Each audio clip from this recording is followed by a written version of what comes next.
And Jorge Aguilar. Wonderful. Ready? Salute.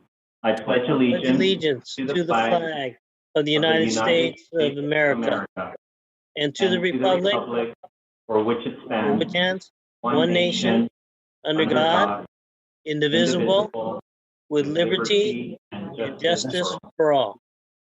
And if I can ask you to turn off your video so that our board members are on the screen.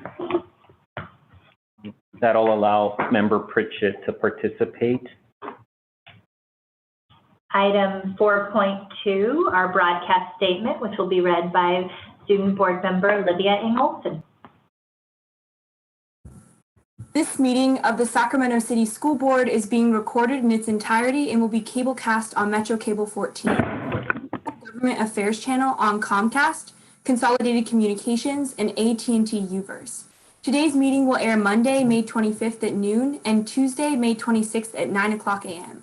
and also webcast at www.sacmetrocable.tv. Student Board Member Olson. Before we get into item 4.3, our stellar student recognition, I want to just take a moment to once again share that this evening, as you can see, we are conducting our board meeting via Zoom, given the guidelines around social distancing and our efforts to keep our staff safe. We're grateful to everyone who is tuning in or will view this board meeting after this evening's recording, and just ask you to be patient as we are doing our best to ensure that we're efficient and can make our public, our community, our parents and students' voices heard in public comment. We have had a few technical difficulties along the way. We're hoping that we address those from the last board meeting, but should we find ourselves with some technical difficulties this evening, we hope that you'll be patient in light of these extraordinary circumstances. And Member Ryan, I don't see Member Pritchett, so I will text her as well. Attendance, it looks like one might have dropped off. We hope that Board Member Pritchett will be able to rejoin us. We did have members of the public ask if all of our board was participating in the last Zoom conference call, and I do want to share that on occasion you won't see all of us because there are too many individuals participating to be present on your screen, but we are all here this evening and grateful for an opportunity to continue to do this very difficult work. 4.3 is our stellar student recognition. This night, we will be recognizing Luca Orlando from CK McClatchy High School, and I know that Board Member Morawski will be leading this student recognition. Thank you so much, President Ryan. Can you hear me? Yes, we can hear you. Thank you. Luca, are you on the line? Yes, I am. Okay, thanks so much for joining us tonight. Yeah, no problem. So it's my great honor to welcome to our meeting Luca Orlando, a young man who has accomplished quite a bit in his young life. And if you don't know his name yet, you soon will. Luca is part of the graduating class of 2020 at McClatchy High and is already a star in his own right, as well as a rising star in the swimming world. So we'd be here all night if I listed all of his accomplishments. So I'm just going to give you a couple highlights. Over the last several years, Luca has just obliterated record locally and well beyond, winning a number of gold medals, individual and relay, national and international swim competitions. Named to the national swim team at the age of 16 for his 200-meter butterfly time. And co-captain last year by USA Swimming at the World Junior Championships in Hungary, where he also took home a number of gold medals. And this is really exciting. Luca ranked number 3 in the world last year in the 200-meter butterfly and number 1 among all American swimmers. And I understand, Luca, you broke Michael Phelps' national age group record with that 1 minute. Yes, I did. 53.84 seconds. I'm sure that's burned into your brain. All this while maintaining a 3.6 GPA to end his academic career at McClatchy, recognized as American and All-American and Academic All-American for all 3 years he's been with us at McClatchy. So Luca, I understand your senior project, which you did earlier this year because you've graduated early to focus on Olympic training. I understand that was a dry land training program for your fellow teammates. Yes, it was. It was aimed at just like basic swimmer training that they can do outside the water. I'm sure they're missing being part of that this spring. I understand that was part of the plan. So, well, thank you for everything you've done for your teammates. I understand you were favored in Olympic trials, and you were concentrating on that, and you've had a couple hiccups this year on your own, and obviously with COVID. You want to just catch us up and tell us what's next? Well, obviously going to University of Georgia this fall, continuing my training, and congratulations. Thank you. And then hopefully making the Olympic team next year. Awesome. And you had a little setback this with a shoulder dislocation this year, huh? Yes, but it's back to normal and 100%. Wonderful. We're so glad to hear that. Thank you. Anything else you want to share with us tonight? No, I'd just like to thank you guys for giving me this award. I really appreciate it. I'm sure it'll look good next to all your gold medals. Thank you. Thank you so much for joining us. And if you want to learn more about Luca and his amazing career he's had so far, there's a lot written online, including a great New York Times article. And just pull up the 200-meter butterfly from 2019. Where was that? Clovis Pro. Yeah, Clovis in June or July of 2019. Yeah, June. Is it June? Yes. It's really something to see. You're really an inspiration to all of us, Luca, and I know you'll continue to make us proud, and we'll continue to root for you. So thanks again. Thank you. I really appreciate it. Good luck. Thank you. Yay, Luca. I don't know, that resume was pretty impressive, but I have to say, beating Michael Phelps' record, that is insane. That's incredible. We're so excited to get to cheer you on as you continue through your career. And Luca, we hope that you'll continue to be Sacramento proud no matter where you go in the world on your next adventures. Oh, I am. Thank you. Item 5.0, which is announcement of action taken in closed session. Yes, Madam President, one announcement out of closed session. The board, by a unanimous 7-0 vote, approved a special education final settlement agreement in OH case number 2020-030-789. That concludes the announcements out of closed session, Madam President. Thank you. Item 6.0, agenda adoption. Do we have a motion? So moved. Do we have a second? Second. All those in favor, student preferential vote? Aye. All those in favor, showing of their hands? Wonderful. So as we move into item 7.0, our special presentation, again, I just want to thank everyone for your patience as we take our board meeting to this virtual setting. We're going to do our best to be efficient as we try this new way of conducting our board meetings and look forward to a time when we can all be together in person again. As you know, coronavirus has been the focus of most of our time and energy, as it is for much of the country and world right now. Item 7.1 is a special board presentation, which is a coronavirus response update. You'll recall that we have asked that this be a standing item in the coming weeks and months as we adapt to this challenge at hand. Tonight's presentation will be conducted by Christine Beta, Vincent Harris, Victoria Flores, Diana Flores, Doug Hoosier, Jennifer Kreshman, and Chad Schweitzer.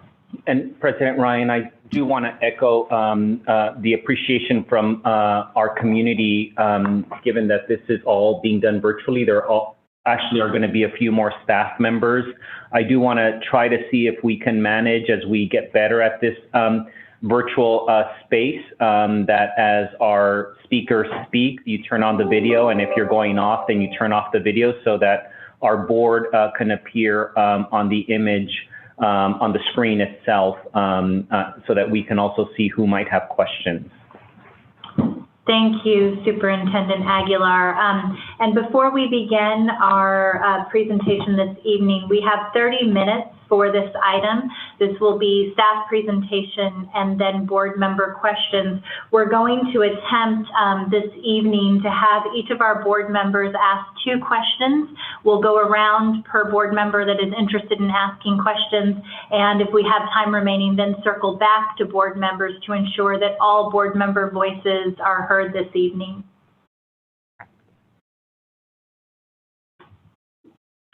Vincent, will you be beginning now? Sure. Good evening, Board President Ryan, board members, and Superintendent Aguilar. My name is Vincent Harris, Chief of Continuous Improvement, and I'll be joined by several members of our team in taking us through our update on COVID-19 response. If we go to the next slide, please. So in terms of the presentation itself, we'll start off grounding everyone in the current reality, which of course most folks are familiar with. We'll talk about some of the data metrics that have been emerging for us, but equally important, we'll talk a lot about the work within the system right now, specifically as it relates to the key topics outlined here in terms of distance learning, engagement strategies with students, updates in terms of one of the metrics we featured last time, which we'll feature again tonight, the unreachable students, and then give an update on graduations upcoming in terms of them being virtual, and then talk about employee safety procedures, and then our school reopening process as it's starting initially. We go to the next slide. Well, in terms of the data around COVID-19, certainly it's sobering as we think about it in terms of the state of California and in our local context for Sacramento County.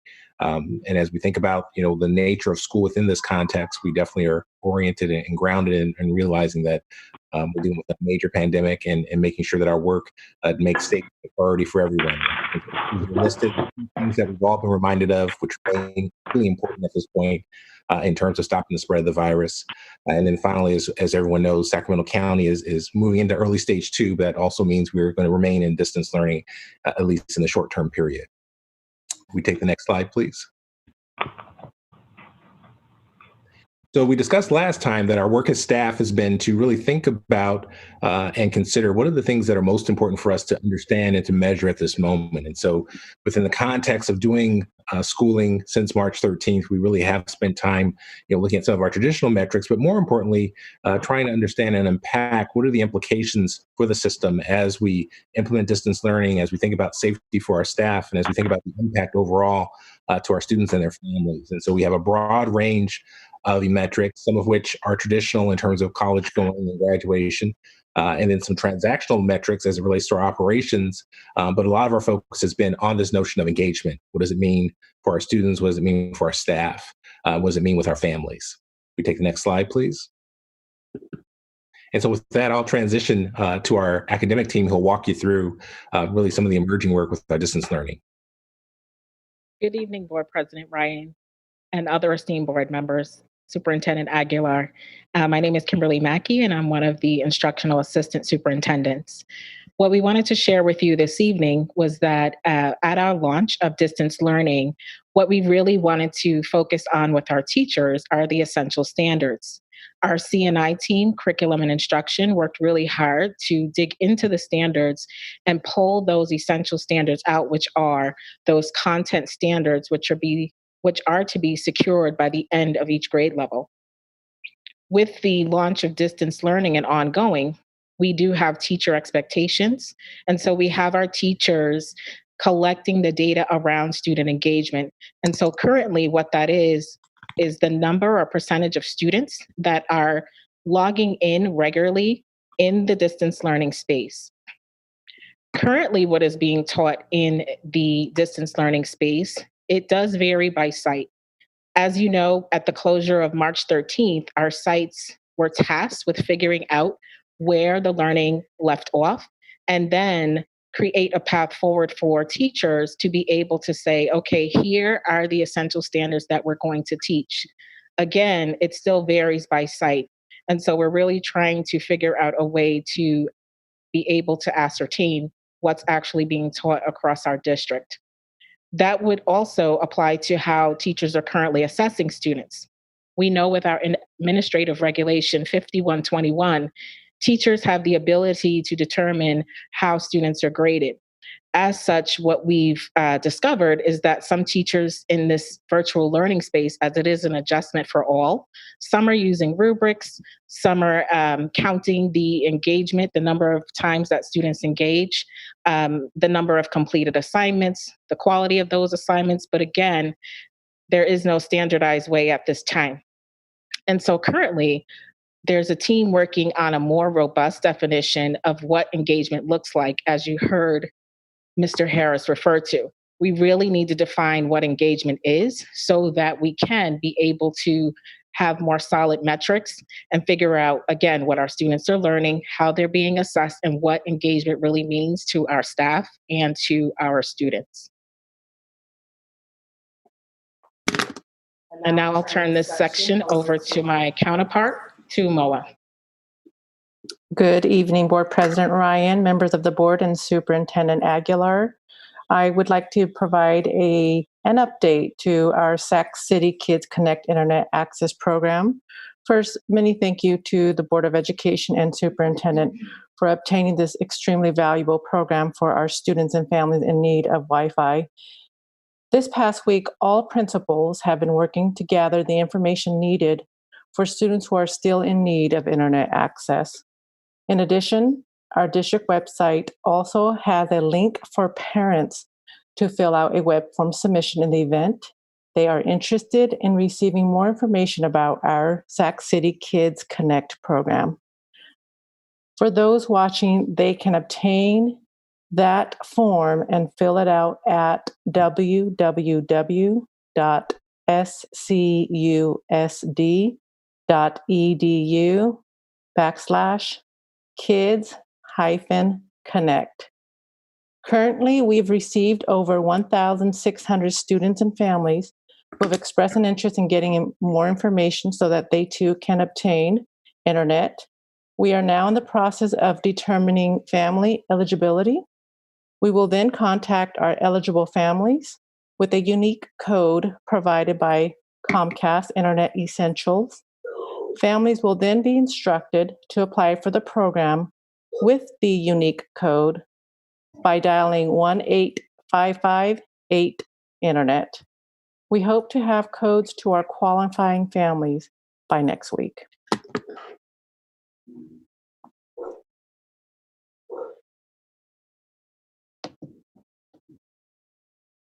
So if we go to the next slide.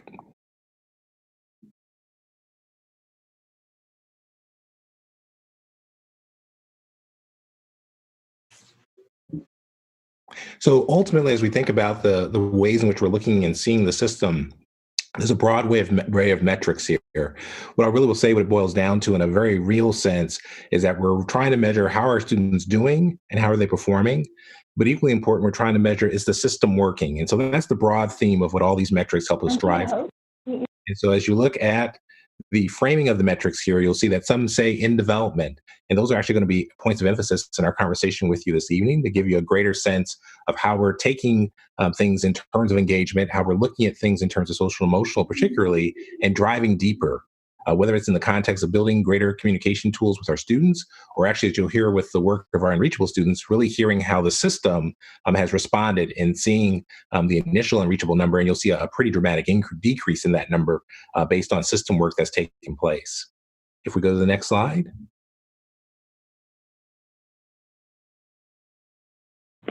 Mr. Harris? Yes. I just want to interject real quickly. Again, just our apologies because I thought I interjected right after Ms. Mula's presentation. I did want to just thank Ms. Mula for leading this cross-departmental effort with a number of other departments. We were very specific as we were building this partnership with the city of Sacramento and Comcast that because we have access to information about our families, that we certainly would respect the privacy around FERPA, but we felt very committed to the idea that when we had access to information that a student was eligible, a family was eligible for a variety of reasons to access some of these codes and have 6 months of internet access, that part of the process would not require that, say, a low-income family then have to prove to Xfinity that they were low-income and have to go through the burden of having to do that. Again, I think that would be very disrespectful to our families. And so I want to just thank all the staff that made it possible to access and be able to provide information in such a way that it's very seamless, so that all we're doing is verifying that a student is eligible, and all Comcast will do is verify that a family lives in a household that is served by Xfinity, rather than have a family go through the process of an entire application. That sounds easy, but it is always much more difficult to put that in place. And a number of our team members, again, led by Ms. Mua, managed to make that possible. So I'm grateful and hope that our families will be able to have access very soon here.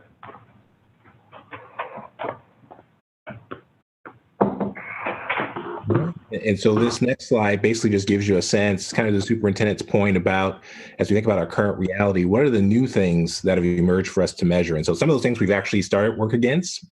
And you'll see on this slide, we're just calling out the fact that, there's things that we're going to get deeper in over the next actually week or so, where we'll actually be able to report actual numbers in terms of our students and our families and our staff. First being, of course, in the engagement realm. And then also looking, as we just spoke to, this notion of being able to identify students without internet access. And then finally thinking about the implications as we look at the change in status in free and reduced meal status for our families. And so these are emerging metrics that we'll be looking to report on before the end of the school year. Go to the next slide. Mr. Harris, just very quickly on that last metric, very quickly, we are very interested, board members, in understanding more specifically the effects of this pandemic on our students. And so we are looking to understand how many of our families have now become eligible for a variety of services like free internet, for example, or CalFresh or Medi-Cal. And so that is the idea of us having a better understanding of the impact on our community that this pandemic has had. And that's the reason, if you go back one, Mr. Flores, that's the reason why we have also incorporated the last metric. If you can go back one slide, the number of families that with a change of status to free or reduced lunch since March 1st.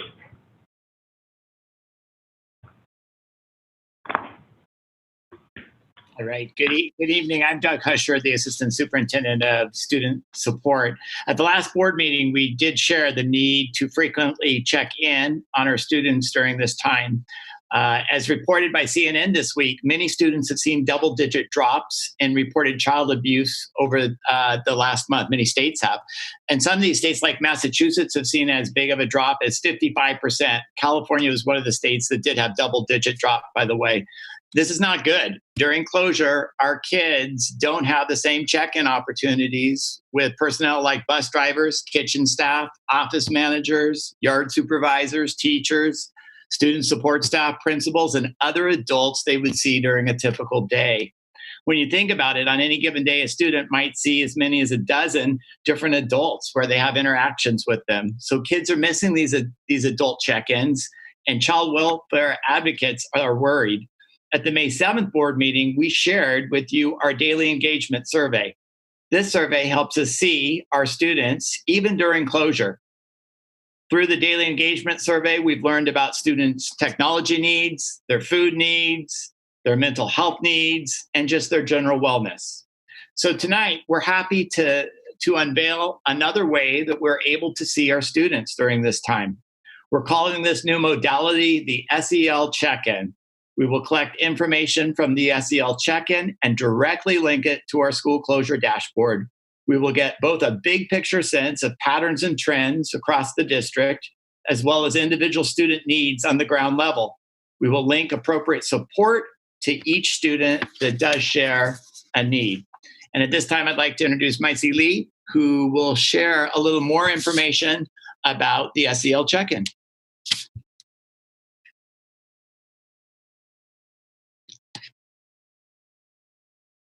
Maisie, are you there? Yes, it works to be unmuted. Thank you. I do that about 4 or 5 times a day. I apologize for that. Good evening. I hope you're all doing well tonight. Social emotional learning is critical to the climate health of any school system.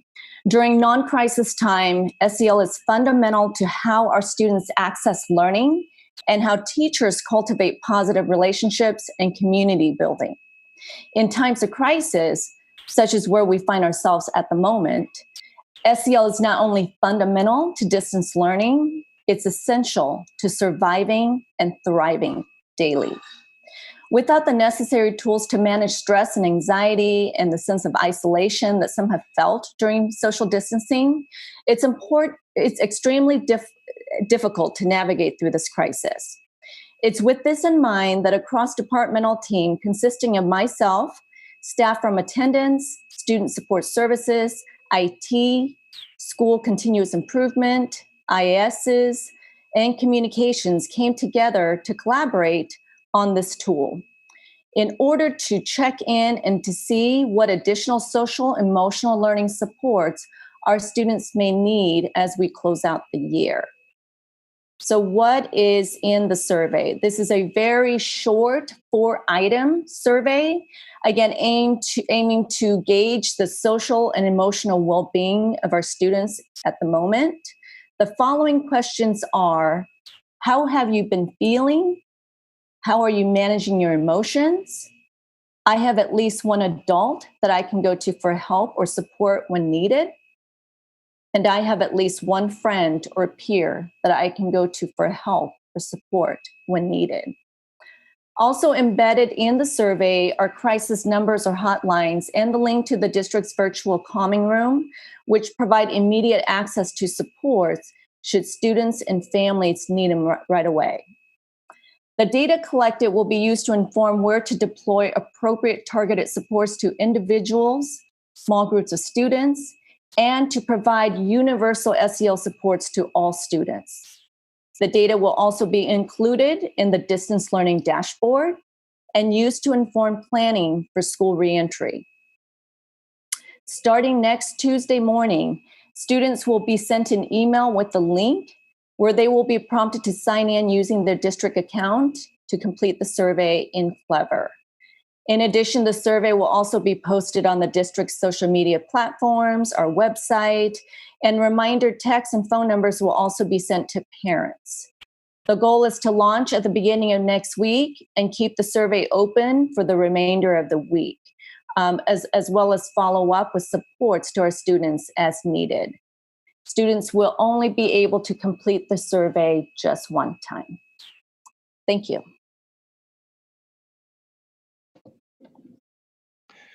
So the next 2 slides will give you a sense of how we've been able to operationalize some of these new data points that we've been able to create. If we go to the next slide, we spoke to you last board meeting around this notion of unreachable students. And in the context of that conversation, we identified about 1,600 students who fit this category. What's really important to note is that number has declined dramatically to 648 students, thanks to the work that you'll hear about on the next slide.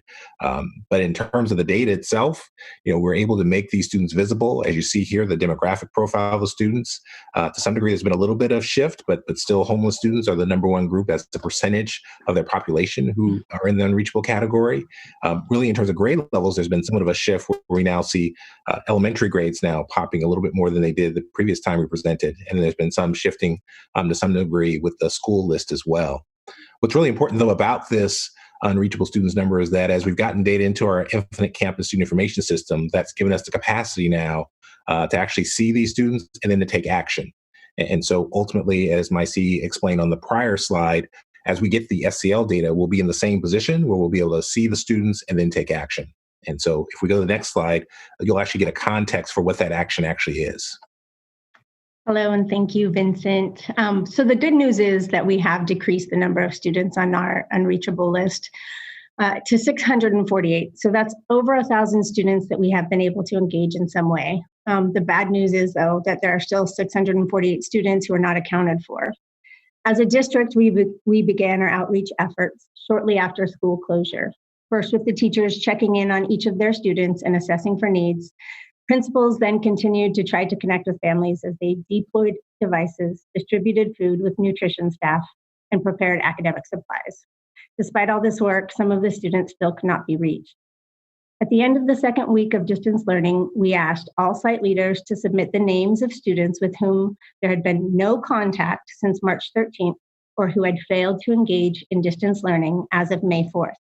We identified all 1,636 students by name, and they have become the primary focus of our outreach and interventions. So at the site level, teachers, principals, student support center staff, and as of just last week, our SEIU attendance staff have been following our best practices for outreach. They consist of calling all possible phone numbers, emergency contacts, all email addresses, and texting our students to track them down. At the district level, there has been a collaborative phone banking effort, and that's between the FACE department, youth development, and our Be Here team. They follow the same protocols.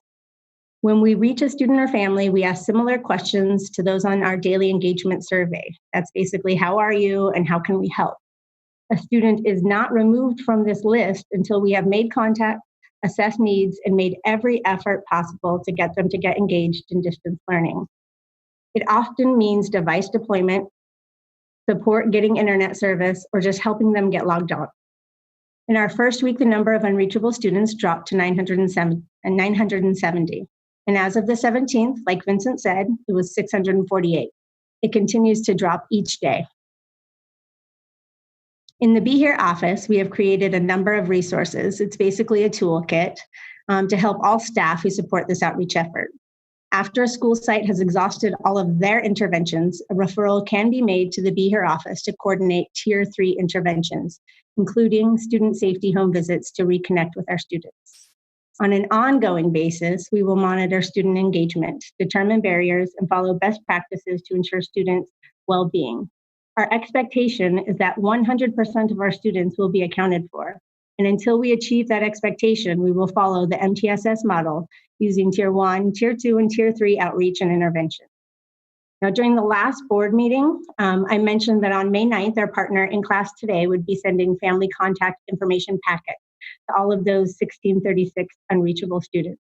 We received our first data file today that included 64 web submissions, 12 text responses, and 49 completed forms through regular postal mail. So that's updated new contact information for over 200 students in the district. They will continue to send that new information as they receive it. Our second mailing will be this Saturday, and it will go out in all of our home languages. Once we find our students, our next goal will be to reinforce those relationships and build trust to keep them engaged and close so that we can get them back next year. This disconnect and the trauma that they are living through will not be resolved overnight. They need to know that we care and that we will be here to support them. Next slide. Good evening. I'm Victoria Flores. I serve as your Director of Student Support and Health Services. And tonight I'm here to talk with you to give an update on our mental health and well-being outreach. And, you know, one of those ways that we connect and we support our whole community is through the launch of our virtual calming room. It just launched a few weeks ago. We invite everyone to come join and visit. You don't have to be, you know, attending our schools. And this is just really a safe place for when we're feeling stressed or anxious. You can come and do some soothing activities, some healing activities. You know, many of our fabulous teachers and support staff had calming corners in their classrooms or in their spaces. And so this really gives them the opportunity to have this virtual space. And we've heard from so many teachers and staff that they've saved these links into their Google Classrooms. We've had them going in there with students, and students even sharing screenshots of, you know, the beautiful colorings that they've done. So we're really appreciative for the positive response to that room. We're also working really hard to be responsive to our community. We've published all of our staff phone numbers on our website, so you can readily get a hold of every single staff in the Student Support Health Services Department and get that live answer. But in order even more responsive, we will be launching a single line, which we're calling a wellness warm line, for our community members to be linked to the following, you know, school nurses, all of our student support staff, our foster youth, and our homeless services. And so I'm really grateful to our IT and our electronics department who have helped us find a way to do this so that our staff can continue to work remotely and be safe, but also continue to serve our community and our students. And just to give you a quick data update, since our last board meeting, our staff have processed and documented actually nearly 1,300 brand new referrals to support our students and families. So this work continues to go on. Thank you. Next slide. Good evening, I'm Mary Harden-Young, one of your instructional assistant superintendents, and I'm honored to be here tonight to bring you an update on our virtual graduations that are upcoming. While our virtual commencement ceremonies will feature signature aspects of graduation, and you see those listed here on the slide for you, we all remember those when we graduated.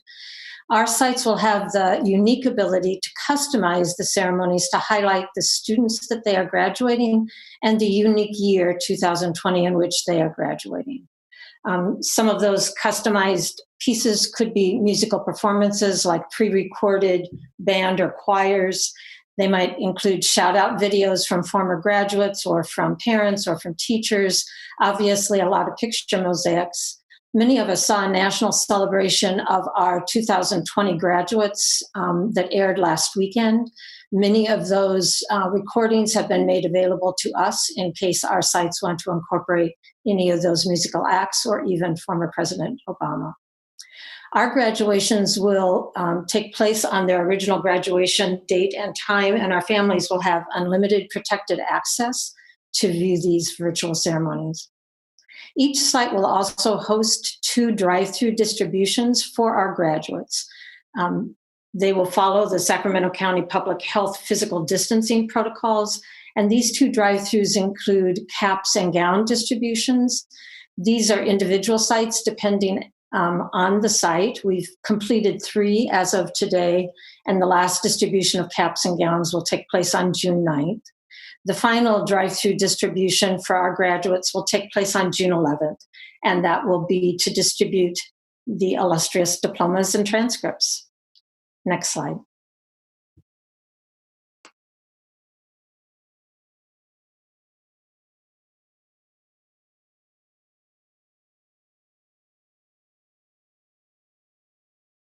Good evening, everyone. This is Keyshawn, the coordinator of risk management. I'm going to explain and give a brief description on some of the highlighted points that you have in front of you today, explaining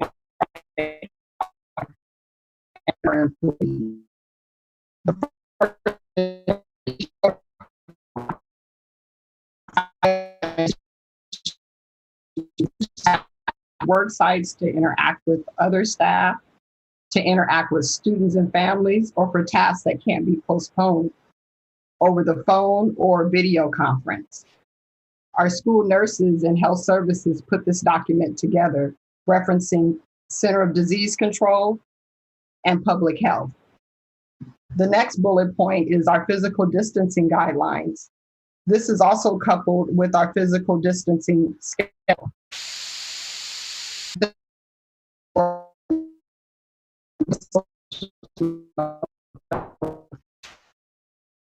Requires 6 feet or more apart. This also includes signage in our sites and district offices outlining the guidelines. We also have a staggered schedule. a staggered on-site work schedule to facilitate appropriate distancing and space between employees. A big part of this is our curbside services with our delivery meals, Chromebooks, and classroom items. Next, we have our cleaning and disinfecting guidelines. This is mainly for our operational staff, which includes our warehouse and nutrition service workers. The design of these documents is to continue protecting staff throughout their workday, as well as provide guidelines to help focus on the immediate needs of our students and staff and facilities. Some high points of this guideline in this document is the required protocols for working on site, steps to properly hand wash, and the appropriate PPE. In addition, it talks about the proper disinfecting in the kitchen and in our vehicles. Next is the PPE, personal protective equipment, and the sustainability that the district has. Currently, we're in a good space with a healthy stock of personal protective equipment. Supplies of gloves, face covering, masks, and goggles. Our operational staff is working hard in producing reusable masks. On stock right now, we have about 300, and they're able to produce about 30 to 60 masks per day. You also have to remember that the sustainability of our PPE is widely contingent on the model that we use to reopen.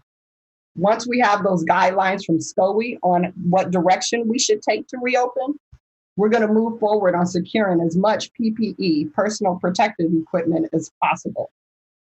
We use references from our Schools Insurance Authority best practice document, and also with committees and workshops that we partake in with other neighboring districts. The next we have is our visitor declaration. This is a safety assurance, a document for precautionary measures to protect our students.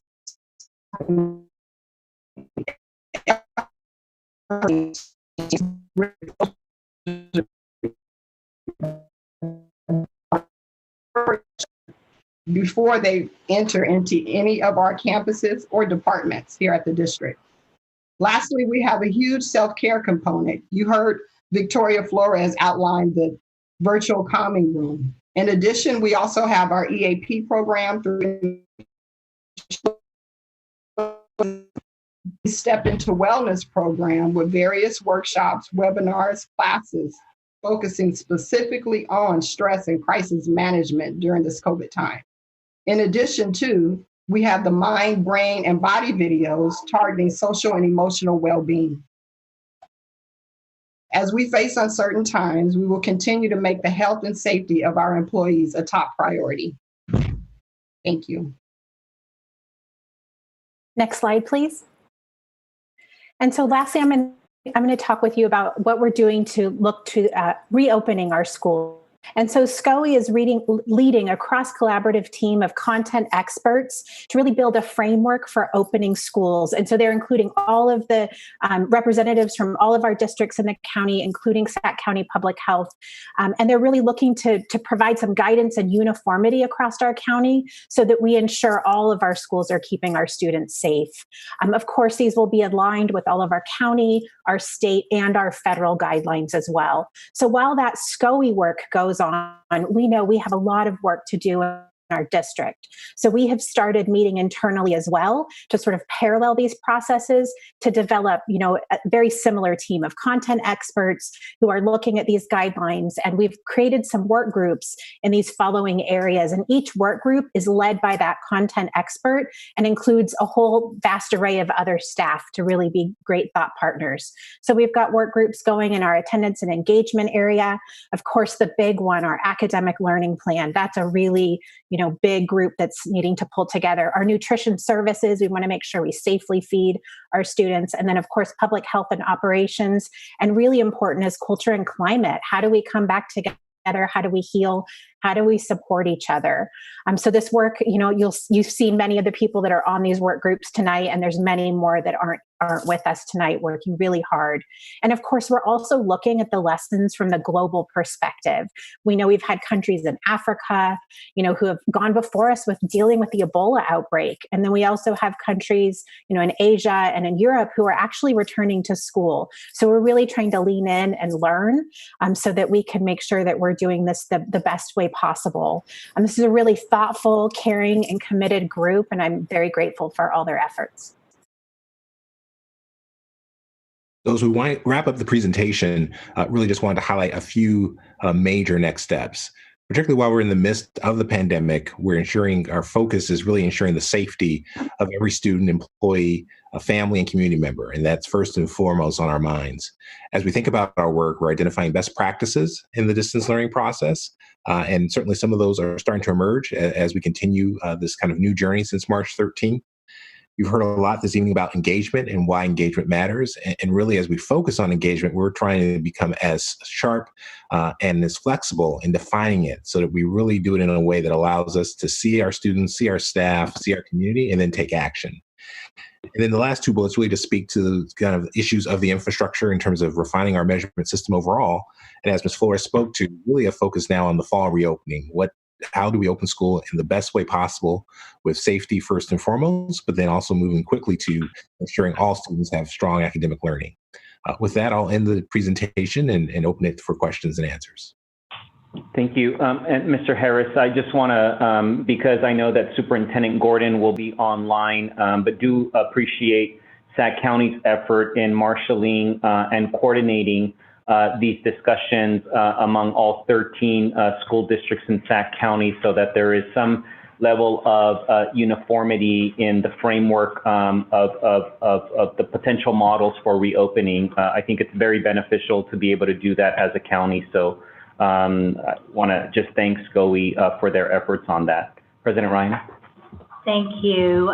We're going to take public comments on this item before we go to board member questions and comments. And do we have any public comments on this item? Yes, there are 8 public comments on this item. And the first is an email from Carl Pinkston with Community Priority Coalition. And also it was signed by Dwayne Campbell from Education Committee of League of United Latin American Citizens, Sacramento. Okay. 2 minutes. And it's 2 minutes per public comment on this item. I believe Ann will be tracking this. Yes, I'm starting the clock. It says, Dear SUSD board members and Superintendent Aguilar, the Community Priority Coalition is very concerned about the Sacramento City Unified School District's response to the COVID-19 crisis. The school closures and the impact on SCUSD's already difficult fiscal situation turns a glaring light on the existing inequities we have been identifying and requesting your focus on. While the pandemic is challenging for everyone, it is having an unequal and more difficult impact on our most vulnerable students and their families, especially students of color, low-income students, English learners, foster and homeless youth, and students with disabilities. Since 2016, the Community Priority Coalition has submitted to the Sacramento City Unified School District Board an alternative budget that reflects the following coalition priorities. 1, class size reduction 24:1. 2, professional development in cultural proficiency and restorative justice. 3, additional instructional assistance for English learners and increased efforts to involve their parents in their education programs, including bilingual counselors, teachers, social workers, and other staff. And 4, after-school/early intervention programs. While these issues may have been included in SUSD's LCAP, we are not satisfied that they have been addressed sufficiently. That was before COVID-19. The district's response to COVID-19 underscores our concern that we will be ignored as the district makes decisions as the school year ends. LCAP timelines are extended, state-level assessments, including for ELs, are suspended, and the state's budget is broke. What that means for the district is more than tough budget cuts. And the next public comment is from Dwayne Campbell, and says, on behalf of Lorenzo Patino Council of the League of United Latin American Citizens, we urge you to respond to our 4-year-long request to provide transparency in budgeting for English language learners. LULAC is a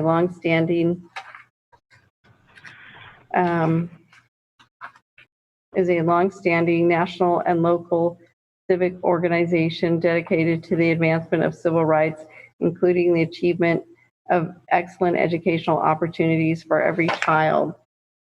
Sorry, but this one doesn't seem to relate. Oh, it does relate to COVID. Okay. For 4 consecutive years, we have asked that you promote school success of English learners by adding instructional time in English through direct instruction in small groups by skilled credentialed teachers. From 2017 and 2018, we urged you to accomplish this. The district should include in your budget the addition of at least 10 bilingual instructors designed to serve English learners. These recommendations have not been adopted in your LCAP plans. The board is now charged with submitting a written report explaining to the community the changes to program offerings the district has made in response to school closures to address the COVID-19 emergency and the major impacts of such closures on students and families, including low-income students, English learners, and foster youth. Note, for the last 3 years, you have received some $6 million per year to improve the educational opportunities of English learners as a supplemental allocation under LCFF. In spite of our repeated requests, your district has not described how you have used this money to serve this targeted population. And the next comment is from Allison French Tubo and says, thank you to all who have focused on triaging student needs, including acknowledging that 1,600 students have not been reached. I was surprised to see that when SUSD shared that number, other area school districts were asked and did not have an answer. With so many unknowns and variables ahead, I am not expecting a simple answer on what to expect in the next months. But I do hope to see some sort of survey of the various stakeholders, and I do hope to see leadership from board level, district level, and site level leading us away from attempting to restore the status quo, which was not working well for the majority of our 40,000 students. The next comment is from Lamaya Coleman and says, I, as a member of SAC ACT, a union member and a district parent, appreciate the ways in which the district has shown up in the community through the distribution of meals and technology. We at the Community Priority Coalition also continue to be concerned that the coalition's priorities have not been taken seriously. Now with this health crisis, those priorities are even more important. Therefore, in our letter, we request that the June 19 report address, in particular, 3 things of which I will speak to just a second. 2, how has the district provided services for students with the greatest needs and how those needs are, 1, identified and 2, addressed? Our Black and Brown students were already experiencing the poorest academic performance in the district pre-COVID-19. Online distance learning is not the appropriate learning opportunity for all students for many reasons, including because their families do not have Wi-Fi, computers, or the capacity to help their students online. In addition, we know that many students have not even been reached or engaged. Have you conducted an assessment yet of all our students' ability to participate with and without online learning technologies? What have you found? How is the daily/weekly student survey being utilized and informing decisions and follow-up? Beyond academics and technology, how is the district addressing social, emotional needs of students? Next comment is from Judith Arnold, and it says, in planning the next school year, we must consider that while we may be, quote, allowed to reopen school buildings in September, many parents will feel unsafe sending their children to them, and at that And at the same time, many will feel that they have no choice but to take the risk in order to avoid financial hardship. What a predicament. First and foremost, we must not open school buildings and compel children to congregate indoors until we have a vaccine. Therefore, it is time for us to begin developing solutions. Can we please realize that social distancing and mask wearing by elementary school students is unreasonable and begin planning for full-on distance learning this fall? Can we please begin a conversation about how and where children can be cared for in small groups while they participate in distance learning? Families, relatives, neighbors, church leaders, and others who either work at home or do not work outside the home should be invited to volunteer to provide supervised spaces that children can occupy during school hours in order to free up parents who must go to work. High school students can and should stay home to study, and many could conceivably supervise younger siblings while they study from home. Employers could be asked to offer flexible work schedules and work at home options for parents of school-aged children. Can we please forge a comprehensive partnership between our families, whole communities to find students safe places to keep learning? While safety is the main reason to offer full-on distance learning, there is a second reason as well. Many families will certainly prefer the safety of distance learning, and if we do not offer it, families may flock to other organizations who do offer it. There are many, and a good number of them are free. The next comment is from Liz Ginn. When the schools were closed, the legislature and the governor agreed to keep paying you, district staff and employees, through the closures. One of the governor's executive orders charged you with specific activities, including providing, quote, high quality distance learning, providing meals in a safe setting, supervising students during school hours, and submitting a written report explaining to the community the changes to program offerings the district has made in response to school closures and the major impacts of such closures on students and families, including low-income students, English learners, and foster youth. This report is in place of the LCAP, which you would normally be reviewing and adopting at this time of year. With the Community Priority Coalition, I request that this COVID-19 operations report submitted with the budget be presented to the community with the opportunity to review and comment. With only 2 more board meetings, we want to see a draft of the COVID-19 operations report at or before the next board meeting on June 18, so that we may comment and that our comments may be considered by the board for the final report accepted on June 25. Thank you. And the final comment is, or the second to last comment, is from Manuel Jimenez, and it says, there appears to be good news regarding the prospect of opening school in the fall, but there will be changes that will need to be made. Will SUSD open schools in the fall? As a parent, I would like to see a decision made within a week or two to allow families to make alternate plans if schools do not open. I strongly desire schools to reopen, and furthermore for schools to be elevated in importance level to essential or some other classification. Currently, they appear to be below the category of dine-in restaurants, public gatherings, non-essential offices, and sporting events. As we have seen, the effects of distance learning have been dramatic and an extreme hardship on many. My school, David Lubin, has done an excellent job with everything but the loss of community, peers, and identity that my child, 9-year-old only child, has experienced has been unfortunately very negative for him. Others have, as I have been told, had it far worse. For my family, distance learning is an option of last resort. As health experts predict the course of COVID-19, I am hoping and willing to take part in an effort to ensure that our schools open in the fall, bearing a shutdown of all essential activity. A key component of this should be planning right now by the district to implement the guidelines established by the CDC.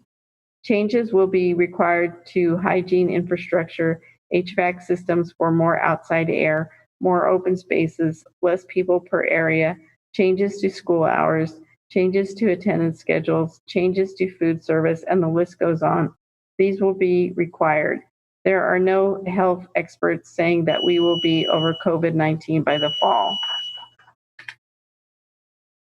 And the last comment is from Carl Pinkston, and it says the Community Priority Coalition is very concerned about the Sacramento City Unified School District's response to the COVID-19 crisis, the school closures, and the impact on SE. And she already read. Did you read that public comment earlier? I did read a public comment from Carl, but and another from Dwayne. This one is separate and. Oh, it's a separate one. Okay. But it's on the same item. Yes. There's one comment per person per item. Okay. Then that's the last comment. Okay. Thank you, Anne. Before we begin taking board member questions, I just want to again thank all of our incredible team for leaning in these very difficult circumstances.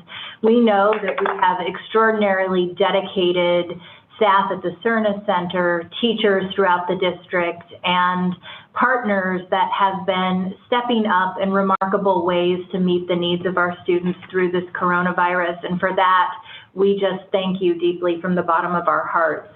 Again, I want to remind board members that each board member will ask 2 questions. We will circle back after all board members have had a chance to ask at least 2 questions.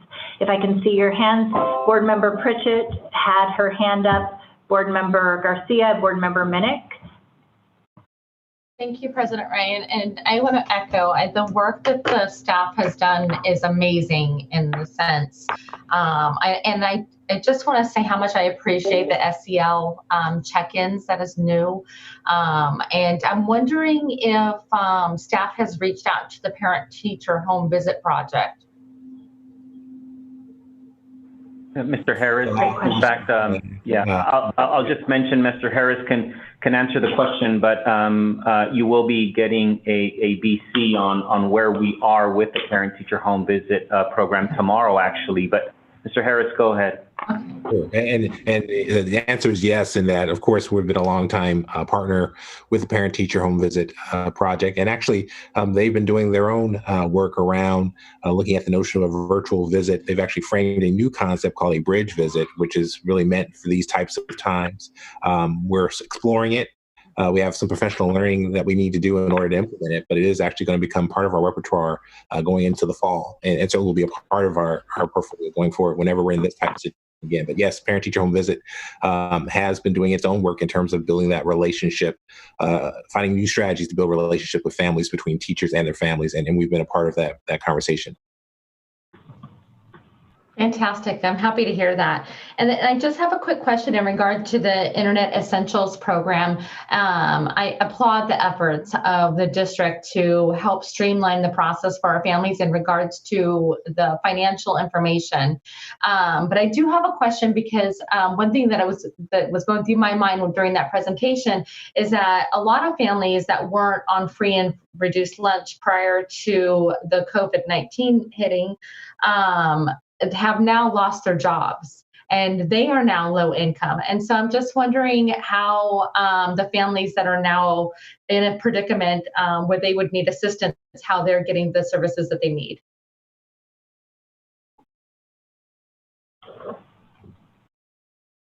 Would you like me to Can I ask? Sure.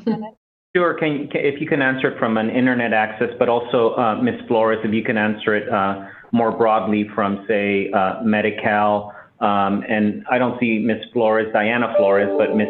Victoria Flores, in terms of healthcare needs. And then Rose, if you want to maybe talk about just how we're working to make sure that our families can apply for CalFresh as well, and maybe be eligible for pandemic EBT benefits as well. But if Ms. Mu, if you can speak about that, and then turn it over to Ms. Victoria Flores. Yes. Member Pritchett, that's a very sound point, because indeed we do recognize that given the economic hardship many of our families are experiencing during this pandemic, that they may very well qualify for National School Lunch Program, whereas before they perhaps may not have. And so that is a an area that internally our staff members, we are exploring, including working with Xfinity on how we can bridge that support for those families who find themselves in that situation now. Hi there, and I can answer. We have information about this benefit on our website, on our COVID-19 FAQs, under, I believe, the Community Resources and Wellness. And so families who already receive CalFresh or Medi-Cal or in foster care will automatically get this benefit. They do not need to apply. It will automatically be issued. And then families who have, families who are not eligible for free or reduced, or I'm sorry, wait. Families who are eligible for free and reduced lunch and don't get CalFresh or Medi-Cal or foster care can apply by June 30th. And so we will be sending out flyers and pushing this out to our social media to really help all of our families understand how to access these resources in multiple languages. There's flyers on our website that are already in multiple languages. So we'll do a lot of work around this. And again, Member Pritchett, I just want to remind the board from an earlier slide that actually is a metric that we are hoping to populate, is the percentage of students who post the school closure became eligible for any number of these services. Great, thank you. Those are my questions. And once again, I just want to applaud the work of the staff and all of these efforts. Thank you. Board Member Garcia? Yes, thank you. So I also want to commend staff across departments for coming together and really coming up with a plan on a fly's notice, right? Just a plan in this first phase to really provide distance learning and really addressing the needs of our students, as well as establishing the infrastructure that's needed to gather that data, that real critical data, to inform the next phase, which is in the fall. So that's, I'm glad to hear that. But my two questions are really about when can we start seeing more concrete plans as to what the next phase is, and I'm not even calling it phase 2, but reopening schools, what that may look like. And then as one of the public comments, just so that parents understand what to try and get an idea of what that looks like, what plans they need to be made, and also how we may really lean on our partnerships, especially the after-school programs that are going to be critical. And then I do have a second question after that.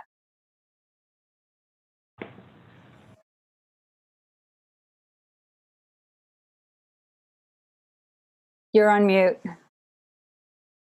Thank you, Member Garcia. I do see Superintendent Gordon, who has joined us in anticipation of the budget presentation. And if he feels comfortable describing it, the countywide committee, if you will, held, I think its last meeting on Wednesday.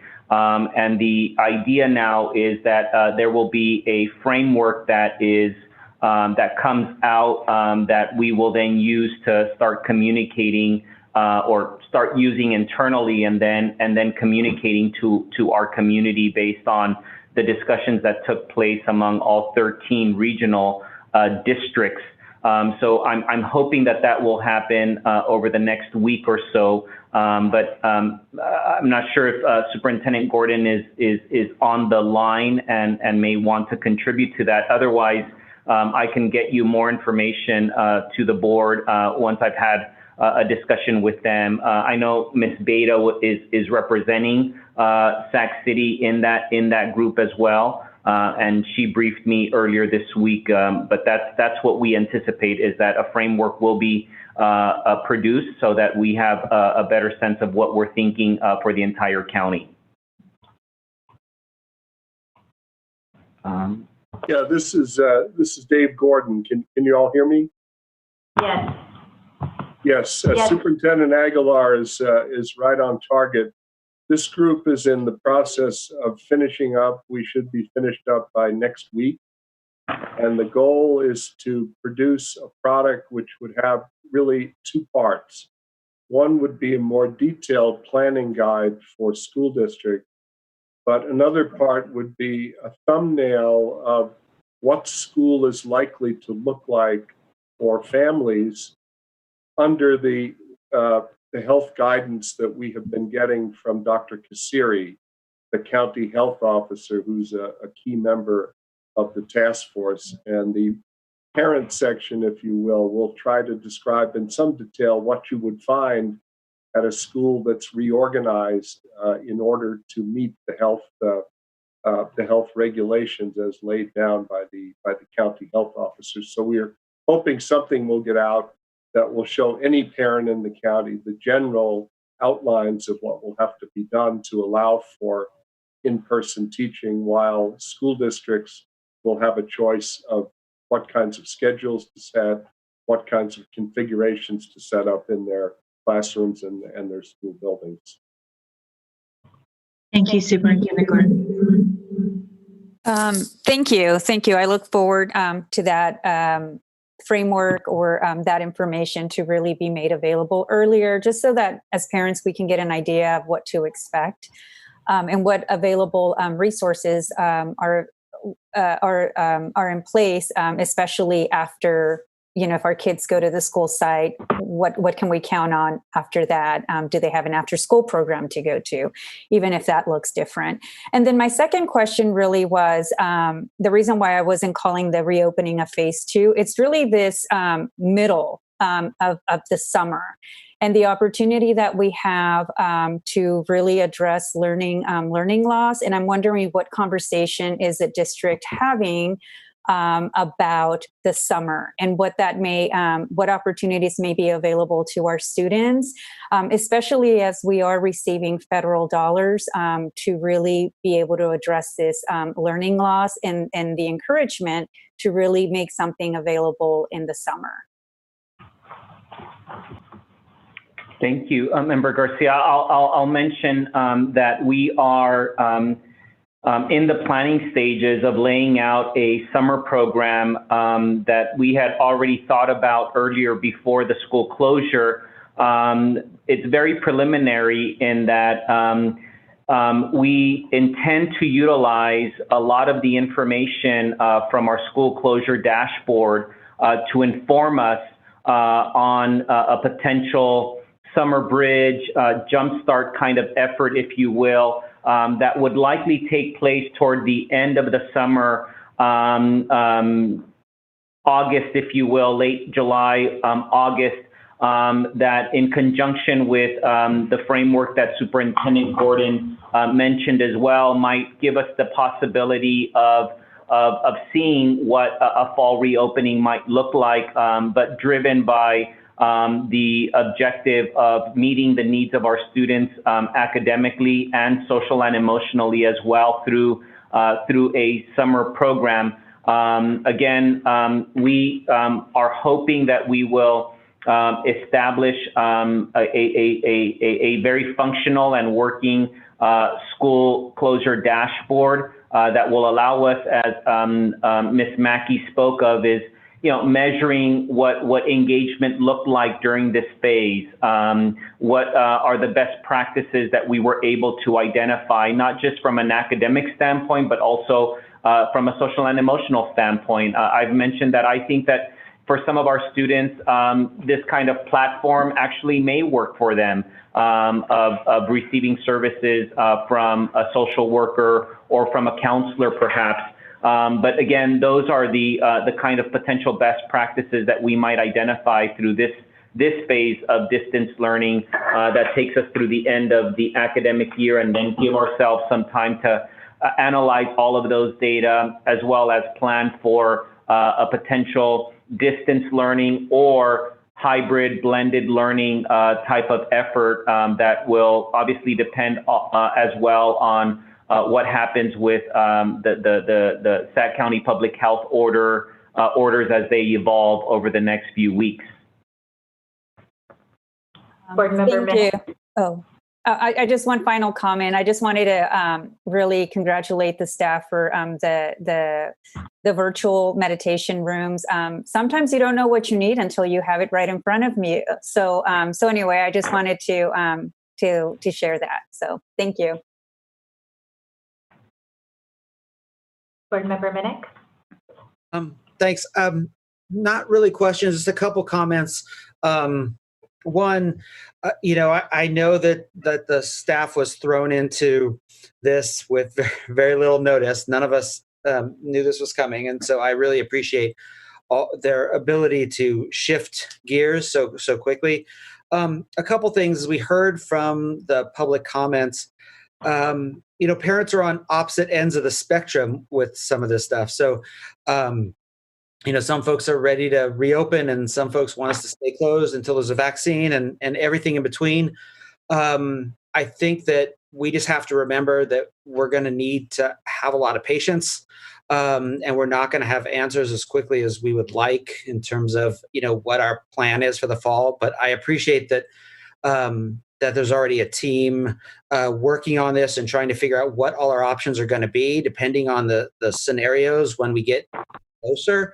I think that I think it was Dr. Fauci or something that said that the virus makes a timeline, and but I just appreciate that we're having kind of a handful of contingency plans and figuring out kind of what's going to be best. The other thing I just want to comment on is around graduation, and I've had some conversations with member Ang Olson about this, who's a graduating senior, and myself, who's a parent of a graduating senior. This is really disappointing. I've been looking forward to the final graduation of, for my kids for a long time. And it's rough. And I appreciate that, a lot of parents right now are really bummed. A lot of students are really bummed. I get it. But I feel like I am appreciative that we are putting the safety of our community first and putting the safety of our kids first, make sure no one gets sick, and that we're taking the direction from County Public Health. And so I know that, folks really want to do something bigger and more, personal and be able to hug each other. But I think that I hope that other parents will join me in really appreciating the caution that we're bringing as a district, as tough as that is. And, we'll get a chance to hug our family and friends and celebrate this at another time. But I think that we need to just be understanding that this is much bigger than our kids' one event. So I want to thank the team for, really looking at this seriously. Thank you. Do we have other questions or comments? Board Member Wu, followed by Board Member Vang. I want to thank the staff because from 1,600 to 638 in 2 weeks' time of missing or students is a marvelous thing. But 638 students is still a lot. So I hope that we can find them. I hope that we can get Chromebook into their hands. I hope that they can continue learning as well. I echo all the sentiments of my colleagues, and I really want to congratulate staff for really rolling up their sleeves and diving in. So thank you. Thank you, Board Member Wu. Board Member Vang. Thank you, President Ryan. I think I also want to echo Member Wu as well and all my colleagues on the board, just to give my heartfelt thank you to all of the staff today that did a report out. I know it takes an incredible team, Superintendent, with your leadership. And so really want to thank staff for meeting the moment to address the needs of our students. Just a few comments and some thoughts. Thank you so much for the update on SAC Kids Connect. And I'm really hoping that we can get more folks signed up. I know you said that to this date, I think if I took the note right, we have about, is it 1,600 families signed up. But I know that we had identified around 6,000, right? And so that means that we still have a long ways to go. The only thing I wanted to share, just some thoughts and comments, given COVID-19, and staff has been doing an incredible, great job, but really beginning to identify, given COVID, what are some permanent,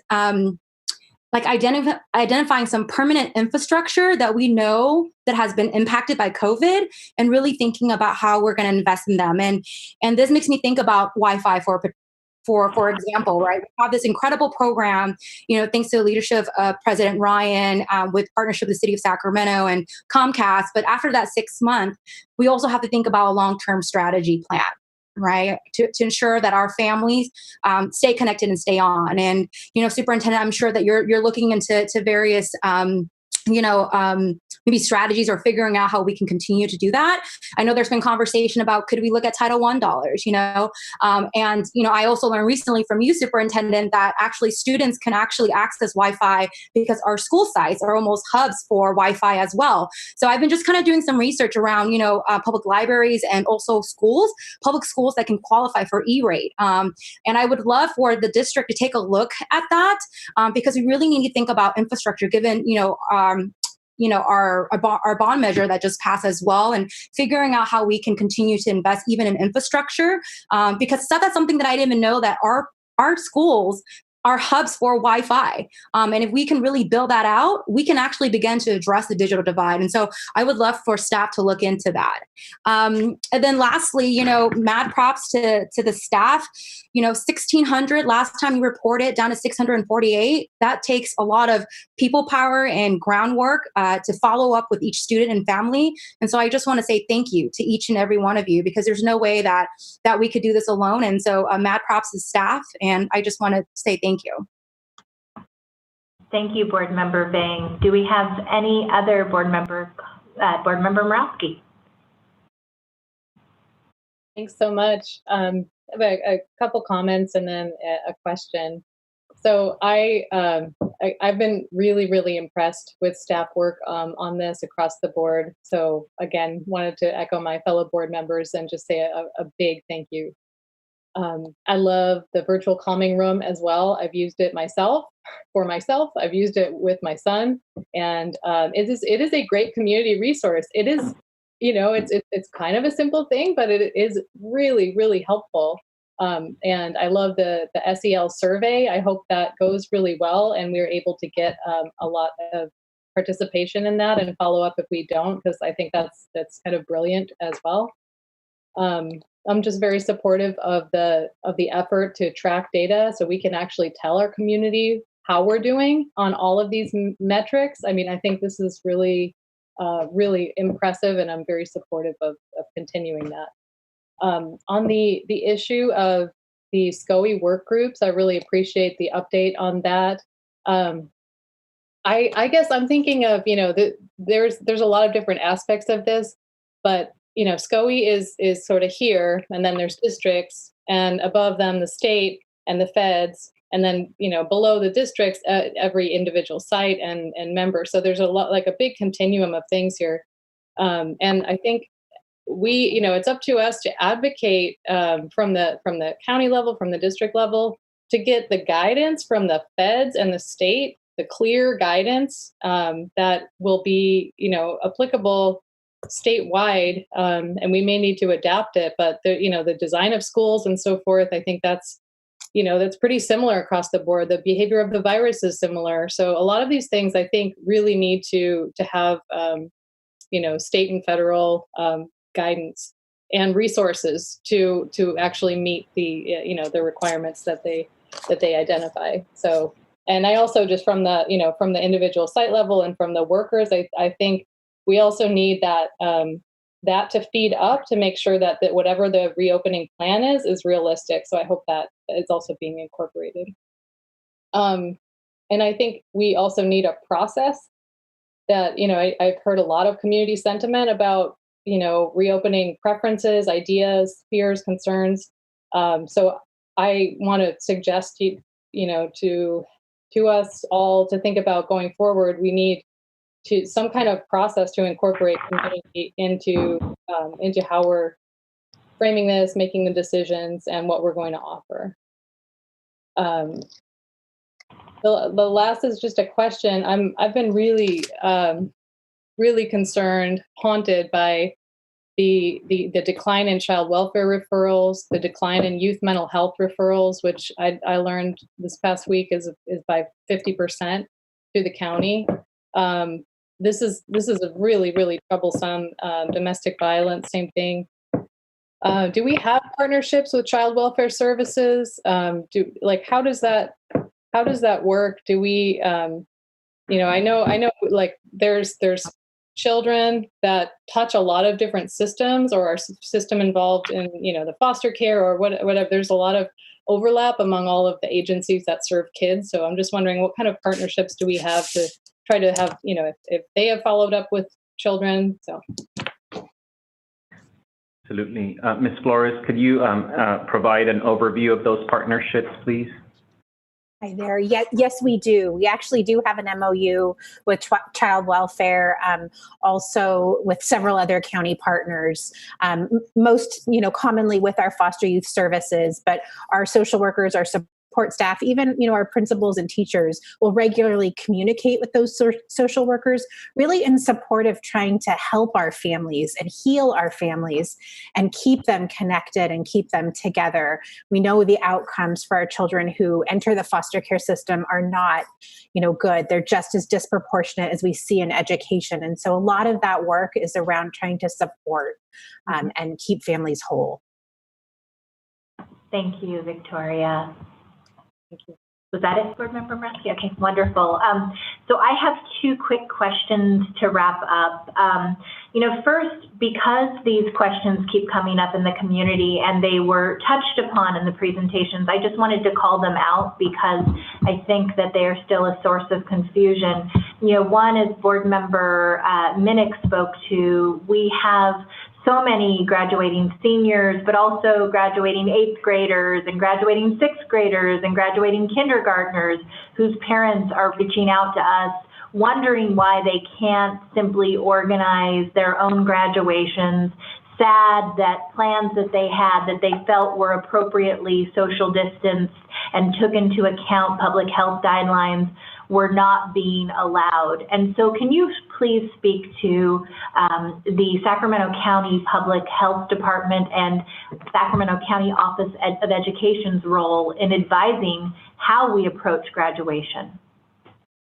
Yeah, thank you. An excellent question, Member Ryan, and I'm aware of the source of just anxiety based on the interpretation of these orders. I again want to recognize and thank Superintendent Gordon for his role in kind of being the conduit for all of the districts in Sac County around these kinds of questions. We did receive from the county, Sac County Public Health yesterday, some direction around graduations and the need to abide by the current orders from the Sac County Public Health and not have them done in person. There was another communication that was about drive-through, drive-in services with some guidance for cases in which I think it was intended for graduating seniors in particular. If they have to pick up material such as, their cap and gown or eventually their diploma, as Mary mentioned, an opportunity for there to be some pictures taken, but again, with direction about how vehicles have to be separated, family members have to remain in their vehicles, things like that. Again, through Superintendent Gordon, we've asked Sac County Public Health, we expect that there to be revisions in their orders tomorrow of the possibility of outlining or more clearly stating, what was meant by drive-in, drive-through. One challenge, of course, is we understand our community in our local context, But, we might have families that want to celebrate kinder promotion, or sixth grade promotion or eighth grade promotion. So the order speaks more to graduating seniors. But I understand that this is a difficult time for the reasons that Member Minnick spoke as a parent of a senior. But in other cases, we have children who are being promoted from 8th grade to 9th grade. So I'm hoping that we'll have more clarity tomorrow. But again, I do want to just thank Superintendent Gordon for being a conduit. It makes things a lot more efficient, and ask if he wants to comment on that.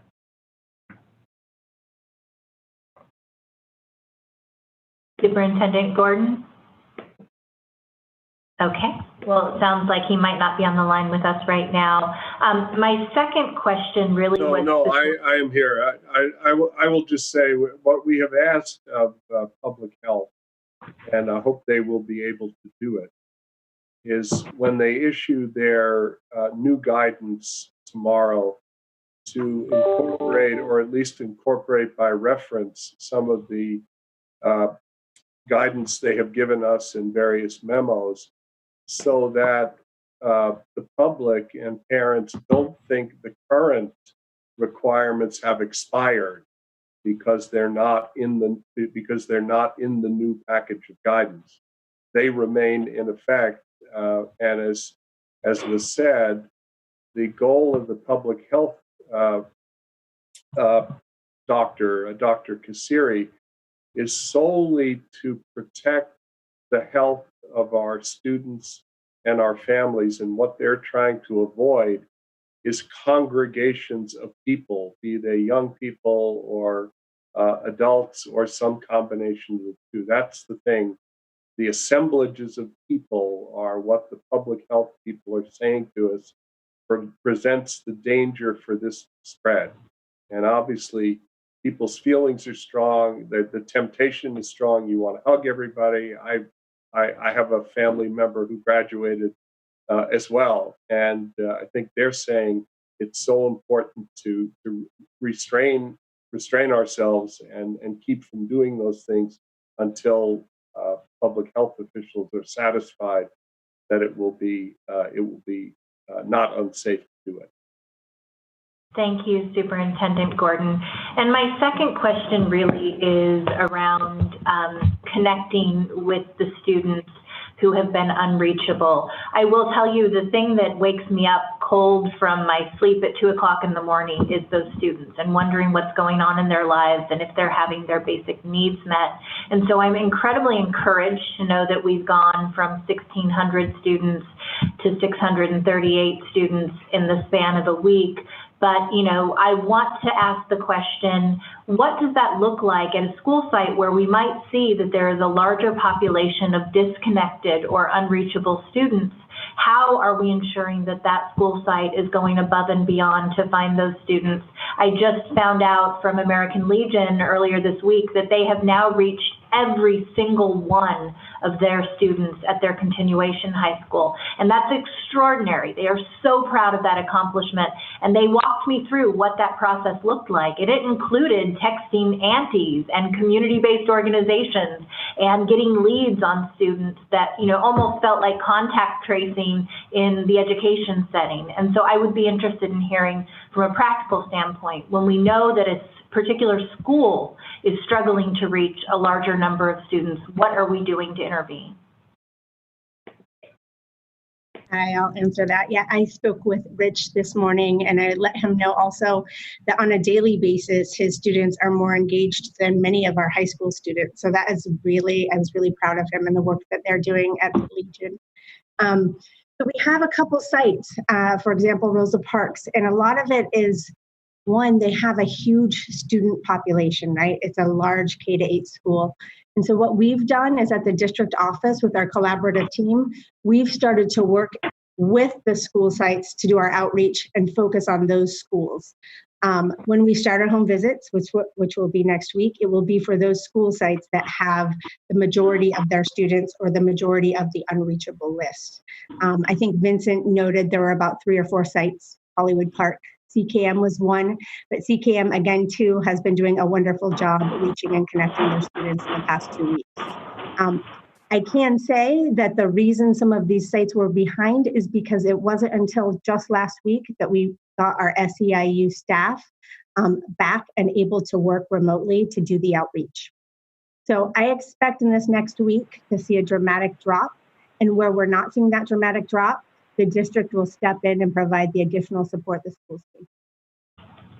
Thank you so much, Jennifer. You're doing an extraordinary job. We're so grateful for your efforts. So in closing out this item, I do just want to say, since the superintendent, I think, is too modest to share this, tomorrow he will be having a call with a state superintendent of public instruction from a neighboring state who is looking to Sac City to help them build out a COVID dashboard to measure education impact through the coronavirus crisis. So very excited by the work that the superintendent has done that is leading the rest of the country, really.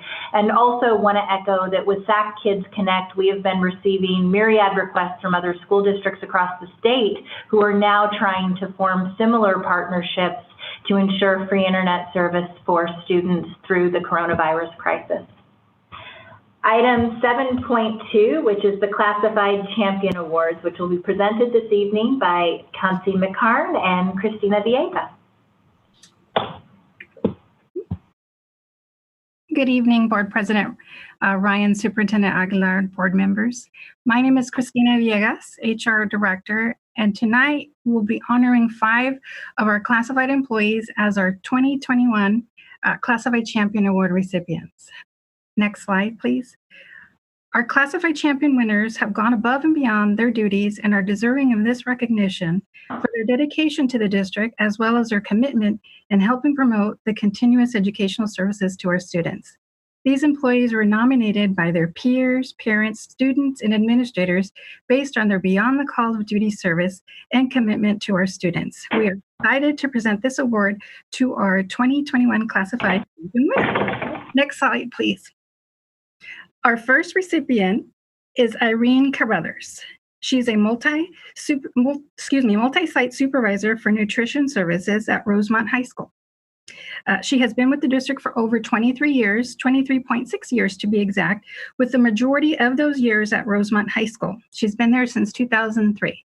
And this is the award that she's going to be receiving. Next slide, please. Our next recipient is Leticia Charles. She's a morning and noon duty employee. She has been with the district for over 1 year, almost 2 years, 1.7 years at Bret Harte Elementary School. And this is the award that she's going to be receiving. Next slide, please. The recipient is Valerie Chipman. She's a current instructional aide, special education.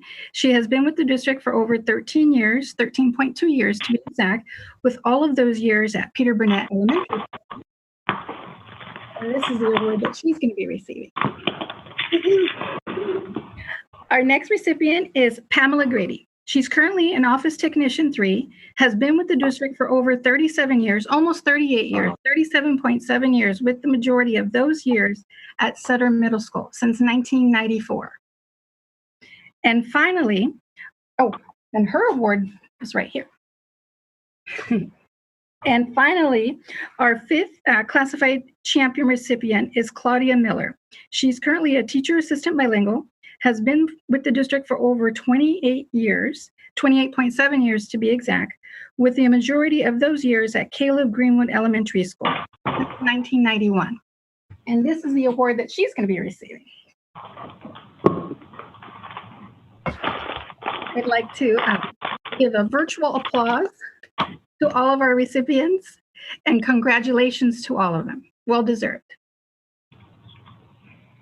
And President Ryan, we know that these are very difficult times in terms of being virtual and not being able to be in space.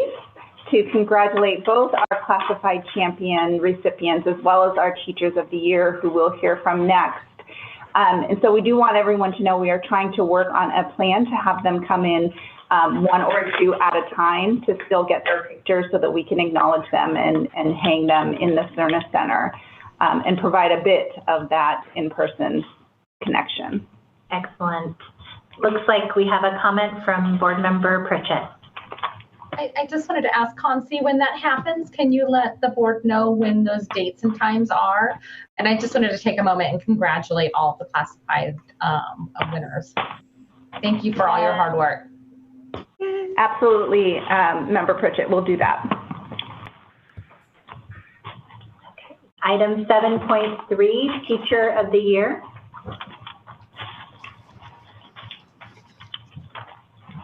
Good evening. Tonight, it gives me great pleasure to announce our 2020-2021 Teachers of the Year. We are fortunate to have amazing teachers that make the selection challenging every year. They embody this fun quote. Next slide. I will teach you in a room. I will teach you now on Zoom. I will teach you in a house. I will teach you with my mouse. I will teach you here or there. I will teach you because I care. Next slide. The committee wanted to share that this year we had a particularly difficult time with our selection. There were over 30 nominations. Each year, teachers receive nominations from parents, students, and other staff members, as well as community members. They are all winners. Teachers who received nominations this year are Ann Beston from West Campus, Sean Peters from Harkness Elementary, Andrea Giarno Zarate from Sutter Middle School, Alan Cox from Golden Empire, Amanda Sachs from Science Engineering School, James Neal from Science Engineering School, and Casey Go from Science Engineering School.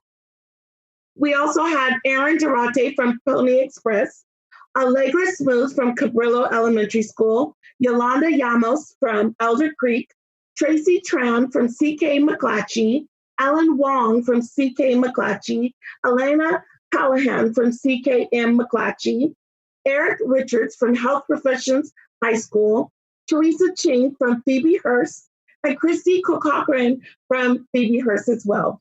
Rebecca Zimmerman from Theodore Judah Elementary, Rayon White Andrews from Sequoia Elementary, Tiffany Chandler from Sequoia Elementary, Harry Bray from Sequoia Elementary, Shakir Yassin from JFK High School, Gang Yang from Edward Kimball Elementary School, Jill Campbell from Oak Ridge Elementary, and Brian Parker from Albert Einstein, former Teacher of the Year for Sac City and Sacramento County. On behalf of our district, we thank Seema and Heidi for serving as our Teachers of the Year this year. And the committee would like to give a heartfelt thank you for all the many nominations. And finally, it gives me great honor to announce our Teachers of the Year for the 2020-21 school year. April Braun from Rosemount High School. She's an AP and English language development teacher with just over 8 years of teaching experience with our district. Next slide. And Ms. Contasha Montero from the Science and Engineering Science School, a resource specialist teacher with 21 years with us in Sac City and varied roles from child development and our special education department. Thank you all and congratulations. Let's all give them a round of applause. Well, I have to say it's less than ideal to not be able to recognize these extraordinary classified employees and certificated employees who are being awarded tonight, not in person. We would love to have an opportunity to give you your awards in person and share with you how grateful we are from the bottom of our hearts for the difficult work you do day in, day out. Do we have any public comment on items 7.2 or 7.3? Yes, we do, President Ryan. We have one comment on 7.2 and 2 comments on item 7.3. The comment on item 7.2 is from Allison French Tubo, and it says, congrats to all the classified champions. I'm thankful to all the classified employees who do so much for students and other staff. A special congratulations to Sonora Miller. She has done so much to bring the IBS approach into action at Caleb Greenwood. Then we have 2 comments for item 7.3, and the first is from Jeremy Webster Hawkins. It says, "My name is Jeremy Webster Hawkins, and I am a 9th grader at School of Engineering and Science. Ms. Montero deserves Teacher of the Year. She is always willing to help, even if you don't need it. Her personality is perfect. She is always on top of knowing what a student is feeling and whether their work can be enhanced. I have dyslexia, and she is very good at working with students with learning disabilities. She has taught me a couple of mindsets that has helped me succeed, including the ability to use my time well. When I ask her a question, she asks me right back, 'Do you really know the answer? Are you just seeking confirmation of what you already know?' That boosts my confidence. I love it. She has definitely opened me up to asking all of my other teachers for help when I need it. I am not afraid to ask for help. She has also taught me the value of hard work and putting in the effort. I am getting mostly A's and B's in high school. I would definitely not be doing as well at high school without her."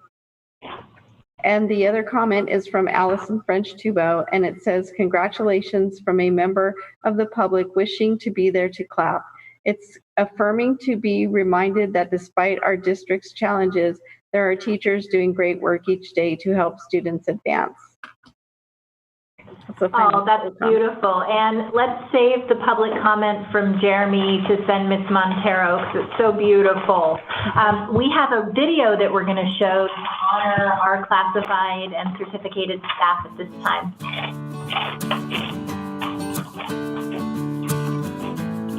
I love doing my job. I try to do whatever anybody asks me to do. There's really nothing we're having at the audio school problems. that I can't do. After all the Can I practice, see, all can the any of the years. board members hear the audio? No? Oh.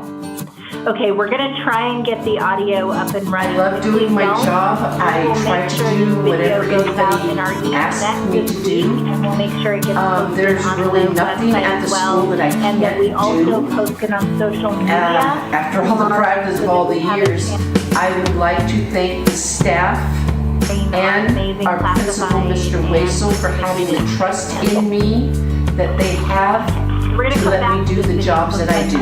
Again, thank you very much. Conference facility is not allowing us to share audio right now. I apologize for the technical difficulties.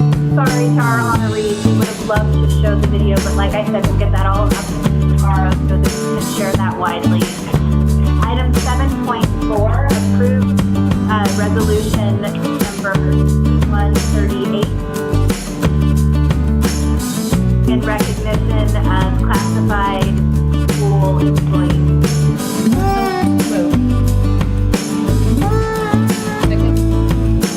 Oh, I got a text from a community member that they were online. You know what? We're going to go ahead and play the video. Sorry, everyone, but a community member just texted me and they're watching this at home and they were able to hear the audio from the video, even though we were not. So we're going to go ahead and play it for the benefit of our viewing public. I love doing my job. I try to do whatever anybody asks me to do. There's really nothing at the school that I can't do. After all the practice of all the years, I would like to thank the staff and our principal, Mr. Waisel, for having the trust in me that they have to let me do the jobs that I do. Again, thank you very much.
Okay, I think that's it. Can everyone hear me again? I know we were having some audio challenges.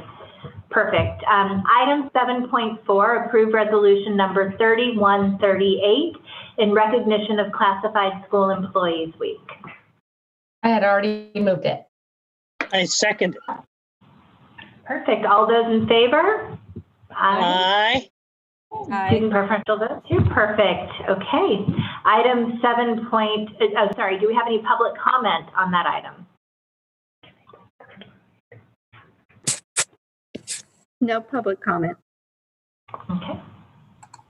Item 7.5, approve resolution number 3139 requesting federal funding to support our public schools in response to COVID-19 economic impacts, as well as resolution number 3140 to prioritize public school funding in 2020-2021 state budget in response to COVID-19 economic impacts. And I just want to say, in introducing this, I want to thank my fellow board members, including Board Member Morawski, for continuing to call for state and federal advocacy for additional resources. I think you know we are 41st in the nation in California in terms of per pupil spending. We are on the phone weekly with the governor's office, with staff, to the pro tem and the speaker, and we are doing everything we can in these very difficult times to demand more dollars to serve our students, in particular in these very grave circumstances. So tonight we're going to present 2 resolutions standing behind those efforts, one on the federal front, another on the state front, which will be presented by Raul Bozio. Good evening, Board President Ryan, board members, Superintendent Aguilar. I'm Raul Bozio, in-house counsel with the district. And as President Ryan just stated, we're here tonight to bring forward 2 resolutions for your consideration. One directed toward the federal government and one towards our state government, advocating for additional funding for our public schools. If we could have the first resolution shared, the federal resolution. And I can just go ahead and I'll read through some of the key provisions to summarize it without reading probably the whole. When we get to the state resolution, because there's some repetitive pieces, I will again summarize and focus on a few of the key resolution items. Can we get the federal resolution shared, Vincent, or should I pull up my own? If you can share it on your end. Can I? Okay.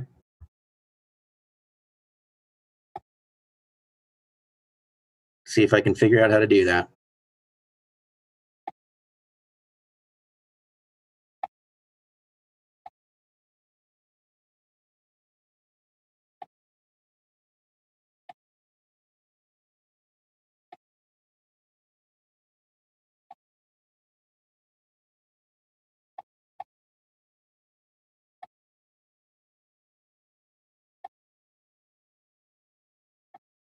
Here we go.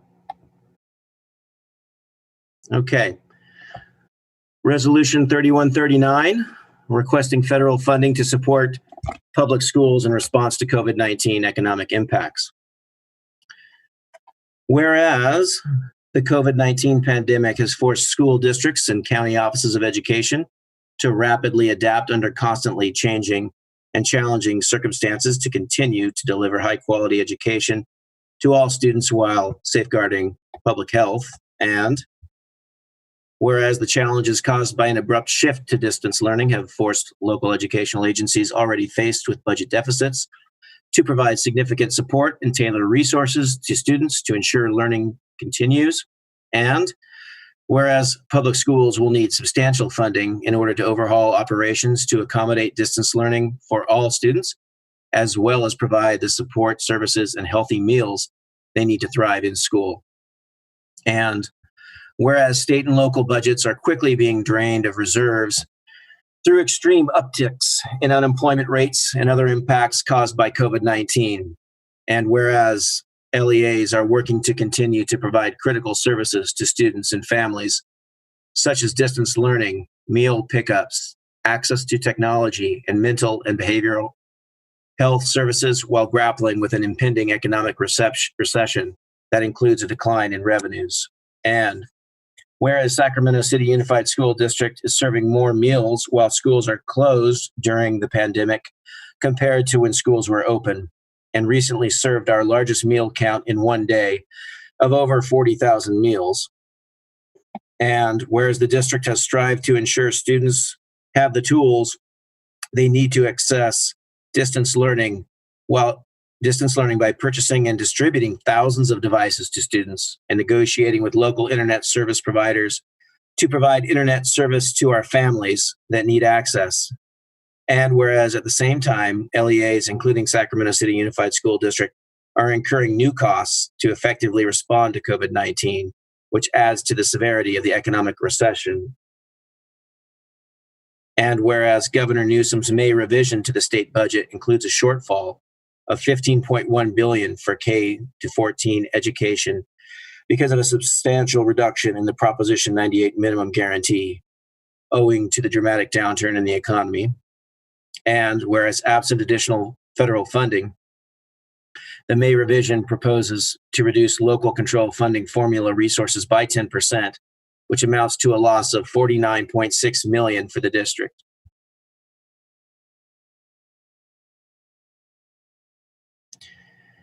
And whereas the Coronavirus Aid Relief and Economic Security CARES Act provides $13.5 billion for public school budgets to directly stabilize public school funding nationwide, as well as additional aid for child care, child nutrition, and grants to provide mental health support to students.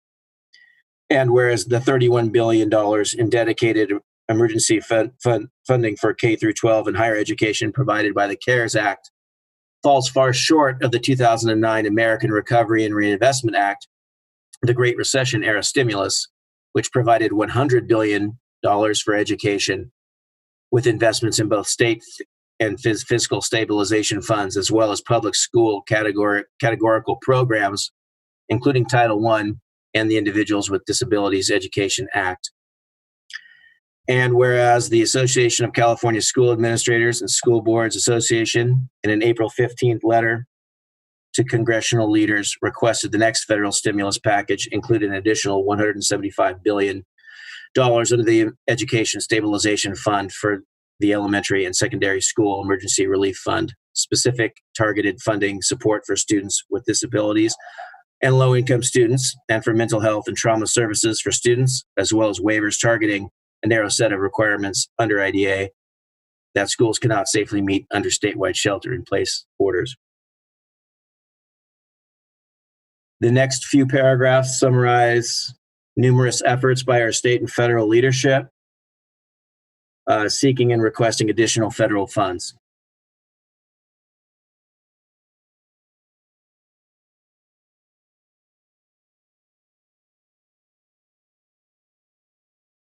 We can go ahead and, if it's okay, I'll skip down to the therefore conclusion.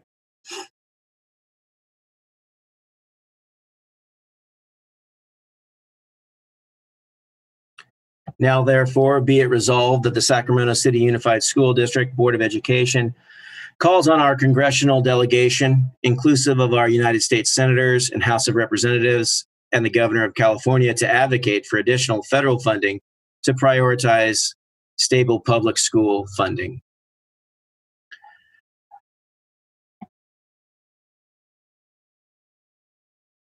I think many watching this evening know that while we are sustaining catastrophic cuts at the state level, our future is also largely contingent upon our ability to secure a second relief package at the federal level, which is why we are bringing both of these resolutions before you this evening.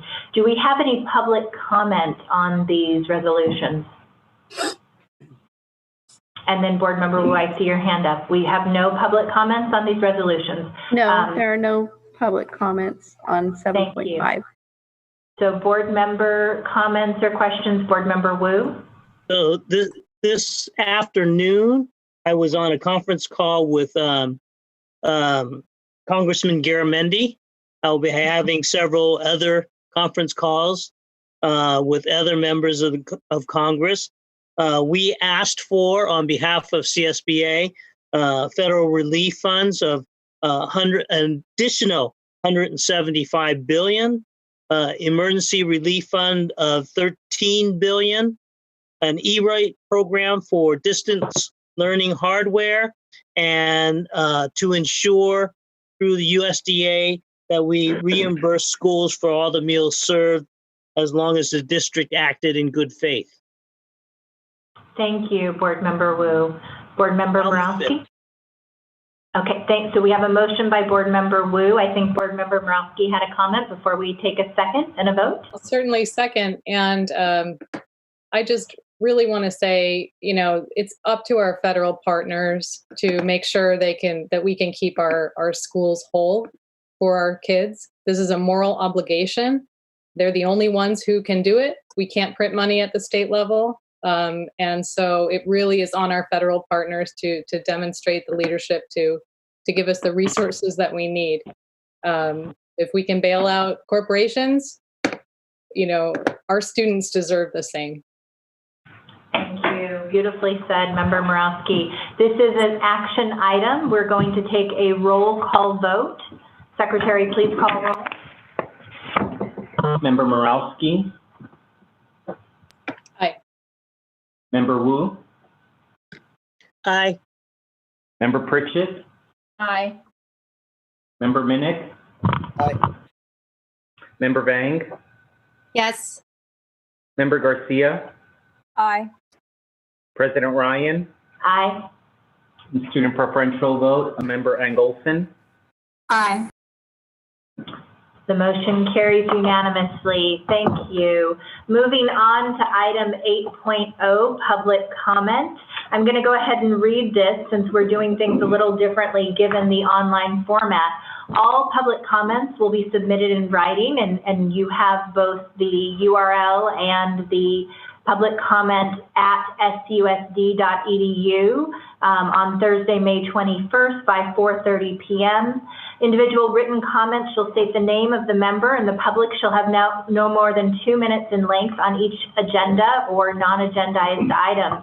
The board shall limit the total time for public comment on each item to 15 minutes in length. Tonight we have 5 different topics. One of them with 17 public comments for the parent participation preschool. Rather than limit it to 15 minutes and only hearing from half of those public commenters, what we'll do, Anne, is we will do the 15 minutes, we'll actually do 17 minutes, and we'll have each of the parent participation preschool at 1 minute each. That way, everyone who submitted a comment on that item will get to speak.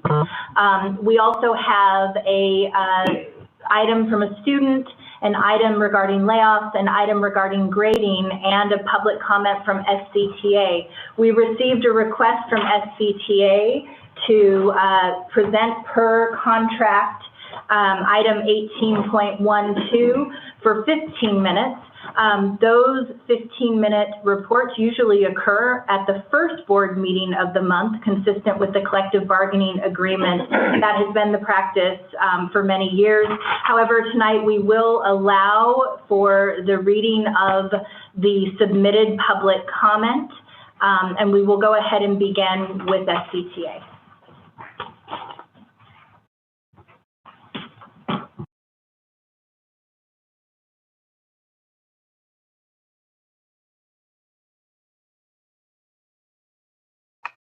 Okay, so we are beginning with SCTA, and this was submitted by David Fisher. It says, good evening. There are 14 more instructional days in this school year, and we in SCTA especially want to recognize those SUSD seniors who will be graduating this year under such trying circumstances. For many of us, our senior years in high school provided many of the lasting memories of our youth as we took those next steps into adulthood and the responsibility that comes with it. As the father of a high school senior, our family is experiencing firsthand the impact that the school closure has had on students, especially our soon-to-be graduates. That's why we in SCTA were pleased to be able to provide lawn signs to graduating seniors throughout the district as an expression, however modest, of our appreciation for the hardship of missing out on so many key events in their senior year. As this school year draws to a close, it is important that we begin to look toward reopening schools in the fall. It is no secret that teachers, parents, and students in the district have been upset by the lack of cooperation, communication, and even compassion from district leaders as we have transitioned to distance learning. Sac City remains the only district in the state that we are aware of that has refused to abide by Governor Newsom's framework for labor management collaboration. We will be conducting a comprehensive evaluation of teachers' experience and will use the lessons we have learned in our engagement with the district regarding reopening of schools, which we intend to initiate in the next week or so. Overlaying this discussion is the status of funding for public education in Sacramento, in California, and throughout the United States. Along with the National Education Association and the California Teachers Association, we have been leading the national fight to secure more federal funding for public schools in California. Last week, I joined the presidents of 14 other large urban school districts, representing teachers who educate approximately 40% of all students in California, in a conversation with representatives from House Speaker Nancy Pelosi's office on the eve of the House passage of the HEROES Act.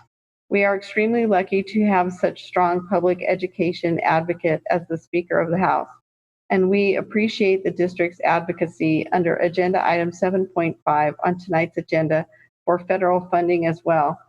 Similarly, again with CTA, SCTA is fighting at the state level to prevent the cuts to K-12 education as outlined in Governor Newsom's May revision. We noted with interest that Sac City had signed onto a May 18 letter to California Assembly and Senate leaders setting forth the need for more resources for schools to be able to open. According to the letter, quote, reopening our school campuses will require more, not fewer, resources to ensure and sustain proper implementation of public health guidance and the safety of all of those involved. Cuts will mean that the reopening of schools will be delayed even after state guidance and clearance from public health officials is given, unquote. Specifically, the letter identifies 3 areas of additional costs, including, quote, new costs to mitigate the learning loss by expanding summer learning and safely returning to in-classroom instruction, including costs associated with social distancing requirements that could result in severely reduced class sizes, staggered schedules or hybrid learning models, nurses to monitor student health, trained professionals to address students' mental health needs exacerbated by the pandemic, the purchase of personal protective equipment for staff and students, and increased cleaning costs to allow for thorough disinfection of school sites, unquote. We agree that coronavirus pandemic creates financial challenges for school districts, including Sac City, and we intend to put forward several ideas to address some of these issues when we resume negotiations with the district over the next several days. But in doing so, it is necessary to point out that this objective is severely compromised by the lack of transparency, accountability, and cooperation from the district. Since August 2018, the district, with the support of Dave Gordon and SCOE, has claimed to be on the brink of insolvency, statements that have turned out time and again to be simply false. In October 2018, in its revised budget after the original budget was rejected by SCOE, the district projected it would have a $37 million deficit in 2018-19. It was wrong. In December 2018, in its first interim budget, the district, with its SCOE-appointed fiscal advisor, projected a $35 million deficit in 2018-19. It was wrong. In March 2019, in its second interim budget, the district, with its SCOE-appointed fiscal advisor, projected a $35 million deficit in 2018-19. It was wrong. In the same budget projections for school year 2019-20, the district projected a massive revenue decrease based on a loss of enrollment of 1,098 students. It turns out that the district failed to count 5 schools, information both the district and SCOE refused to disclose for weeks. In May 2019, 6 weeks from the end of its fiscal year, in its third interim budget, the district, with its SCOE-appointed fiscal advisor, projected a revised deficit of $9 million. It was wrong. Throughout 2018-19, the district stated repeatedly that if the district lost the salary schedule arbitration and honored our contract, the district would be insolvent within months. The salary schedule was implemented. Retro pay was paid out. Again, it was wrong. The district ended 2018-19 by breaking even. The same pattern is repeating itself this fiscal year, 2019-20. In its original budget of July 2019, its first interim budget in December 2019, and its second interim budget in March 2020, the district projected a deficit in 2019-20 of between $1.9 and $2.5 million in the unrestricted fund. According to tonight's third interim budget, the district was wrong. Now the district projects to run a surplus of $3.2 million in the unrestricted fund. It seems like a safe bet that by the time the unaudited actuals are released in August or September, that surplus will grow substantially. The credibility gap in SCUSD is not limited to just its budget projections. It includes fiscal mismanagement and an inability to tell the truth. District leaders have repeatedly and inaccurately stated that entities like the Fiscal Crisis Management Team, FCMAT, the policy analysts for analysis for California education PACE, and the California State Auditor have confirmed the district's projections. That is not accurate. What FCMAT, PACE, and even the State Auditor have confirmed is the district's fiscal mismanagement under this board's leadership. First, let's consider the PACE report. The district does not disclose that the superintendent sits on PACE's advisory board, hardly making it objectionable. Princess Moss, the secretary treasurer of the 3.3 million member National Education Association, had this to say about the PACE SCUSD report. Quote, across the country, we've seen these same tactics using twisted data to justify a political agenda. I was at the bargaining table in Sacramento, so I have seen firsthand how this administration has mismanaged fiscal priorities, putting raises for administrators over the needs of students and communities. As educators, our core truth is first and foremost seeing to the needs of our students. This report serves the political will of its patrons in the district rather than the interests of Sacramento students, unquote. But even PACE cannot mask the gross fiscal management at SCUSD. Quote, for example, in spring 2019, the SCUSD school board approved a budget that failed to account for more than 700 students in 5 school sites, missing student headcount that was worth $8 million annually. One interviewee expressed frustration that the board has approved budgets that have relied upon erroneous data and inaccurate assumptions, unquote.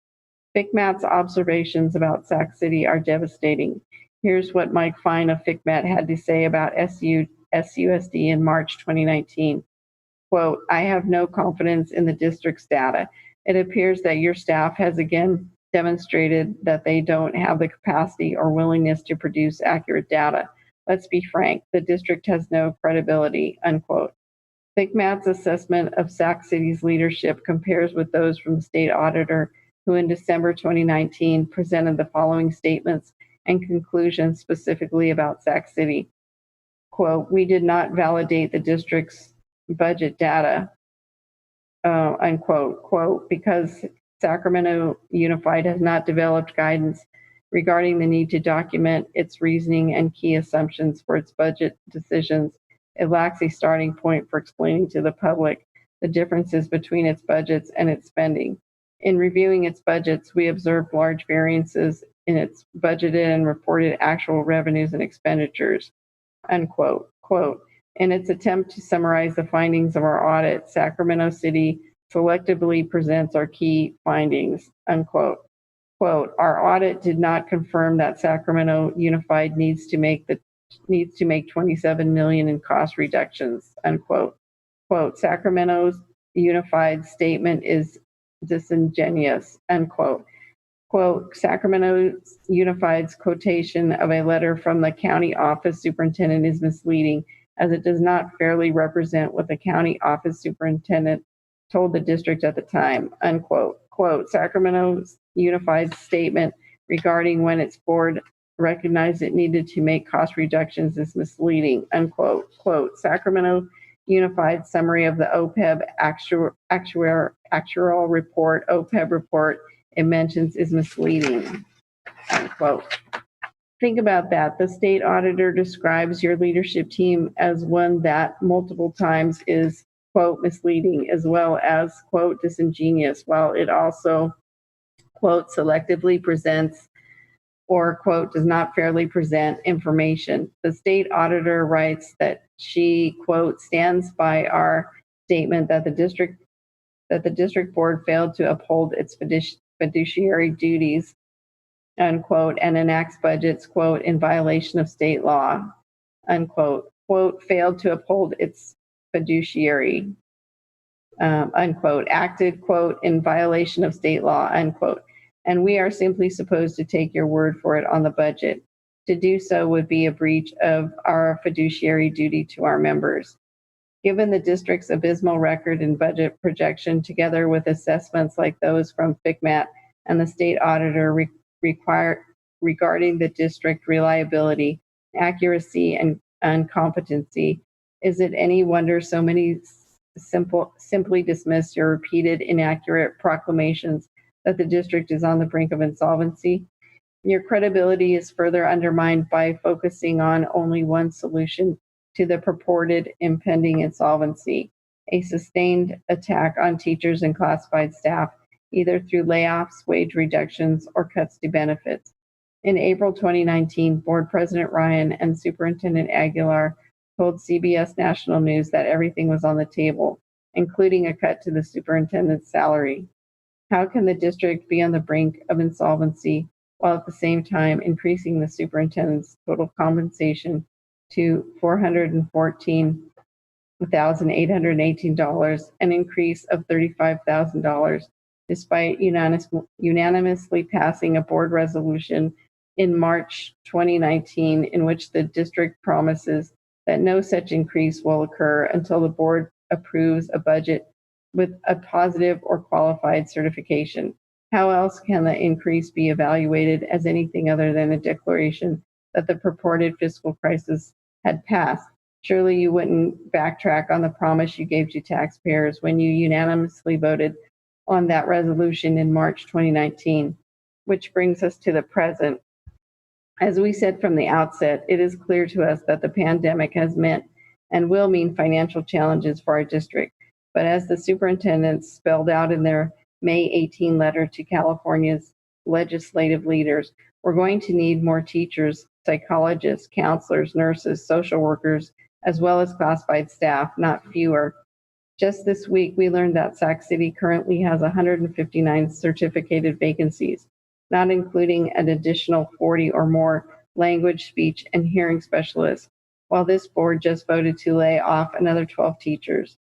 This sets the stage for a staffing crisis at the beginning of next school year, even worse than last year's, both consequences of poor oversight on your part and SCOE's. As we have in the past, SCTA is prepared to work with the district to find budget solutions that ensure that our students continue to receive the highest quality education possible. Solutions include increasing both state and federal revenue. And then, how is that?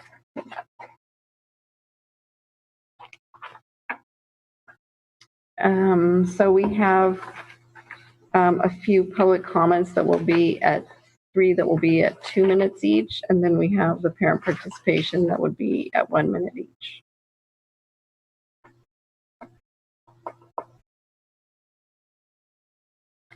And the first at 2 minutes is from Maria Rodriguez, and it says, "Good evening, President Ryan, Superintendent Aguilar, and members of the board. This is Maria Rodriguez, soon to be a second-time parent of a SUSD graduate. Thank you for the work you, the teachers and staff, have put into continuing our scholars' education while also ensuring equitable access. Thank you, thank you, thank you. I cannot say thank you enough. While I have great appreciation, I also want to advise all of us to consider our words before we say we are putting children first. Very few actually put children first. In truth, most of us, myself included, put ego, paycheck, and reputation ahead of children. A few people truly do put children first, and I doubt anyone sees those people. These are the people who volunteer with no accolade. These are the people who don't raise their voices. These are the people to whom our children will go to when they are most frightened and lost. The vitriol and name-calling in the public and on social media is heartbreaking and does not serve children. As one who has fought in front of my children, I can tell you that reconciling with my opponent and moving forward despite ongoing disagreement is the most loving thing I can do for my children. On another note, I am sad that our seniors are missing out on their final quarter with their school community. I asked my senior what he missed the most, and he told me that he misses being in Ms. Manzano's class with his classmates. Yes, they are meeting on Zoom, but truly there is no substitute for the classroom at this time. There are many stellar students I have known and observed in my 16 years as a parent and volunteer. Besides Ms. Manzano, I want to thank two retiring teachers, Ms. Chedoriski, who started my sons on the path of orchestra and band, and Ms. Renssler, who is a teacher that students go back to when they need a hug. The next public comment is from Gulala Shitab and says, hello everyone, I am a laid off child development teacher. I am not sure if you have realized that many of us were laid off out of seniority. It is illegal to lay people off out of seniority, and now, quote, you have to pay so much for legal fees. You all know that money is supposed to be for the students, not for arrogant behavior of yours. That's just a drop in the ocean of problems that Sac City has. None of you have stepped up like a leader to reconcile with the people that are the heart and lungs of the district. Sometimes I feel like you got this, quote, job in order to pave the offices you would like to run for in the future. I believe that since you all couldn't bring a good change, it is time for you all to leave this district, and the public should choose people who can work for the students and teachers rather than against them. Your job is to be impartial, but you have failed to do that and have never stood up for students. The next comment is from Richard Vasquez and says, good evening, President Ryan, Superintendent Aguilar, and members of the board. Thank you for updating the grading policy. It is welcomed as distance learning is new to everyone. Please look to have all teachers at high school sites implement the changes immediately, as many have not. We are not getting the same quality of teaching, so why would we hold students accountable to the same grading? My daughter is on her 7th math teacher this year. Let's get one more to the total to kick off distance learning. Does anyone care? Will that be the final number for the year? I have been pleading with you all year about teacher vacancy and how it has created a negative high school experience for my child and destroyed her favorite subject in school. No, we came from an elementary school in the district that provided us with no sports, no music, no arts, no counselor, no librarian, no after-school programs, no nothing. This is deja vu for me. Now no teachers. This is what my neighborhood schools have provided. Come on. What can I expect my kid to like when she didn't get any opportunities? Well, she liked math. Why did that have to be taken away from her too? Quit ruining our educational experience. You are creating negative outcomes by not providing the most needed help students with full-time teachers at the start of the school year. We don't need rotating doors. We need consistency. Quit allowing this to happen to our site. It has been a problem in years past, according to the SARC. Please make adjustments to the hiring calendar, even the surplus process. We are far behind other districts in the processes. I got an MOU for you. Let's put the students first and adjust the timelines of these processes so the most needed help students get a chance to thrive. Thank you. And then the remaining comments will be at 1 minute each because they're parent participation subject of the 17. And the first is from Elizabeth Ramirez Trejo, and says, my name is Elizabeth Ramirez. My daughter Regina had attended the preschool program with Miss Tamara at Tahoe Elementary. It really breaks my heart that this beautiful family program can be closed because of budget. Some parents and I are committed to pay more to continue with the program, but also we would like to hear ideas, proposals from your side showing us that you really like to continue with the program as we do. We know that you have so many things to think about during this crisis, but please think about this program and our kids' home, hope, happiness, stability. This program shows a better future for our children, parents, and teachers, inspire every child's soul. We are a Mexican family who moved to USA 1 year ago. This preschool program helped us to adapt to this country. My daughter showed a significant progress in her second language acquisition. The next public comment is from Marie Weiss and says, my daughter attends the parent participation preschool at Tahoe Elementary. The parent participation preschool has changed our lives and helped our family more than I could ever say.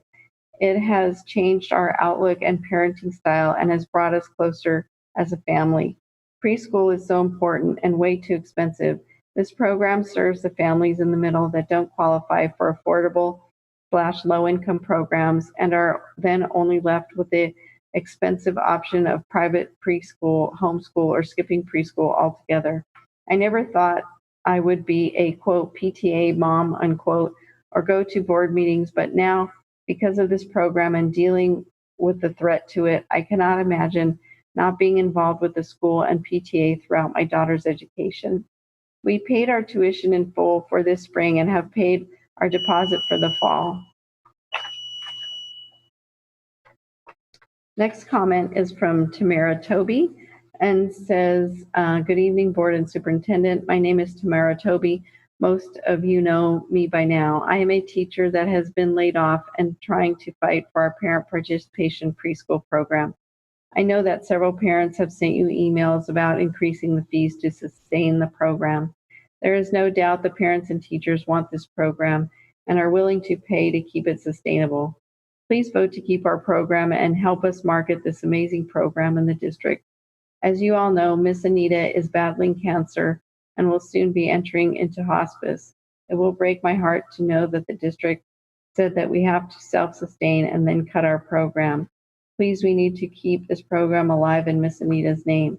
Miss Anita did more for this program than any leader above her. I know the district is struggling, but let this program survive the pandemic and budgetary struggles. Thank you for your time and consideration. The next message is from Nanette Podesta and says, my name is Nanette Podesta, parent in the parent participation preschool.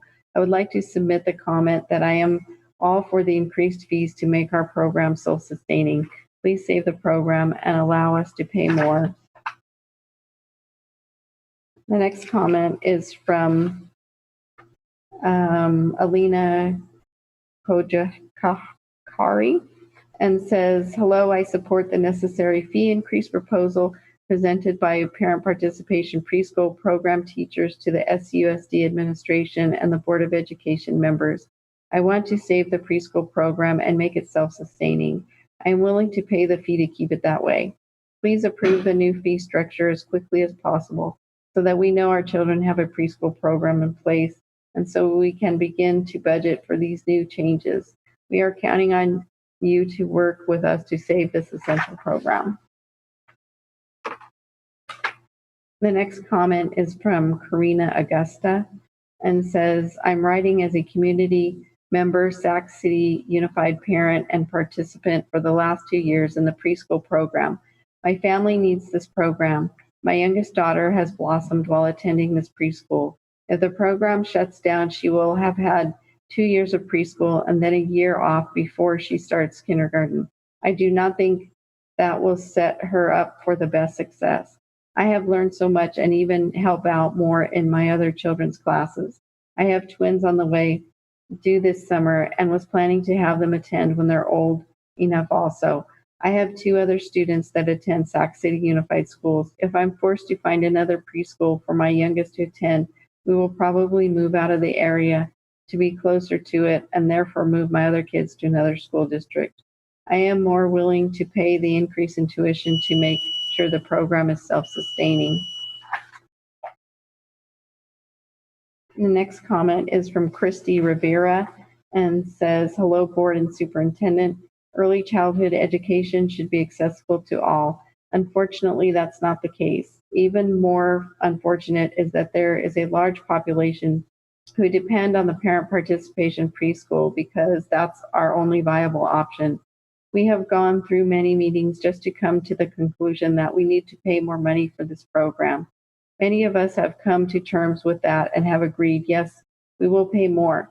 We will pay more because we know how valuable this program is for our children.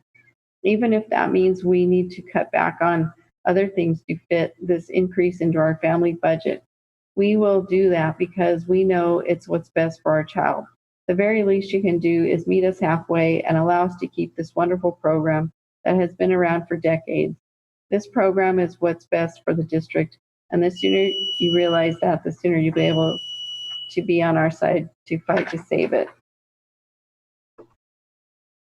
The next comment is from Allison West and says, hello, members of the board. I hope you and yours are well. I am an employee of SUSD myself, as I'm a speech language pathologist for the district, and I am a parent of Miss Tamara's parent participation preschool program at Tahoe Elementary, as my son Alan has attended since November.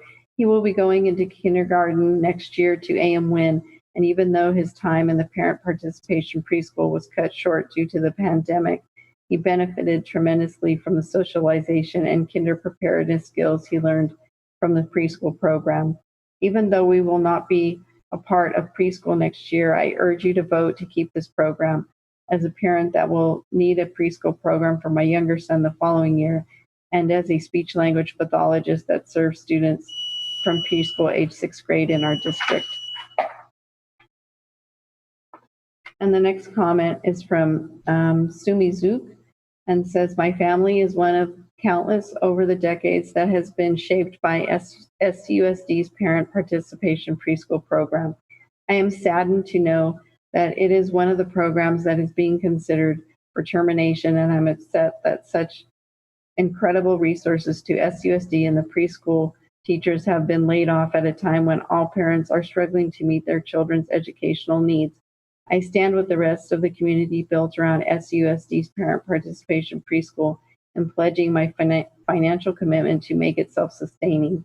When I came to Sacramento 2 years ago to escape an abusive marriage, I was terrified of how I would be able to survive as a single mom with a 4-year-old and another baby on the way. I'm immensely grateful that I found the parent participation preschool, which provided us with a community and structure and helped me rebuild my self-confidence.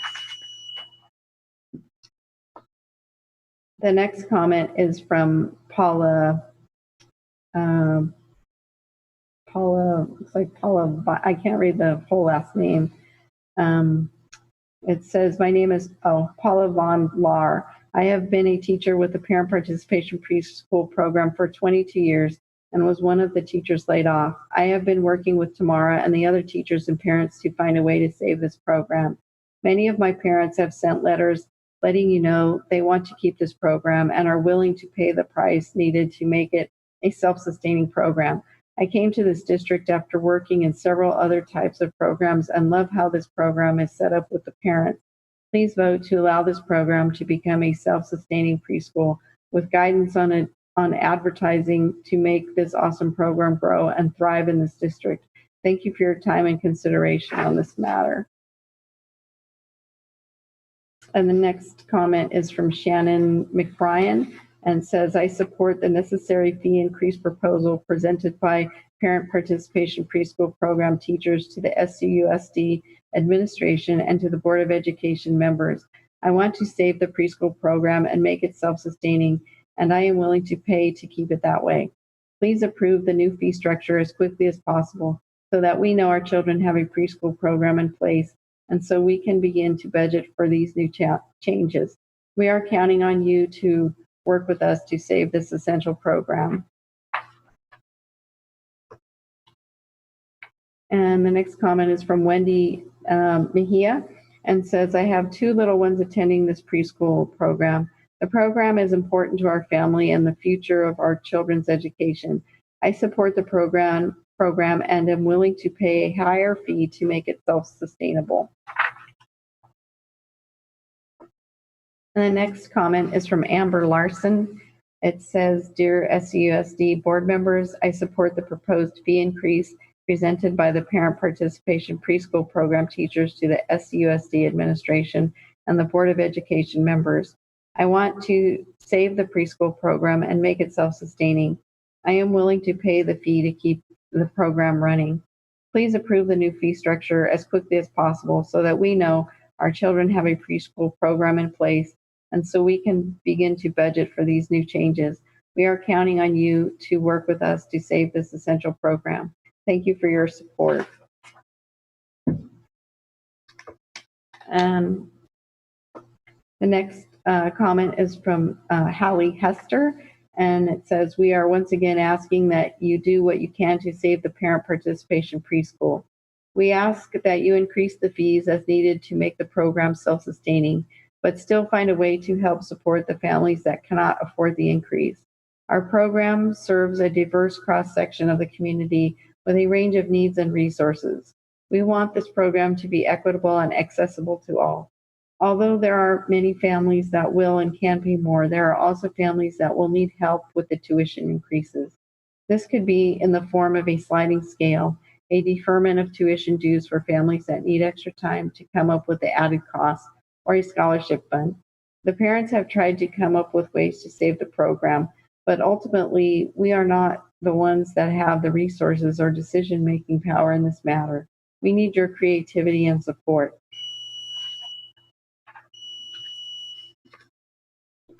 The next comment is from Rebecca Kremer and says, our children have all lost so much over the past couple of weeks. Access to friends, grandparents, the park. They're being told regularly what they cannot do. No hugging, do not get hurt. We cannot go to the ER right now. No shopping, no restaurants. And strange new things they need to do. Wear a mask, sign into Zoom, sit still so your teacher can see you on a tiny video screen. We are getting through this by reminding our kids that this is temporary, that this loss is not forever, that they know that they are loved, valued, and that hugs will return. But my kids also know that the grief they feel at the loss of their preschool might not be temporary. They know that the director of the Parent Participation Preschool Program failed them, that mom and dad have been on meetings and writing letters and researching how to save a program that was neglected by the leaders. The next comment is from Richard Hiroshi Dahl and says, good evening, board members and Superintendent Aguilar. Once again, write to you with the hope that you will take action to save the Parent Participation Preschool Program. I believe you all see the value in our program, but we need to see that belief backed up with your deeds. Time and again, the parents have been tasked with solving this issue and saving the program. We have given you our ideas and the ball is now in your court. Make the right decision. And the last comment is from Rebecca Gross. And she sent 2 pictures as attachment, but no comment, but the pictures. And it says, I love Miss Tamara. I love preschool. We are washing our hands from Ada, age 4. Let's see. And a second one says, Sue's boss, this is why I want you to keep Miss Tamara's class. I like the cool down area. I don't want you to fire Miss Tamara because she's the best teacher I've known. Ada is one of my sisters, and she has a lot of fun and will be ready for kindergarten. And it's from Edison, age 5. And that's the last public comment.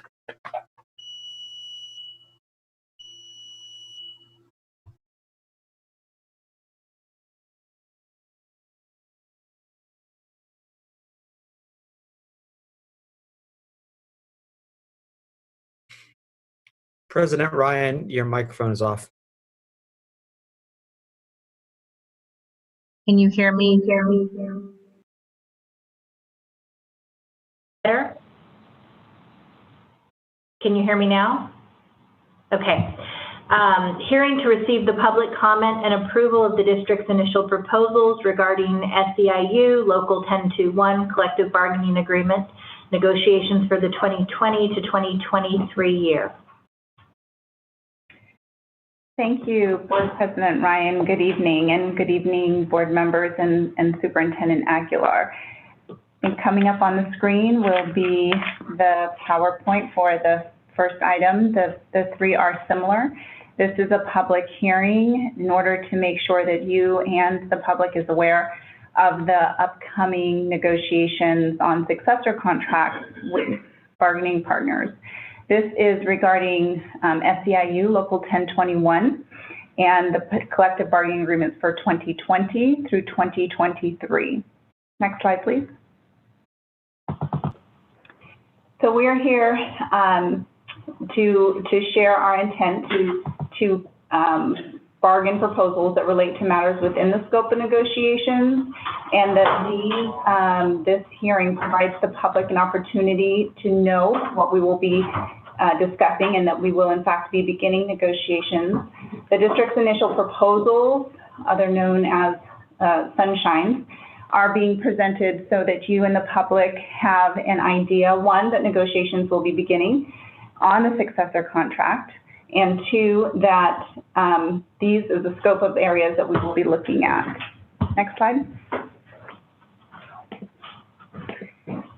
SEIU Local 1021 current contract expires this June 2020, and what we will be bargaining in successor negotiations will be the collective bargaining agreement for a 2020 through 2023 successor contract, again looking at a 3-year term. The district's team will make proposals to any or all of the articles that you'll see on the following slides in order to make updates to language to ensure consistency with state, federal laws, and also to ensure the fiscal solvency of the district, and of course to maintain efficient operations. You can see on this slide here, Articles 1 through 25, which are each of the articles within the SEIU contract are what we are sunshining for you in order to begin negotiations. Any questions? Do we have any public comment?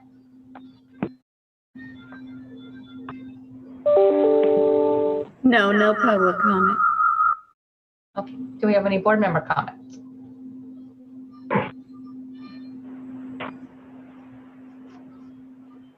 I'm not seeing any board member comments. All right. Can I get a motion? I'll move it. I'll second. Okay. All right. We have a motion and a second. All in favor, raise your hand. Could we have a roll call vote just for the... Sure, we can ask for a roll call vote. Superintendent? Member Pritchett? Aye. Member Minnick? Aye. Member Garcia? Aye. Member Wu? Aye. Member Vang? Yes. Member Morawski? Aye. Member Ryan? Member Ryan stepped away real quick. Preferential student board member vote, student member. There's no preferential. Got it.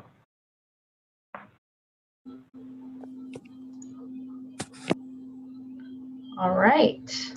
Sorry, the agenda is not right in front of me. Superintendent, do you have the agenda right in front of you? Yes, item 9.2 Thank you. is hearing to receive public comment and approval of the district's initial proposals regarding Teamsters Union, Local 150 Collective Bargaining Agreement negotiations for 2020 to 2023, presented also by Chief McCarn.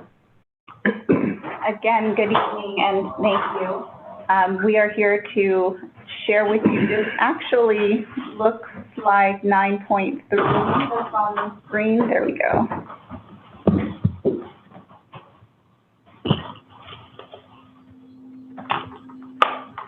So, yeah, there we go. Thank you. Thank you so much. Next slide.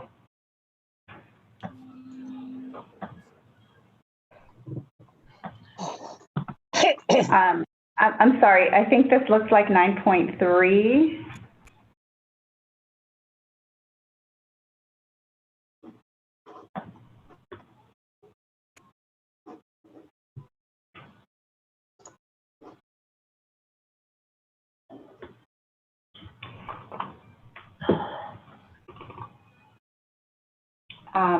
I can, let me pull it up and I can keep going.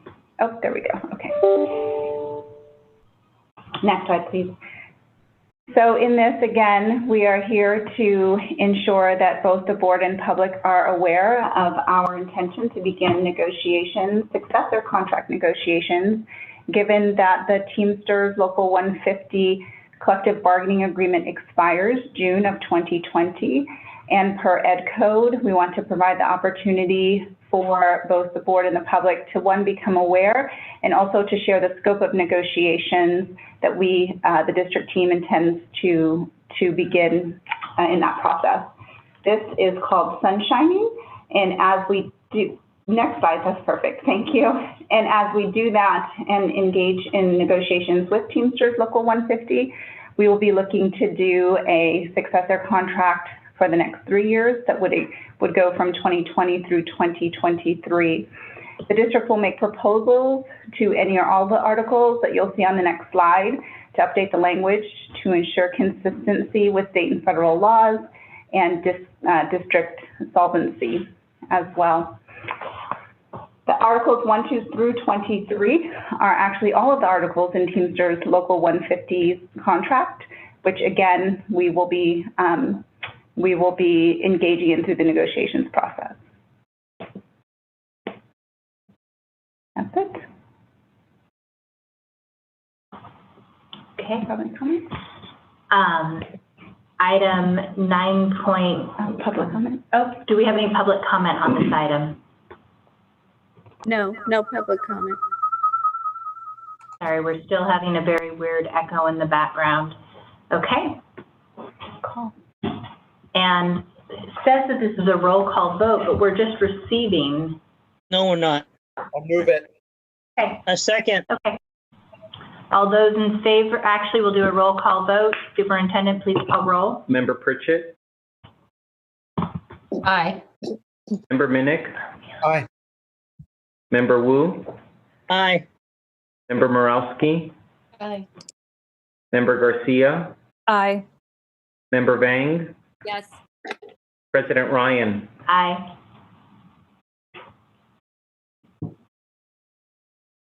Okay. Item 9.3, hearing to receive public comment and approval of the district's initial proposals regarding the Teamsters Classified Supervisors, TCS, collective bargaining agreement, negotiations for the 2020 to 2023 period. Thank you, Board President Ryan. Similar to the other public hearings, this is the intent is to ensure that both the public and the board are aware of upcoming negotiations, successor contract negotiations with Teamsters Classified Supervisors, otherwise known as TCS. Their current contract expires June of this year. The district would be seeking to provide proposals, and in order to do that, we sunshine to let both the public and the board know that these negotiations are about to begin. Next slide, please.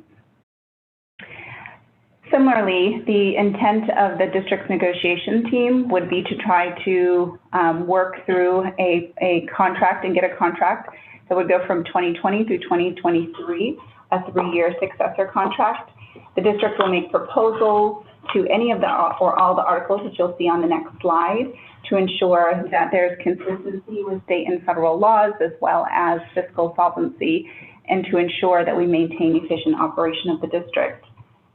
The articles that you see, 1 through 24, are actually all of the articles within the TCS contract. And again, the district's team would be looking to make proposals on some or all of those. Questions? Do we have any public comment on this item? No. Board member No questions? public comment. Okay. I'll move it. Second. Student preferential vote? No preferential vote. No preferential vote, thank you. Roll call? Member Pritchett? Aye. Member Minnick? Aye. Member Wu? Aye. Member Morosky? Aye. Member Garcia? Aye. Member Vang? Yes. President Ryan? Yes. Thank you. Okay, item 10.0, board workshop, strategic plan and other initiatives. Item 10.1, approve the 2019-2020 third interim financial report and 6-month update. This evening will be presented by Rose Ramos.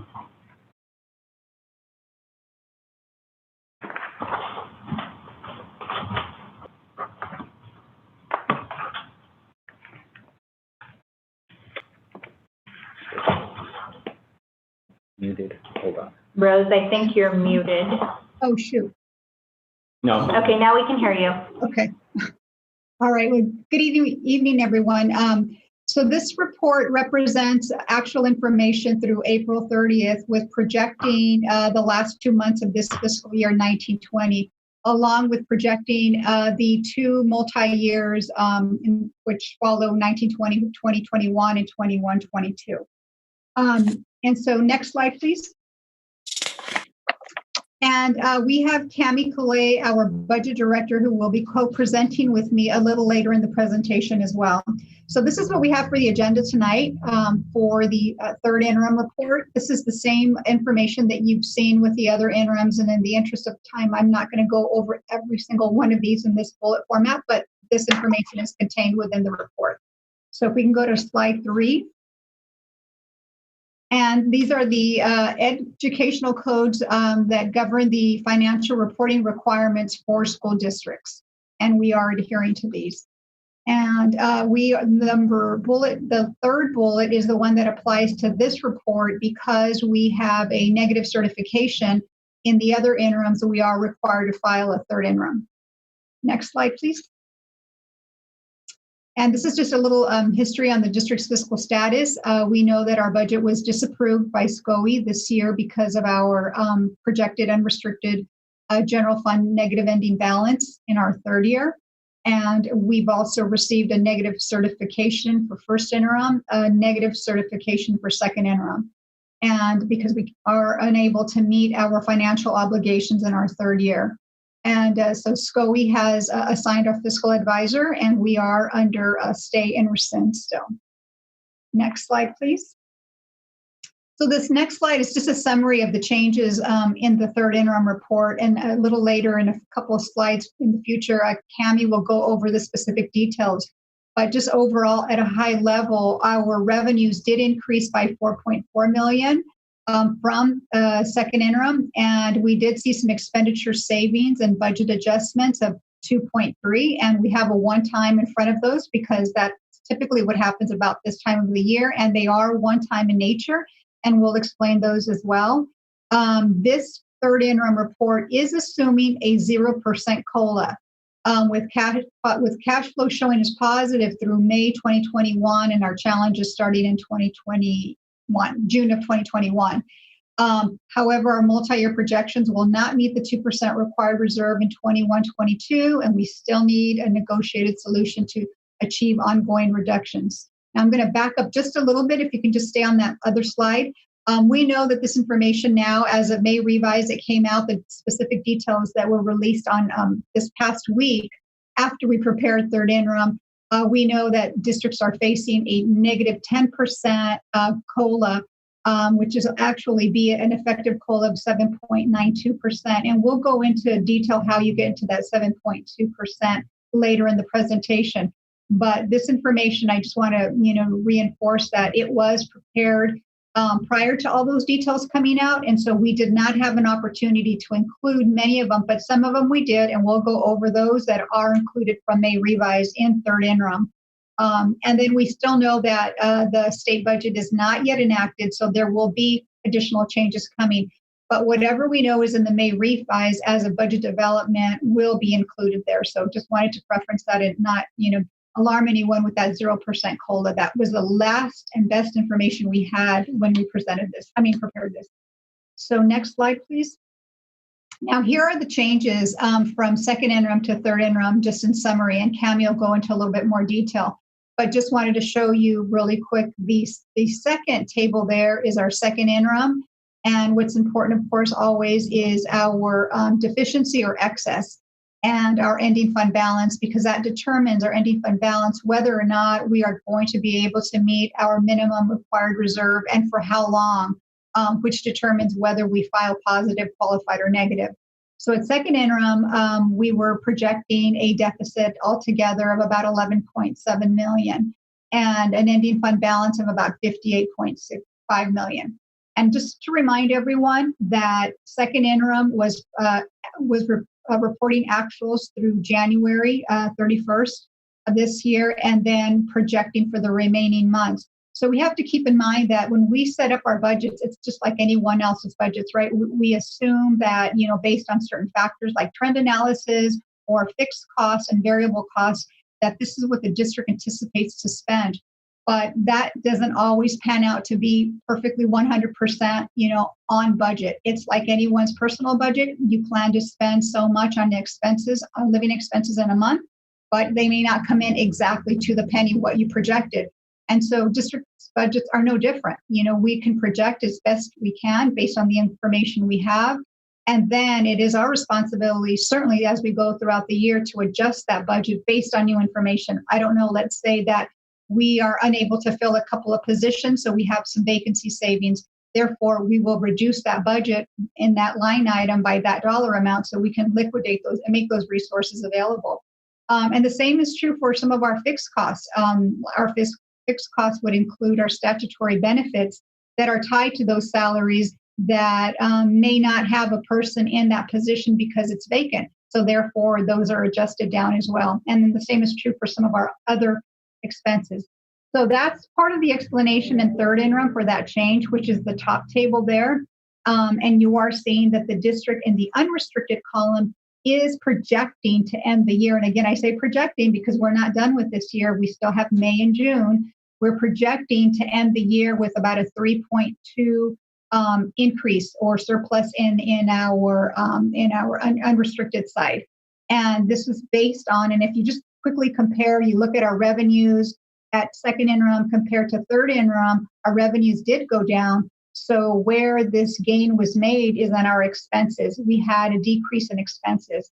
And this is for those reasons that I just described. It was some vacancy savings and then some savings in some of our operating cost line items. But when we look at the restricted side, we see a little bit of the opposite happening. We do see that they did have an increase in their revenue and their expenses did go down just a bit, but their contributions went down just a bit as well.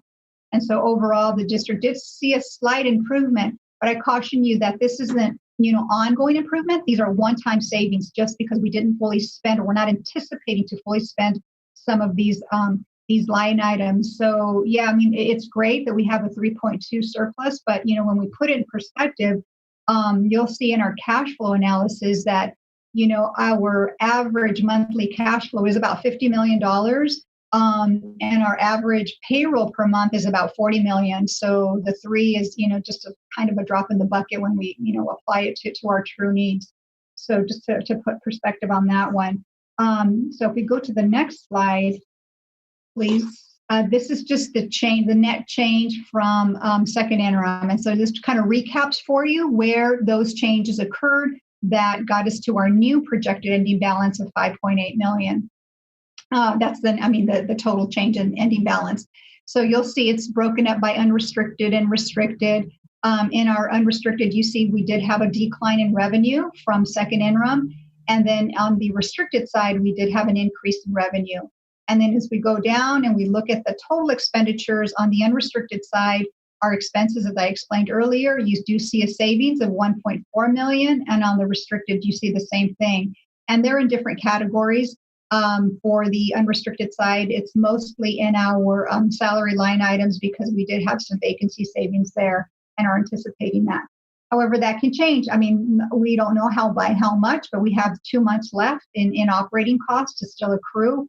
And so we'll see a final expenditure for both categories once we close the books. So now the next slide, I'm going to turn it over to Cami, and she's going to dive into the details a little bit more to explain those changes.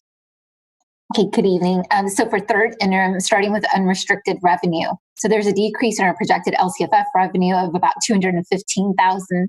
That's due to a decrease in our non-public and community day school ADA. For our local revenues, we have an increase of about $91,000 for grants and donations. Next slide, please. As far as our salaries and benefits, we did have one-time savings. Some of that's in our vacancies as well as our sub-account lines, and just reconciling some of those vacancies. So what staff, they complete reconciliations monthly and they move down any savings. We're unable to account for savings ahead of time. So if it remains unfilled, then at that point, they're able to reconcile, move that savings down. So we had 3.9 million there. We had an increase in supplies and services. So as staff moves down some of the vacancy savings onto our supply lines, departments and school sites are able to utilize some of that savings onto their supplies and services as needed. And then we also have additional costs in capital outlay, 32,000, indirect costs of 335, and then a decrease in our contributions of 5.4 million, which is a one-time savings. And so on the restricted side, we had an increase in our projected federal revenue. Again, that's just aligning budget to actual ward allocations. An increase in our projected state revenue of 758. 666,000 of that is due to COVID-19 state relief funds. 45,000 was in CTE CPA funds. 45,000 is from the clean tech renewable energy. And then an increase in our projected local revenue. We had approximately 213 in grants and donations. And then we had a decrease in our contribution of 5.4 million. Most of that is in special ed. We had a slight decrease also in our contribution to our charters, but then we had a slight increase for our fee-for-service programs. And on the restricted side expenses, we had an increase in salary and benefits of 2.2 million. That again is budget adjustments, a decrease in our supplies and services for 3.4. And our indirect cost was aligned with program changes. And for our multi-year projection, so moving from what we showed at second interim to third interim, now using the 0% COLA, we have a decrease of 8.5 million in fiscal year 2020-21. And in 21-22, we anticipated a decrease of 20.3 million. This again was using 0% COLA for third interim, which we know is no longer the case with May revise. And then as far as the assumptions that were used, we included increase for contributions for SURS and PERS per statute, an increase in health of 7%, an increase in utilities for about 500,000, an increase in special ed of 14.1 million.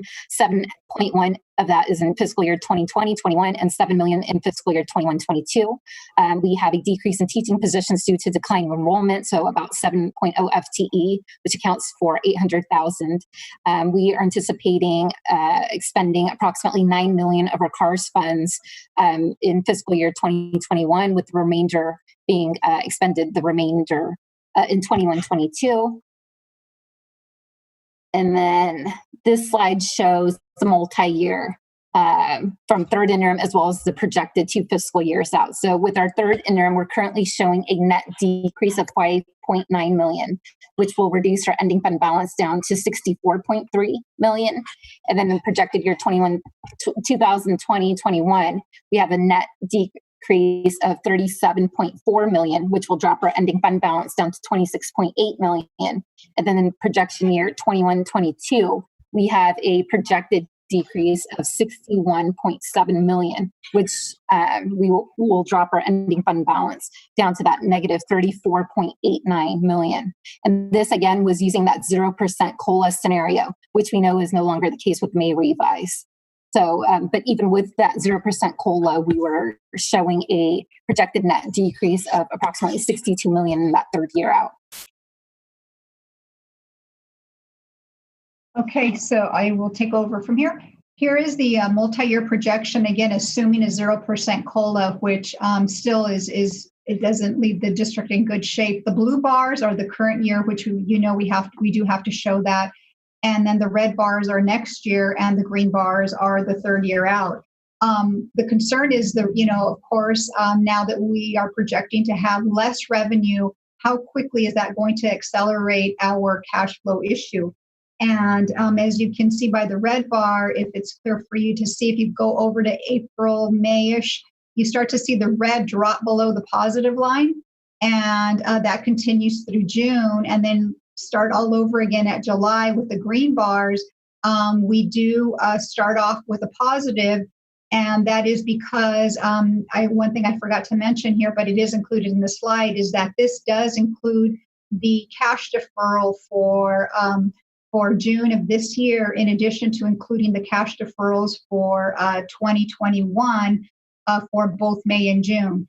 And so it doesn't mean we're not going to get the money. It just means that the state delays in giving us the funds by a month or two, by pushing out that cash receipt by a month or two. So if we start to look at 21-22, the green bars in July, where we recover a little bit. We recover in July. August looks still positive. So September still looks positive. But by October, we start to decline again in cash, and we do not recover from that point, except for the 1 month in January. But it's not a recovery enough to sustain the remainder of the year. And so, and this is just assuming a 0% COLA. So as you'll see in a future presentation, now that we've applied a higher negative percent COLA, this situation gets a lot worse. And again, I'm just going to remind everyone that the district's cash flow needs are, monthly, about $50 million for 10 months out of the year. Those are our operating months. We only have 2 months where cash flow is below that. One of the lowest ones is in July, where it's about 18 million. And then it picks up again starting in August, going through September. And again, payroll, it represents a big piece of that cash flow need. It's about 40 million. So if we can go to the next slide. And this is just some data for you on our cash flow needs, with August being at 18, and July being at 8. And then June is our highest at about 60, because we're, quickly trying to process all of our year-end accounts. And this is based on 1920 projected cash flow. So the next slide, you've seen this before, what GFOA recommends, about 17% reserve, or 2 months of, which represents 2 months of average payroll. For the district, it's 86 million. Our current reserve is at 2%, which is 11.5 million roughly. So it's not even close to covering a month of our payroll at all. So the next slide, this is our budget calendar that you've seen before, a timeline. It just shows what the budget cycle is for this coming year up until we adopt the budget, and then we start with our new year. And then this next slide is just the progress that we're making on the FCMAT risk analysis that was done on the district back in October 2018. And with every interim report, we will be providing you with an update on how we are progressing with each of these findings. Some of them are taking a little longer to complete, but nonetheless, they have been attempted. And so some of these columns will explain that. And there is a very detailed report on the district's website that does go into detail on each of the findings and what work has been done to date and what the expectation is for completing that finding. And then the next slide is the May, again, to remind everyone of May revise. It just came out last week. And just again, that it was just not a very positive state budget projection for any of us. The state is projecting that deficit of $54 billion with $41 billion revenue decline. And so we already know that we are going to expect to see some funding reductions. There is some discussion about relief for K-12s, and we will go into more detail in the May revised presentation that's coming up shortly. And so the next slide, this is the one we wanted to share with you, just so you have an idea of some of the high level and big ticket items in May revised that's projected or proposed for K-12 and what we've included in third interim and what we have not. So the first one we discussed that LCFF funding reduction is going to be at 10%, and they're going to eliminate that 2.31% COLA. So overall, the effective reduction is a 7.92% COLA to LCFF. And we've gone ahead and prepared the three scenarios under the third interim because we weren't sure what the actual COLA was going to come out to be. And we still don't know, right? There's still negotiating that has to happen before the state budget is enacted. And then the other item that is included in third interim is the LCFF cash deferral from June 2020 to July 2020. It's about $27 million. And we've also included next year's deferral, which is an extra month. And then we did factor in the special ed funding increase to AB 602, the 645 base, which is about $2.5 million for the district. The next item, the STRS PERS employer rate decreases, we did not include those. We didn't have those details when we were finalizing third interim. And what is included is COVID-19, the federal relief of $16 million, and then the state relief funding of $660,000. So we have a little note down at the bottom that says anything with an asterisk are the factors that are included in the third interim report for tonight. And the next slide is just a summary of all prior reductions that the district has made in this last year and a half, more than 30 million. Some are one-time, some are ongoing. And this is from a presentation that was shared with the board in the prior year. And so quite a bit of work. And so in summary, we are going to continue to need a solution. If we could switch to the next slide, please.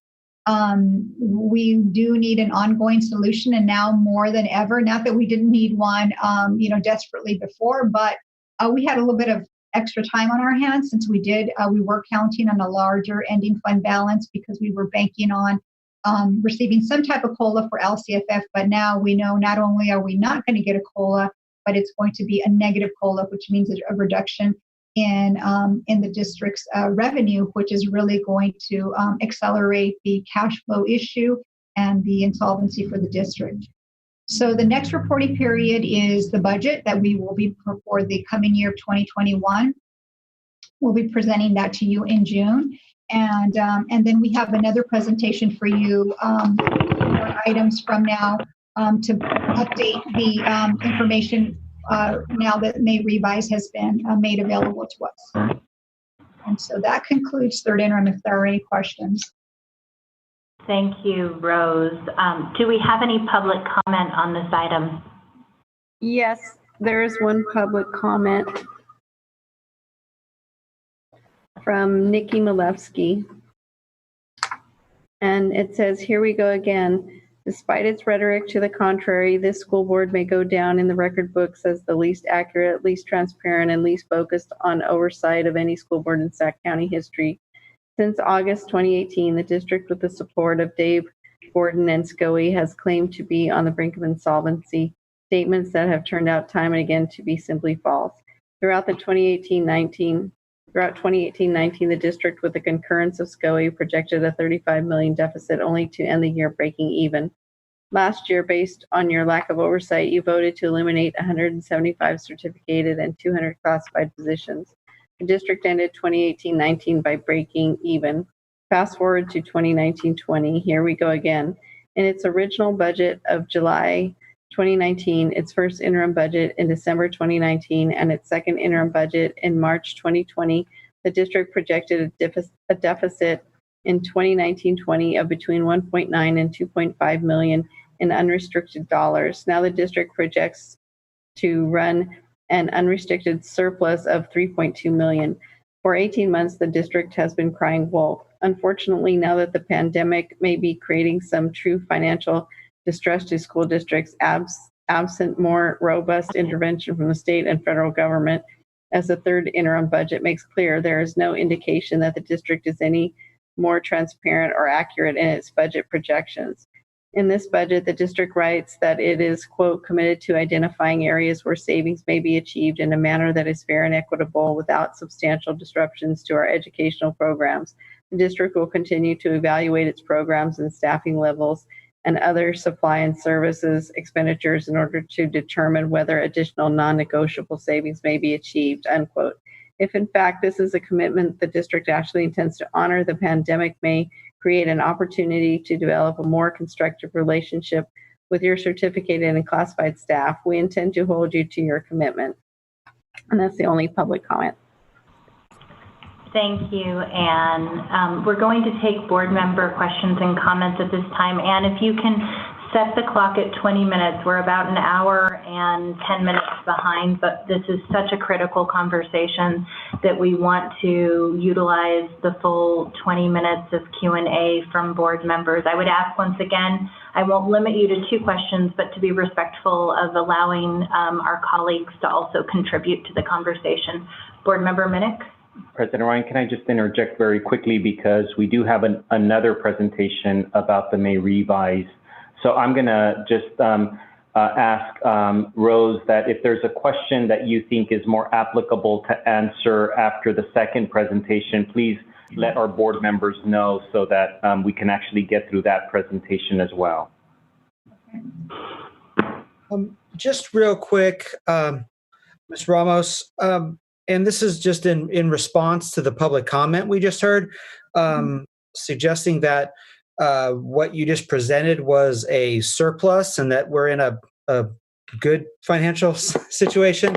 Can you just clarify that? Because that's not what I saw. And if you could just clarify maybe what was misunderstood in that comment, because I want to find out what because what I saw was we have funding at some point, and then years out, then we're back where we started. Can you just clarify that for us? I can, sure. So the surplus that we're seeing, that was only for the unrestricted part of the budget in the general fund, and that was only for this year, for the 19-20 year that we're currently in, right? And we know that this year we do have sufficient reserves to finish this year. But the problem is that our reserves are not great enough to carry us the 2 out years out where we have huge deficits. And so what you need to do is look at that information and then turn over to slide 14. Slide 14 tells the entire picture, right? It'll carry over the reserve that you have and run it through the 2 out years and show you that it is not sufficient at all.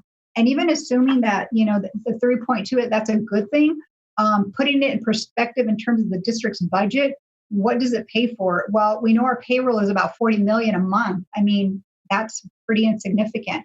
And it doesn't even pay for our operating costs, which are another, 5 to 8 million per month. So, I mean, we're moving in the right direction in the unrestricted, don't get me wrong, but it's a drop in the bucket. And it's only because we did not fully spend everything we thought we were going to spend by April 30th. That's like anyone else's budget, whether you own a corporation or your household budget, you anticipate that your expenses per month are X amount of dollars. but you know that at the end of the month, they're not going to come in exactly on that, exactly to that amount. And that's the same thing that happened here with the district. And when you put 3.2 million and compare it to the entire budget, I mean, that's way less than 1% of our budget. That's pretty tight. Great. Yeah, and then Because if we look at it at one moment in time, it doesn't really matter if we have, expenses coming up. If I have $20 in my pocket, but I have $100 in expenses tomorrow, I don't really have a $20 surplus, right? Correct.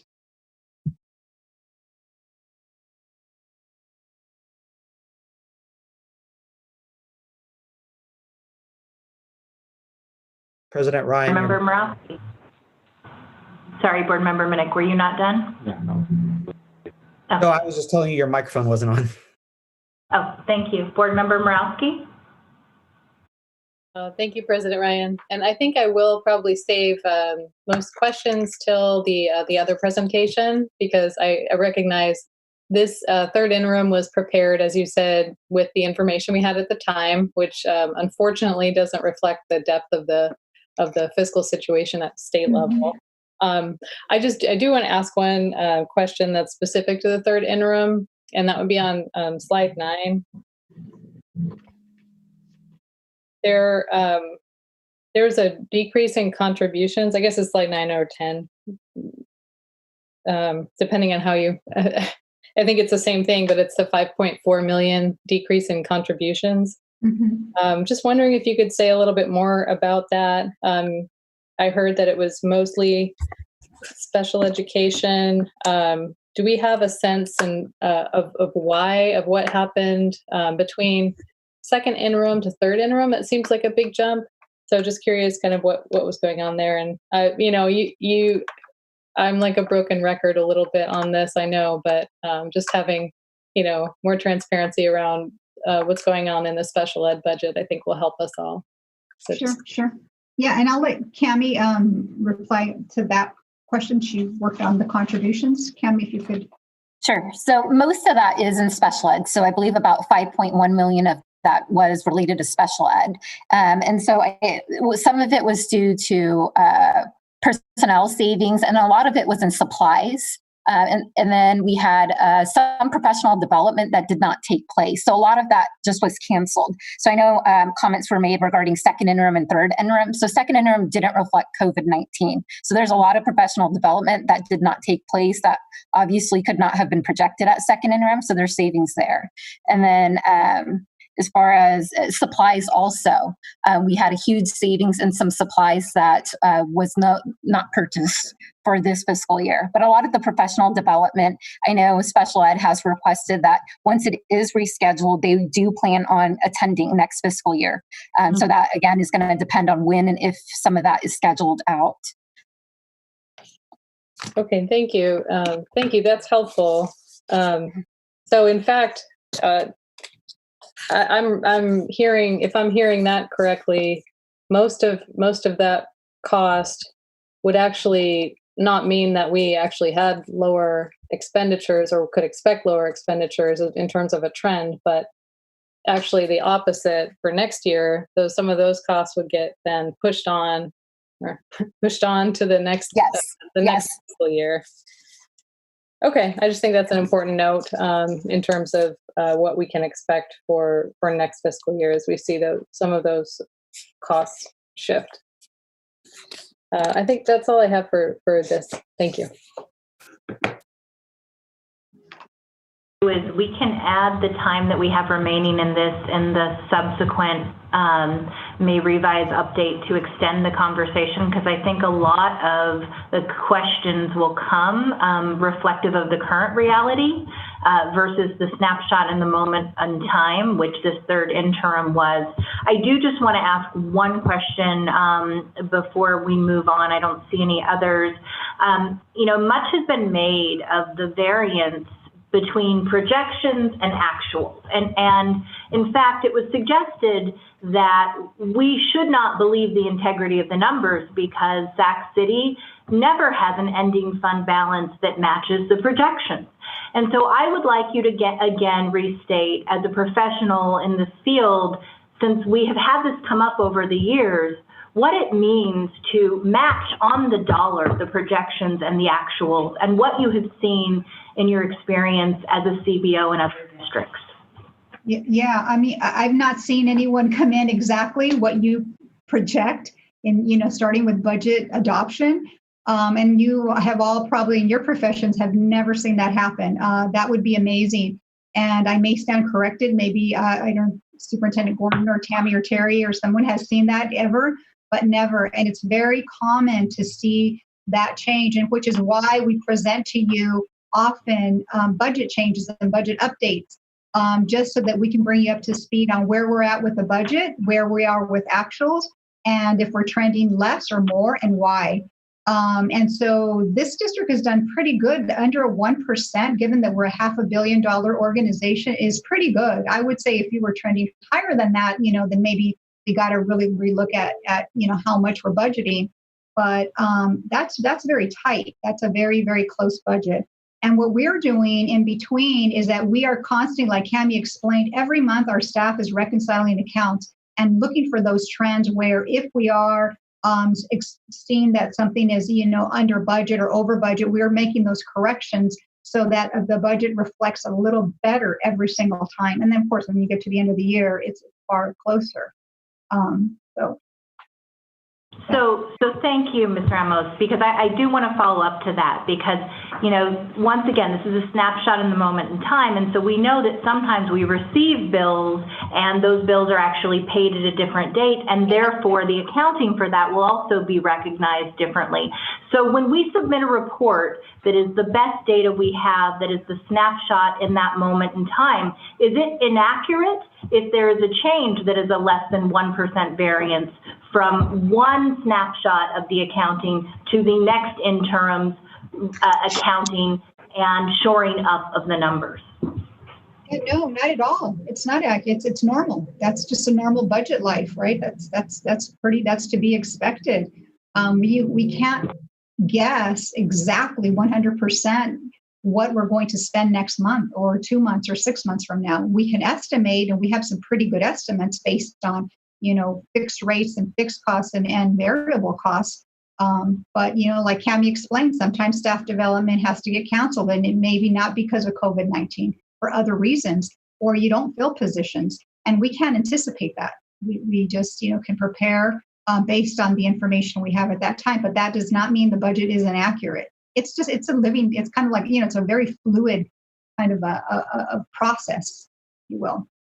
Thank you, Ms. Ramos. So just to summarize, we're within 1%, which is about as tight as it comes in terms of accounting. Okay, do we have any other questions or comments from board members? Okay, we're going to move on to item 10.2. This was, actually we need to approve the third interim. Can I please see a motion and a second? I'll move. Second. Student preferential vote? Aye. Roll call vote? Member Pritchett? Aye. Member Minnick? Aye. Member Wu? Aye. Member Morawski? Aye. Member Garcia? Aye. Member Vang? Yes. President Ryan? Aye. Okay. Thank you. Moving on to item 10.2, the update on progress towards the state auditor and SICMAT recommendations to revise board policy 3100, business and non-instructional operations, budget reserves, and use of one-time funds, also this evening presented by Rose Ramos. We brought you this item, board members, back in February, and the plan was to bring these back again in March, but with the COVID-19, things got delayed and postponed. So we're bringing this back as another first read, just to share with you what the plan was to address some of the state audit findings, and also to implement some board policies that are more in line with better budgeting practices. And so, I don't have to repeat everything. If you could go to the second slide, please. The first one just speaks to the reserves for economic uncertainty and the need to increase this. And there was a concern that perhaps 5% was a little steep, and we understood that was a goal. It didn't mean that we were going to adjust the budget to achieve a 5%, immediately, but the district would work towards this. And there was some comments made about maybe let's find some language about restoring, should we ever get to a 5% and then we find ourselves in a year where we can't meet that, would we want to be that restrictive and say that we're going to restore at a rate of 1%? So we just found some language and we've added that here for your consideration. And again, no decision tonight, just for your first read and then for additional comments and any questions that you might have. So that's the reserve for economic uncertainty. Next slide. Just again, list why, what are the benefits in increasing the reserve, just to buffer against future funding reductions or unexpected liability increases. And it gives a district time to adjust their budget a little more thoughtfully than standard rush process. And then the next slide is just some data for you. Our current reserve is 2%, which is about 11.5 million. A proposed 5% based on our current budget would be about 28 million. And again, just repeating what does that mean, for the district in terms of putting it into perspective in our operating costs. The next slide is the use of one-time funds. And again, just putting in some language there about the best practice for using one-time funds and the disclosure that they should only be used as a last resort and certainly not for ongoing expenditures on a regular basis. And to make sure that this is disclosed. It should be part of the annual budget process, and the board will know when the district is using one-time funds and for what and in what manner. And then the next slide are just the benefits again, that we should not be using to sustain long-term expenses because, that gets the district in a situation where we are left without a sustainable plan or an exit strategy. And then the next one is just the summary. So, because we're just bringing this back for your consideration and review and for any questions, comments, or any additional research you'd like us to do before we bring this back for consideration. Do we have any public comment on this item before we take board member questions? No public comment. Thank you, Anne. I saw board member Garcia with her hand up. Yes, thank you. So I just had a quick question. I know we're not approving this policy tonight, but I think that something that goes along with approving this policy is really understanding what the plan is to get to 5%. I don't know if it's 1% a year in addition to the 2%. And then I don't know when that plan comes along with this board resolution as we are poised to vote on it the next time we see this. So is that something that comes separate and apart from the resolution, or something that gets included? We can. It's a goal. Again, I can, I have to reiterate that this is a goal. Certainly, we have to first meet our deficit and get ourselves out of the situation before we can even, practically start to think about building a reserve above a 2%.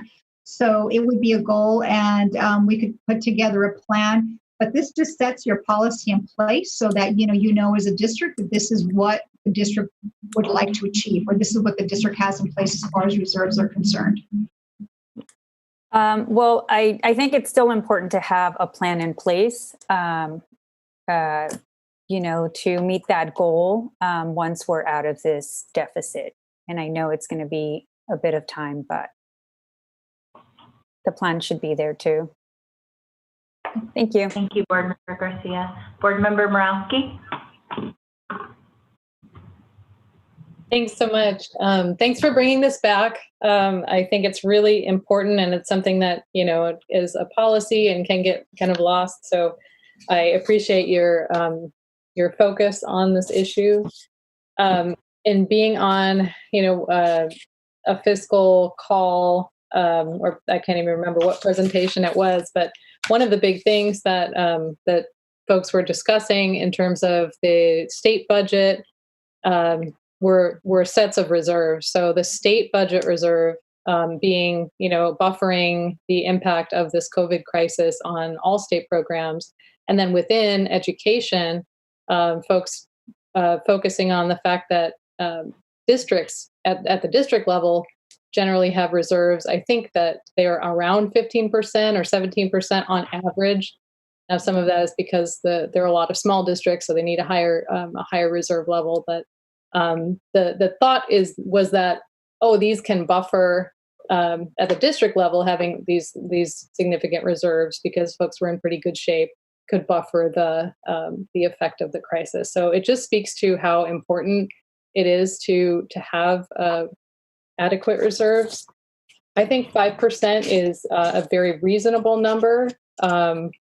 It's not a lot compared to, say, monthly payroll, but it's higher than our minimum, and I think that's a good target to shoot for. I do have one suggestion on the reserve policy language. I would suggest a delayed implementation. Like you could put in language that says by the 2022-23 fiscal year, this should be, because I just don't think it's realistic that, we implement this in the next 2 years. And so I think I feel like I agree with Member Garcia in terms of we really won't see this happening in the next 2 years. So if we want to be very honest about how we see this policy playing out, I think a delayed kind of effective date would solve that and make it clear that it is a target, is that we want to get there. But given the fiscal situation we're in, that's, I don't think there's any disagreement that that's not going to happen. So that would be my suggestion on the one-time or the reserve funds issue. I also had a suggestion on the one-time funds language and process, and I really appreciate that that policy. I think it'll be really important to have really good clarity around what the one-time funds are, when they run out, what we fund with them.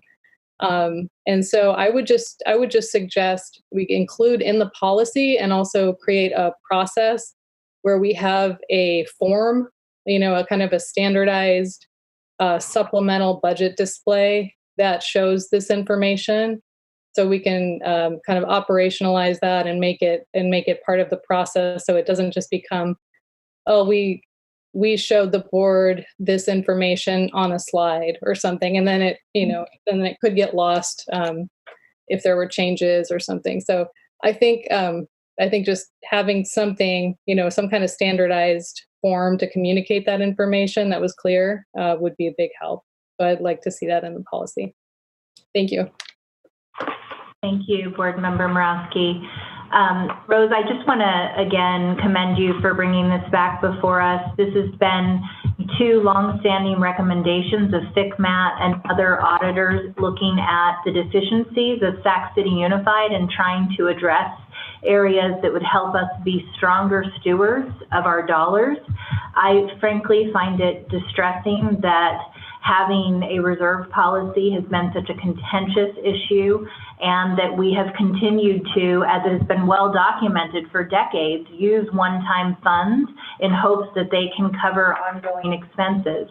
I don't want us to lose sight of that because of the fiscal crisis that we are currently in, not maybe in, are in. I think it is absolutely imperative that we continue to put in place policies and practices that are the hallmark of high-performing districts across the state.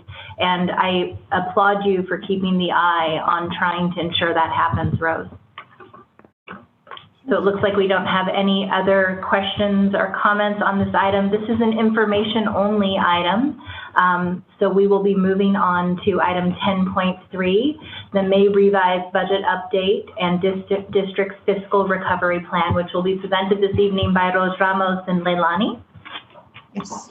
Good evening again. Okay, so we have the May revised to the governor's proposed state budget for you, and the agenda for this evening is, if you could advance to the next slide, please. Leilani will be presenting first to give an overview of the May revise, the impact on the state budget and what it means specifically to K-12s. And then I will follow up with the impact on the district, cash, and our fiscal recovery plan. And we do have Vincent Harris who will be sharing in the presentation with me. And then we will have some remarks by Tammy Sanchez, the CBO for SCOE. And so with that, I will turn it over to Leilani. Thank you, Rose, and good evening, board members and superintendent. Thank you again for the opportunity to present to the board today. So just as a caveat, I'm going to be throwing a lot of information at you. I know that Rose already teased a lot of the information in the third interim report, and there's going to be a lot of information on these slides, but I know with the late hour, I will just be powering through, and there's probably more information than you need on the slides, but I'll just be highlighting some of the major points on the slides, and then happy to answer any questions at the end, since I'll just try to power through here as much as possible. So here, just summarizing information that we already covered at our last board meeting. We already had this information from a preview that the governor had provided before the release of the May revision on May 14. And so just as a reminder, what we're dealing with here, significant losses in revenue, about more than $41 billion over 1920 and 2021 that are projected as part of the May revision. And then when you factor in the anticipated increase in the need to access safety net services, the governor is building in a $54 billion shortfall in his May revision. Next slide, please. So here, this is what the impact is of that shortfall on Proposition 98, which, as we know, is the state funding level that goes towards K-14 education. So here we see what the big difference is and the sharp decline between what the governor proposed in January for the 3 different years involved in the budget, the differences between the January numbers and then the May revision numbers, with that sharp decline in 2021. What this is translating to is that for LCFF, specifically for the local control funding formula, which is the core of our district's general fund budget, it's going to be a decrease of $6.5 billion that's proposed in the May revision. There was a slight uptick in the statutory COLA between January and May, but as noted here on the slide, that COLA is suspended for 2021. Next slide, please. So here's one of those slides with a lot of information for you. The main reason I included this slide in this presentation is to demonstrate that while it is a 10% reduction that's being applied to the local control funding formula, the practical impact of this 10% reduction is a net negative 7.92 COLA, is how we're explaining it. Because what's happening is First, the governor is taking the 1920 base grant for the LCFF. You apply the 2.31% COLA because that's what we would otherwise get if it wasn't for the economic situation we have. And then the 10% reduction is applied. So when you compare the 1920 base grant that we received for LCFF and you compare that to what is going to be provided in 2021, the difference is a negative 7.92%. And then just as a reminder, it's not captured on this slide because this is only listing for you the base grants that we receive for the different grade spans. This cut will also carry through because supplemental and concentration grant levels that we receive as part of the LCFF are based on the base grants. So just so you know that cut does carry through to our supplemental and concentration grant funds that we receive. And then the other thing that's important to note is many of the cuts that the governor has proposed in the May revision will be triggered off if we receive additional funding from the federal government. And this would be additional funding that we would receive on top of the CARES Act, which we'll be talking about here in a few slides. The CARES Act has already been implemented, but as we know, Governor Newsom, our board just adopted a resolution calling for additional federal funding to help mitigate the impacts of the shortfall in revenues that we're experiencing. Next slide, please. As Rose already mentioned, one of the tools that the governor is proposing to help soften the blow a little bit for the cuts that we're experiencing within K-12 education is to do deferrals. So this just reiterates what Rose already mentioned at third interim. but specifically, there is a proposal to defer $1.9 billion at the state level that would otherwise be going to schools in June. Instead, we'll get that a couple of weeks later in July 2020. And then there also is another proposal to defer funds in April, May, and June of 21 to sometime in the following fiscal year. And as Rose already mentioned at third interim, this definitely will have significant cash flow implications for Sac City, and Rose is already on top of it. Next slide, please.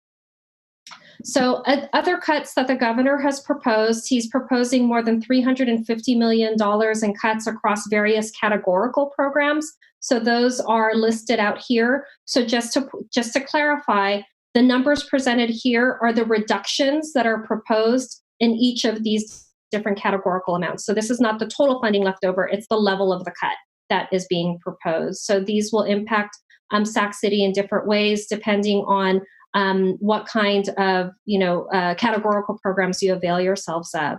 And it's different percentage reductions in each of these programs. So for example, one of these is maybe about 10-12% of a cut, like the Adult Ed Block Grant, I believe that's about a 16% of a cut. But for CTIG, which I know Sac City does receive money from CTIG, that one is being reduced by more than 50%. So it'll be a smaller pot that school districts will be able to compete for funds if this proposal goes through. Next slide, please. And in addition, another cut that I thought would be worth noting is there is a cut that's proposed for childcare and preschool rates that the district receives. So these are, just another significant cut in our early childhood education programs. Next slide, please. All of that said, there were two bright spots that were part of the governor's May revision. One of them, again, Rose already built in, I believe, into her third interim projections. So if you focus on the bottom right part of the slide in the green, those are the new STRS and PERS employer rates that are proposed for 2021 and for 21-22. So that will be a big source of relief for school districts for the next 2 years. And it won't be costing the state any additional money because he's repurposing money that was already proposed to buy down the liability in the out years. So instead it will be used to pay down the employer rates in the next 2 years. Next slide, please. And then the second bright spot, which again, Rose already built into third interim projections, I believe, is that the base rate for special education, he did keep that proposal from January, which is something that will greatly benefit Sac City Unified. So we were very glad to see that he maintained this proposal to increase the base rate for special education. So currently we're at roughly 557 per ADA. So now the base rate, if this proposal goes through, will increase to 645 per ADA. So that's a significant increase for those school districts that are still funded at the state minimum target. Next slide, please.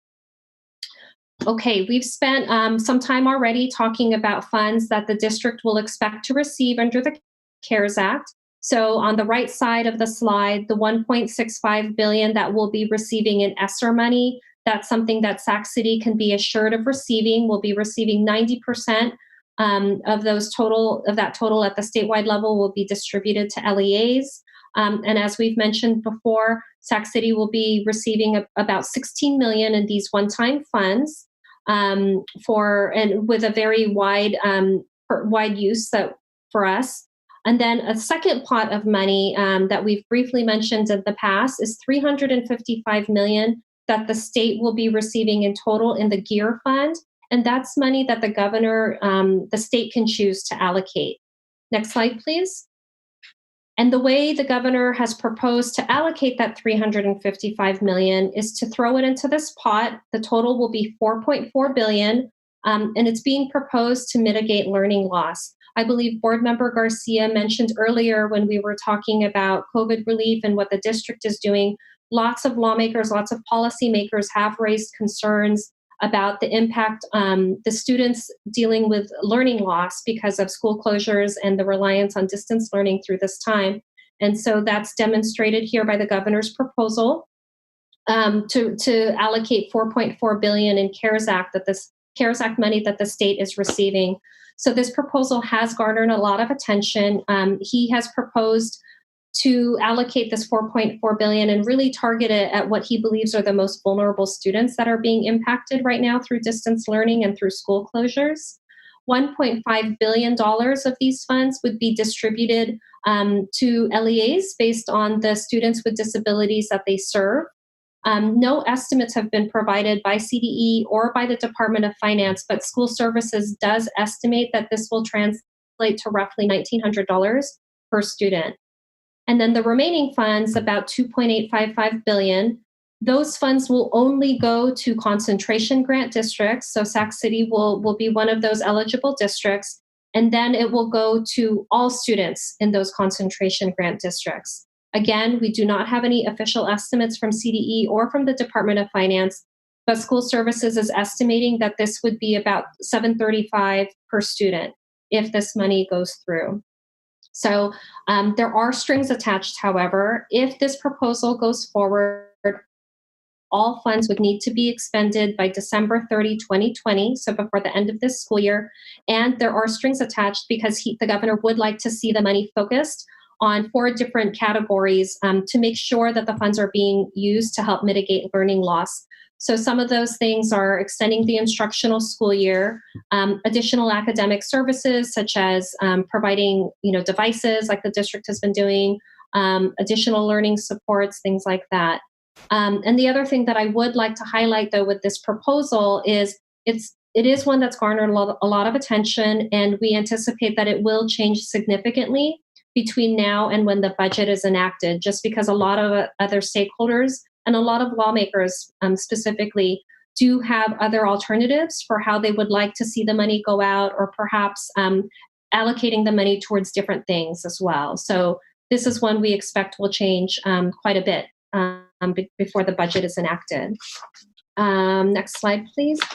And then the last thing is that the May revision did include a number of tools to help LEAs absorb the reductions that are planned. So these are various tools that would definitely help Rose and her team in balancing the budget and absorbing the reductions that are going to be anticipated through this the budget that's going to be enacted next month. So some of those tools, for example, are excluding the on behalf of employer payments that go towards PERS and STIRS, being able to exclude that from the RMA calculation. So that will help generate some savings for the district. And then another example is the ability to increase interfund borrowing limits. So that's another thing that would be helpful. Next slide, please. That said, there are a lot of flexibilities that we are still waiting for and would be very beneficial for Sac City in 2021. So there's going to be a lot of advocacy for this. This is something that Sac City has already formally asked for as well through various advocacy letters. One of those things, for example, is to have the same ADA hold harmless in 2021 that was granted to all LEAs in 1920 because of COVID. And another flexibility that would be greatly beneficial is flexibility in instructional day and instructional minutes requirements. Because, for example, if we have to employ some sort of creative solution for scheduling next year, or some sort of blended learning that includes a mix of distance learning, those flexibilities in minutes and days would be very beneficial for our district and others around the state. So it's a long road ahead between now and June, just as a reminder. And at this point, I'll turn it back to Rose, and she can walk through what the impacts are for Sac City specifically. Certainly. Okay, so what we've done is you've seen some calculations that we put out last month. I think it seems like we're coming before you quite often with the budget. Lots of information to share. And we had 3 scenarios that were recommended by FCMAT because the districts we didn't have all the information in terms of the budget, what to plan for. As we started learning more and more about the impact of the COVID-19 on the economy overall. So we prepared the 0% COLA scenario, the -5%, and the -10%. We know that that is going to be most likely a -10%, with that being an effective COLA of -7.92%. But because we did not include in third interim many of those other details that could improve the district's budget in third interim, we felt that a -5% was probably a good, better estimate at this point, not knowing yet where the state budget is actually going to land. And the items that we did not exclude that would help the district would be the STRS and PERS relief, which for us are proposed to be about $6 million and $5.6 million in the second year in terms of savings. And the other thing that's missing from this as well is the actual balances after our books are closed. We talked about that a little bit at third interim, that we still have 2 months of expenses and revenue that we're projecting. We don't know exactly where those are going to land. So there's an opportunity there to possibly recoup some one-time savings. And then Leilani spent quite a bit of time on the additional federal relief that we might be able to see. So all of these little details will add up and make a difference in reducing a little bit of that negative COLA. And then we're also assuming that the CARES funds at this point are restricted and they have to be spent by December of this year. And we're not sure if that is certain. So the next slide, if you could go there. There. And so now what we've done here is we've said, okay, so assuming that it lands closer to about a -5% COLA, this is what our situation would look like. We would have next year, we would have a deficit about 57 million, and in the third year, about 81 million. Our ending balance in that third year is a -75 million. These are terrible numbers, of course. And it is 75 million negative because we are starting 21-22 projecting with a beginning balance of 6.7 million. So obviously we have no ability to make our reserve. I'm not even going to go look at the -10% because we know it's not going to be a gross -10% COLA. So I'm not going to spend too much time there. But it's there just in case you wanted to see that. So assuming that we do have a -5% COLA, what does that mean for the district in terms of our multi-year projections? It means that any balances below the 2%, our budget will be disapproved because we will not have the ability to meet our minimum reserve which is about $11.5 million. And it will result in serious cash flows for the district. We did see what the impact would be with a 0% COLA. Now with this effective COLA, it's going to be obviously far worse. So this next slide, we will show you the COLA at assuming a -5%, what it means per year. So the dark blue is the current year, we're fine. The green is the second year and the red is the third year. And I really don't need to go into detail. You can see that by the time we get to the spring of next year, the district starts to have those serious cash challenges and we basically run out of cash without a solution. And so the next slide shows the -10%, which is worse, right? This one accelerates it to this year, the fall of this year, about November-ish. We have one good month, which is January when tax receipts come in. And then after that, we fall into a negative situation and we stay negative and we do not recover. So this is very serious, obviously. And so what actions have we taken to reduce the budget since 1819? We knew we were already headed towards, an unimproved budget and a serious deficit prior to COVID-19. And so about 2 years ago, the district did start implementing some serious reductions in excess of 30 million. And I showed you a slide in third interim that showed the one-time, the ongoing by year. And other measures the district has taken is that we've maximized the use of restricted resources. When Jackie Canfield was here, she presented a presentation, I believe it was at the May 16th meeting of last year, and went into great detail of how they did maximize the use of restricted resources in moving over allowable costs for example, staff development, supplemental teachers, staff training, and did it very carefully because of course these are restricted resources and we have to make sure that we're using them per the guidelines, and then also maximizing the admin portion because with each restricted resource you are allowed to charge a certain amount of admin expenses. For example, with Title I, it's about a 10%, so we have to monitor that very closely. So she pretty much went through the entire budget and applied the maximum amount, and so that's been pretty much tapped out. And there was some reductions in the central office personnel, quite a bit. The reductions in the certificated staffing, we, made sure that we were staffing according to class sizes for the collective bargaining agreement. And there was reductions to student services, and the supplies and service levels were reduced to 2 years ago, 17-18 levels.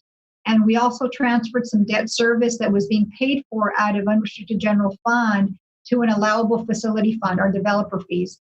And so these are all the strategic things that districts do when they are combing through their budget to make sure that they're maximizing resources and applying, their expenses appropriately as possible and being very efficient. So the next slide is what's currently on the table for the district. These are some of the proposals that the district has made to SCTA to achieve cost savings. The first includes, which is our biggest one, is our healthcare plan premium contribution. Proposing 100% for individual, 75% for a plus one, and 75% for family, tied to the lowest cost plan, which would be Kaiser. This would generate about $17 million in ongoing annual savings. If we applied that same contribution level to district-wide to all employees, we would generate almost $23 million. And then looking at the OPEB contribution for our certificated unit, if we increase that contribution to 2% above the current contribution, we generate about 3.3 annually. And then there were some smaller modifications to some benefits, like prorating benefits for part-time employees and really controlling some of our escalating costs that are tied to some of our hourly rates. That would generate about $600,000 for the district on an ongoing basis.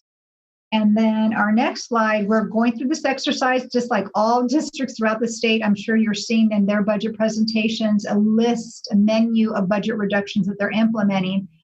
We've calculated the cost of one furlough day, or the savings of reducing one furlough day. It's about $1.7 million.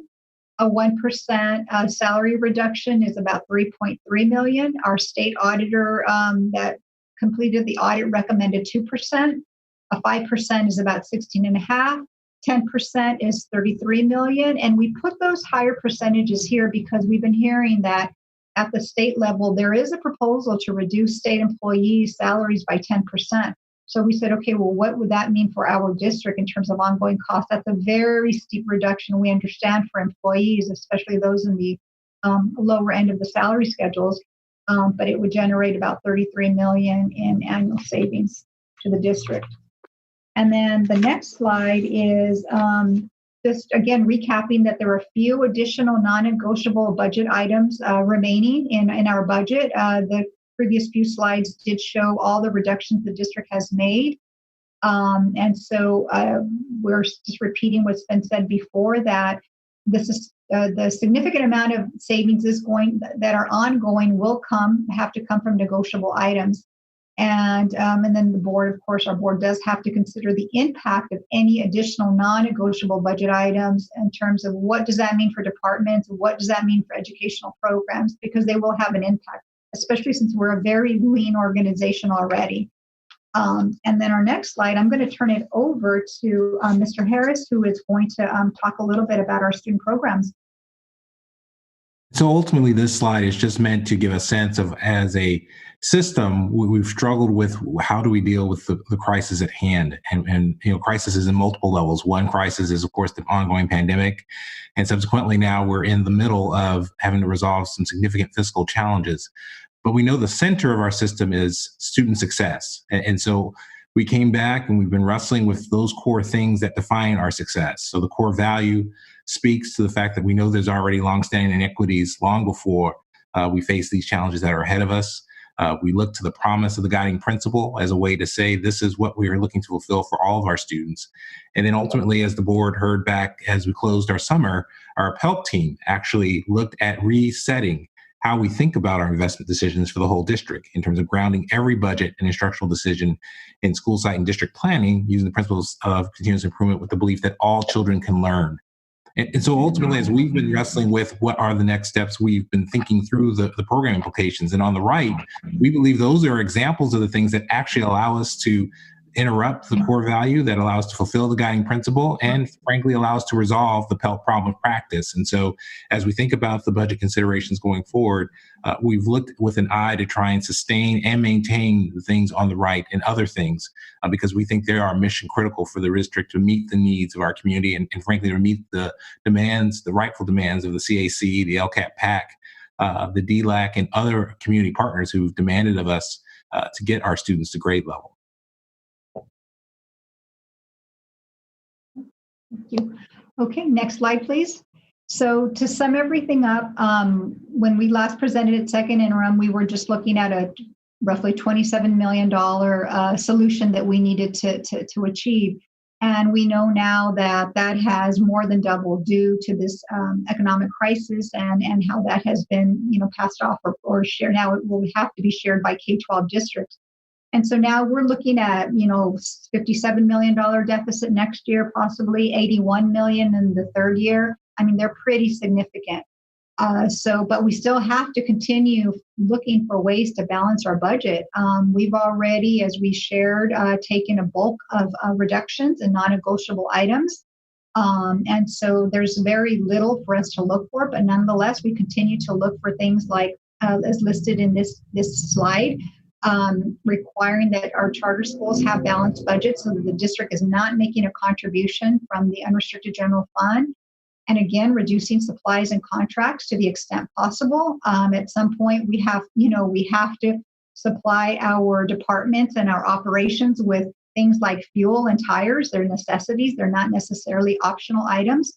And so we need to balance those programs also that currently require a contribution from unrestricted funds.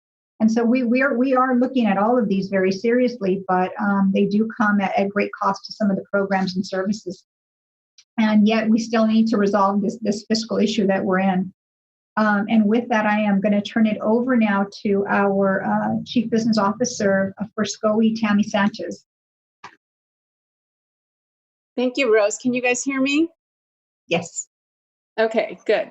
So because of the changing environment, we felt that it was time to come back to the board and discuss the issue of the emergency loan. Before I get into that, though, I did want to go on a little bit more and give you even some more comments on to the comments Rose already made, answering your question about the changes that happened from second to third interim. And so the first thing I wanted to say on that is that when you look at the education code, and the education code requires an adopted budget and first, second, and third interims, the reason they have that in the education code is because the people that wrote those laws recognized the changing environment that schools are in.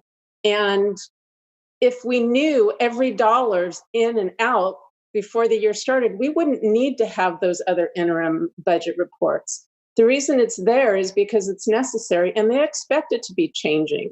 If it weren't changing, we wouldn't need them. And when you look at where the revenue sources come for schools, that it's local, state, and federal governments, and we wish that they would tell us in advance all of the money we were going to get before the year started, but we're just not that lucky. They don't tell us everything.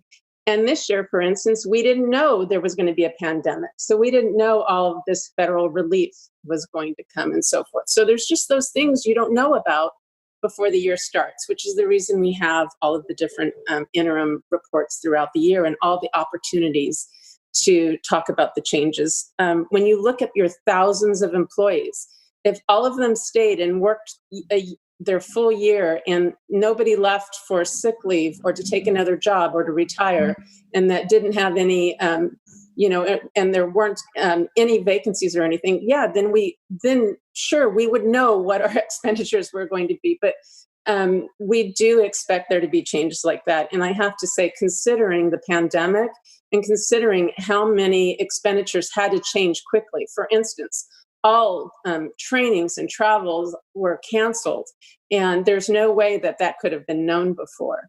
And the way our service model worked, that had to change suddenly. And so, of course, we're going to have changes from second to interim to third interim, and we're going to continue to have those changes. But I have to say that Sac City's changes were very tight, and they weren't out of line at all.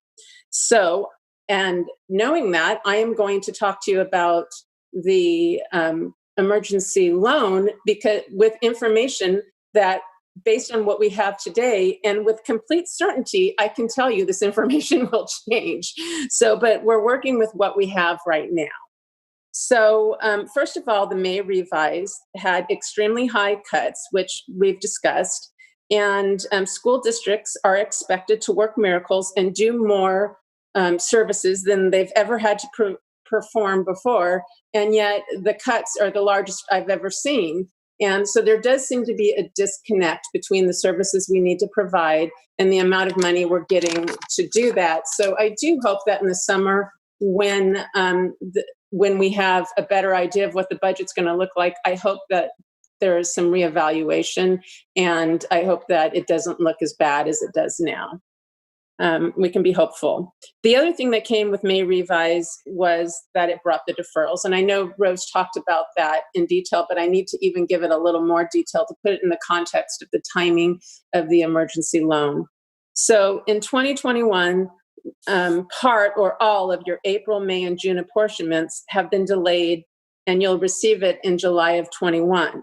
So what does that mean to Sac City? Well, based on that 5% cut scenario, it moves your the date that you run out of cash into the 2021 year.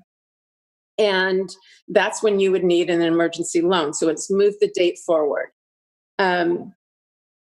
If we look at cash based on what we know today, it's looking like April, which is less than a year from now, that you would run out of cash. Now, the thing that the board needs to think about and realize that they're not going to be like most of the other school districts in the state is that before there was a May revise and before there was a pandemic, the district already had a structural deficit that already existed. And that situation is now worsened by the May revise cuts, and also the May revise deferrals. And so when you hear that other districts are going to implement cash flow borrowings to deal with the deferral, it might be something like a tax revenue anticipation note or some kind of borrowing like that. They have those opportunities to help them get through these deferral situations. That's not an option that will most likely be available to this district. And the reason it wouldn't be available is that the county superintendent, as part of his job, he has to look at the debt that school districts who don't have approved budgets or who don't have positive budgets, he has to look at any debt that they want to get and make sure they can pay it off. And if they can't pay it off, he has to make sure that that debt does not ever occur. So when you look at the scenario that's before you tonight, the deferrals are April, May, and June. And by the time that money gets here in July, you would have already had negative cash anyway.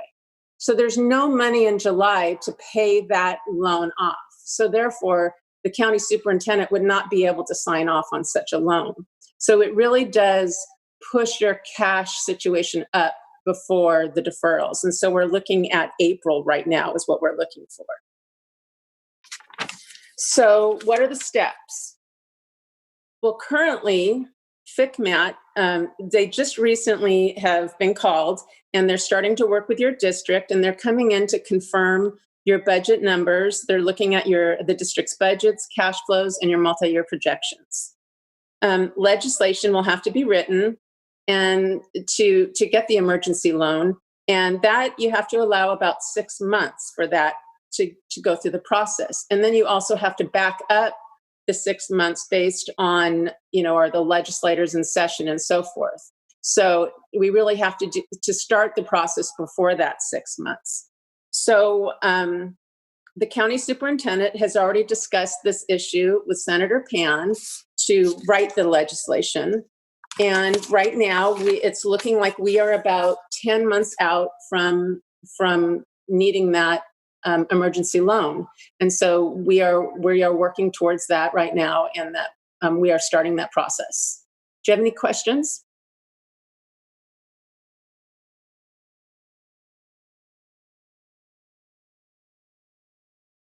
We can't hear you, President Ryan.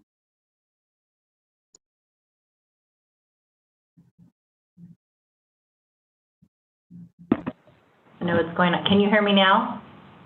Yes. Okay. Tammy, I mean, we can take questions and then go to public comment and additional board member questions. I will just say, you know, this is incredibly sobering and frankly very depressing. What you're talking about in terms of the process for a state loan, which essentially will push us into state receivership, is troubling to say the least. I would like to ask, I mean, you were saying this is potentially 10 months out. You were speaking of this as if it's a done deal. Are there steps that the district can take to ensure that we are not forced into the situation of triggering a state loan and state receivership? Yes, it is not too late. The district can still make cuts in time to put off or maybe completely eliminate the need for a state loan.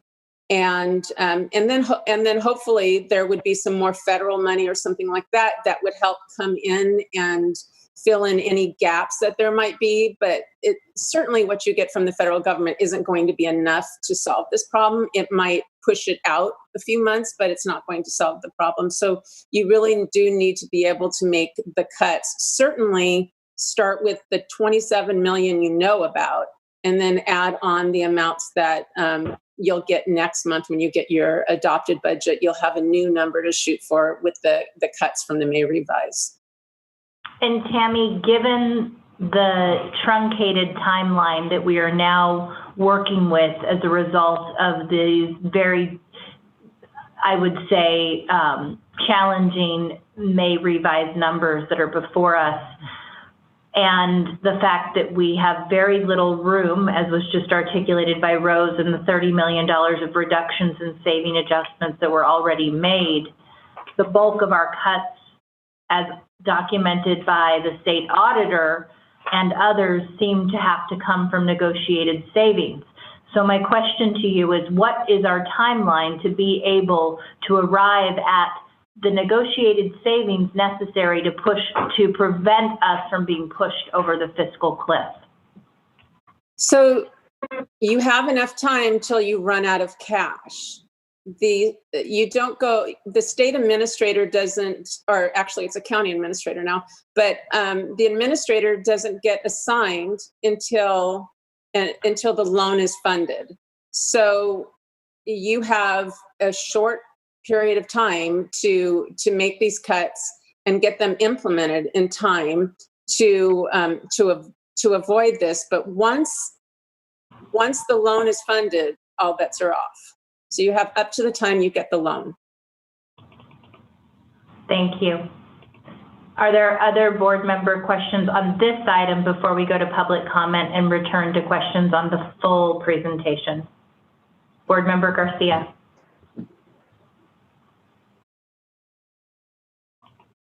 So I had a question about the tools that are available for school districts, including the exemption from deferrals for hardship reasons.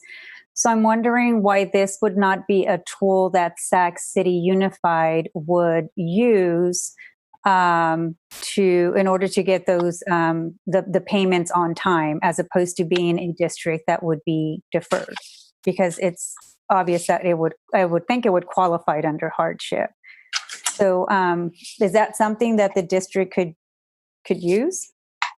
So, and I'm going through my papers right now, and maybe Leilani can, but was the flexibility for this year or next year? Remind me of that.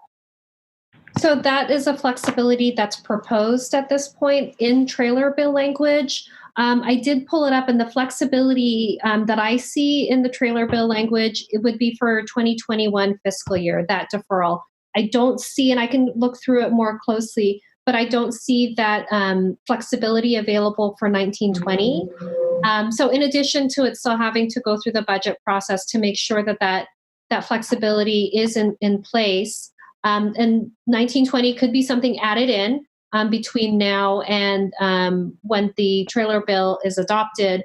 But as currently written, the criteria for determining what qualifies the school for the exemption from the deferral, that's also something that would need to be included or negotiated as part of the budget process.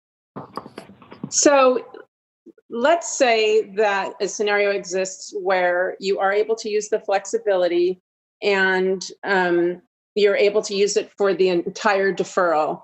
Then instead of April, the way the cash flow looks now, you would be July.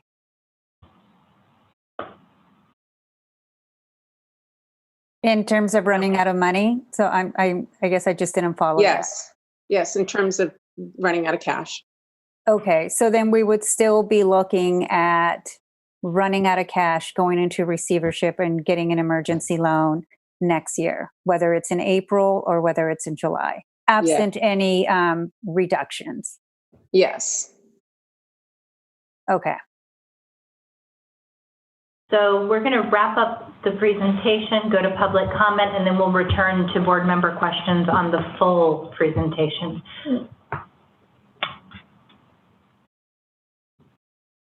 Was that the last slide? This is the last slide here. Yes. Ramos, yeah. Okay. Do we have any public comment on this item? There is no public comment on this item. Okay. So we will return to board member questions and comments. If you can please raise your hand and indicate if you have questions on the presentation. Okay. Looks like we don't have any board member, board member Garcia, board member Morawski. Yeah, so going to slide 16, the 57 million in deficit. I don't see the slides up. So, Rose, I'm wondering if that number includes the STRS and PERS savings, projected savings, the 6 million and 5.6 million.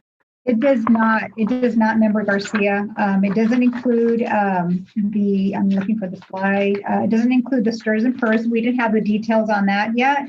And it does not include also, well, this one is a little trickier to try to figure out or calculate, any potential additional federal relief. We just didn't have enough details to figure that out. We're hoping that something will come before we wrap up the budget, the proposed budget for the 2021. And then, and any other, any other relief that the state may decide to implement before our budget is brought to you in June. Before it's brought to you in June. Okay, so I mean, I realize that there's still going to be a deficit. I mean, we're already starting with one but it could be as high as 57, but it could be less. Could be. That's why we figured that the negative 5% was a good ballpark. Okay. Okay, and then I'm wondering in the local relief measures slide, that's slide 13. I'm looking at the first four measures, and we already talked about the exemption from deferrals for hardship and how that is something that the district may not benefit from. I'm wondering if there are other opportunities, specifically in the interfund borrowing, if that's something that can also be, helpful. Perhaps not long-term, but I mean on a short-term basis. Yeah, typically the way these work, and I'll let Tammy and Terry also chime in if there's something else on the table that I'm unaware of, but it's just like a short-term loan. You still have to pay it back. It's obviously, it says borrowing, and it has to be paid back generally within the same fiscal year. So yeah, districts do this sometimes instead of issuing a TRAN because they save on the loan cost of a TRAN. But yeah, so I'm not sure how this would help the district. If anything, it would just like buy us time. But if we had like another source that maybe was going to materialize in 6 months, and we just needed a bridge to kind of get us there until some ongoing revenue or some ongoing reduction was going to kick in. But yeah, so I'm not sure. This sounds like it's going to increase the limits because there are limits. That's what this is going to do. Is that right, Lila? Okay. Yeah, from 75 to 85%. Okay. Yeah. So I think just moving forward, it would be really helpful to understand sort of the net impact. Sort of what's that target number, and understanding how much of it is ongoing. How much of that number that we have to focus on, we have to address with ongoing savings versus one time, because we are poised to get, quite a bit, but it's all one-time dollars. So that's not going to solve the problem. And I get that. And then also I'm interested in learning more about, before a budget comes to us, actual proposals in terms of reductions and what that looks like, because we have very little room to, or very few options for reductions beyond what we've already done, right? And we've already approved. So, and especially as they impact programs. And then I did see that some of the salary reductions, just having enough time to process that information prior to having to vote on it. So I don't know what that looks like between now and adopting a budget in June. And I get that the budget in June is going to be based on a guesstimate from state funds, or the state budget. They're going to come back and revise their budget sometime in August. So I'm mindful of that, but I at the very least want to have more information rather than less, and with plenty of time prior to voting on a budget. Okay.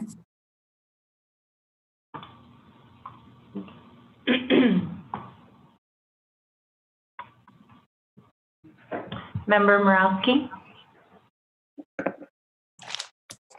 Thank you. This is a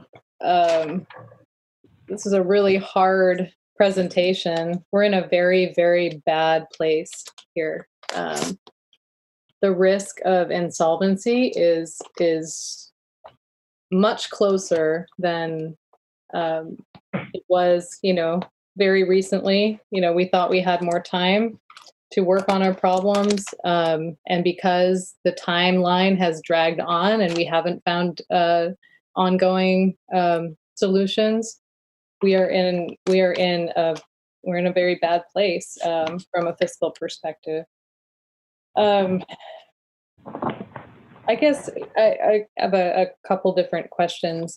Have you, maybe this question is for Tammy or for Rose, have you seen trigger language like in district budgets or contracts that, if this thing happens, then these reductions are made, or if this thing happens, then these are restored? Or Yes, I have, and I'm sure probably Tammy has. Some districts have what's called a fair share model, and with a trombone clause where, you share in surplus, and there's, the formulas can get as complicated as they can get. And then in those years where you have reductions, there's also a sharing of the reductions. Actually, one of our one district that has a really good model is Los Rios Community College. If you look in their Appendix A for all their collective bargaining agreements, they have an excellent model in there that speaks to the fair share and the trombone clause, which does that exactly, Member Borowski. So it sort of adjusts things on an automatic basis. Yes. Yeah. Okay. I guess another thing I would just point out, just since it's rolling around in my head, that the 2019-20 budget the deficit number is quite a bit lower because we already did make significant reductions. And without those reductions, we would have been in a much, much worse place. So I think we also need to, kind of remember where we've been, and to put that in perspective too.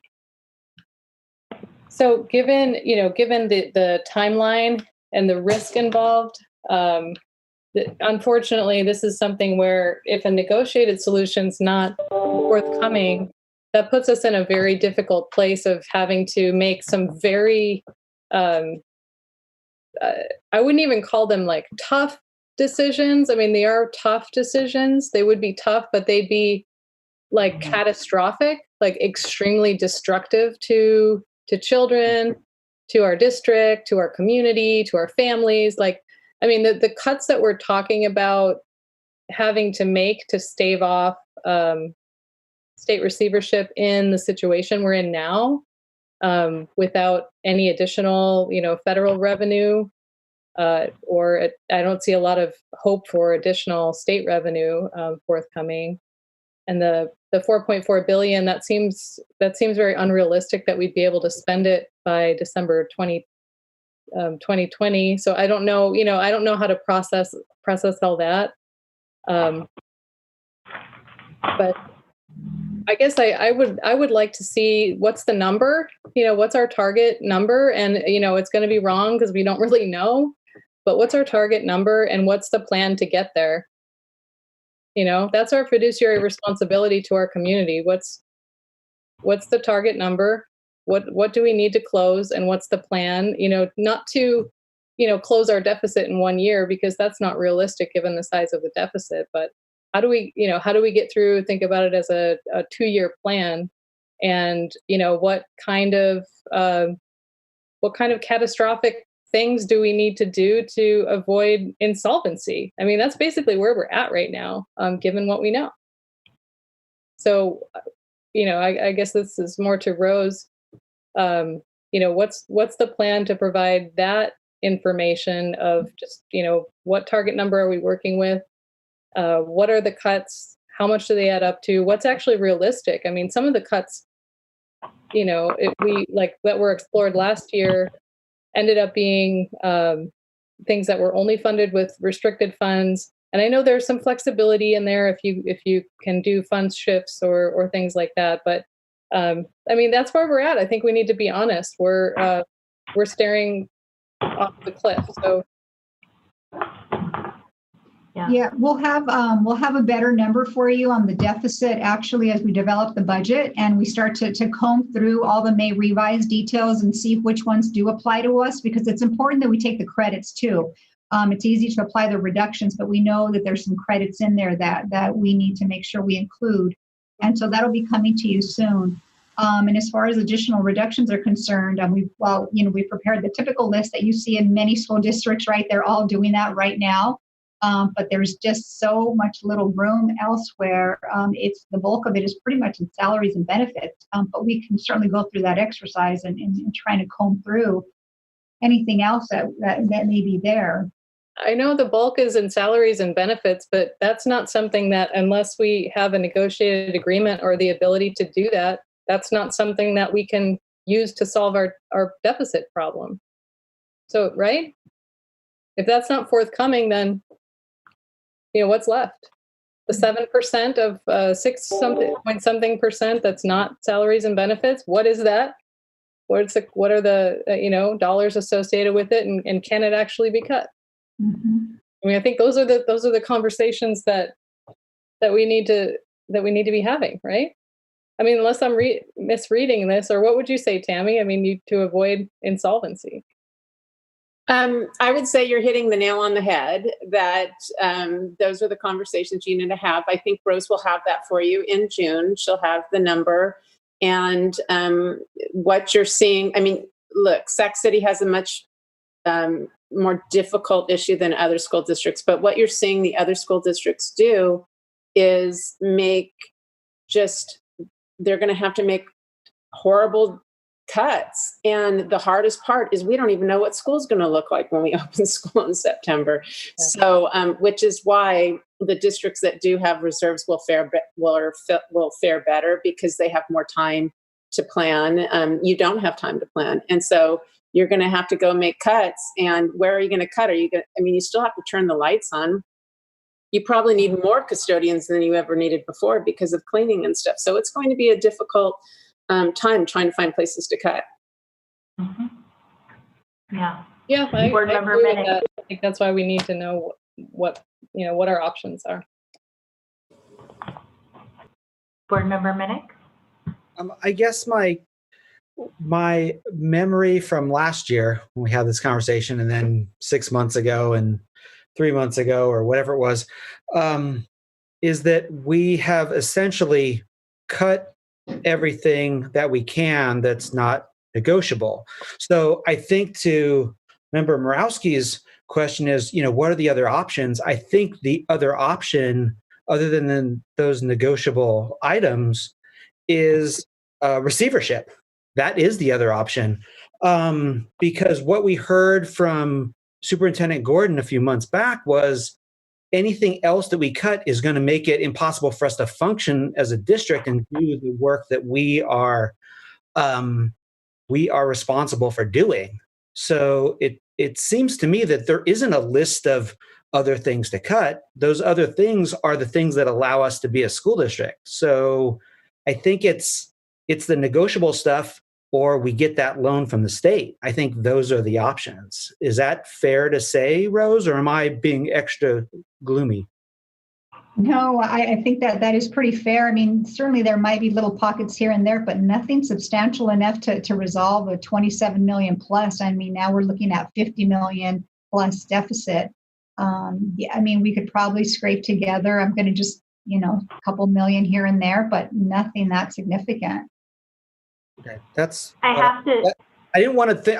I like to think that that's not true, but that's how I've read this whole process, and I don't want us to, fool ourselves into thinking that we have some sort of control over things that we can still have, a say in when there just aren't. Those things don't exist.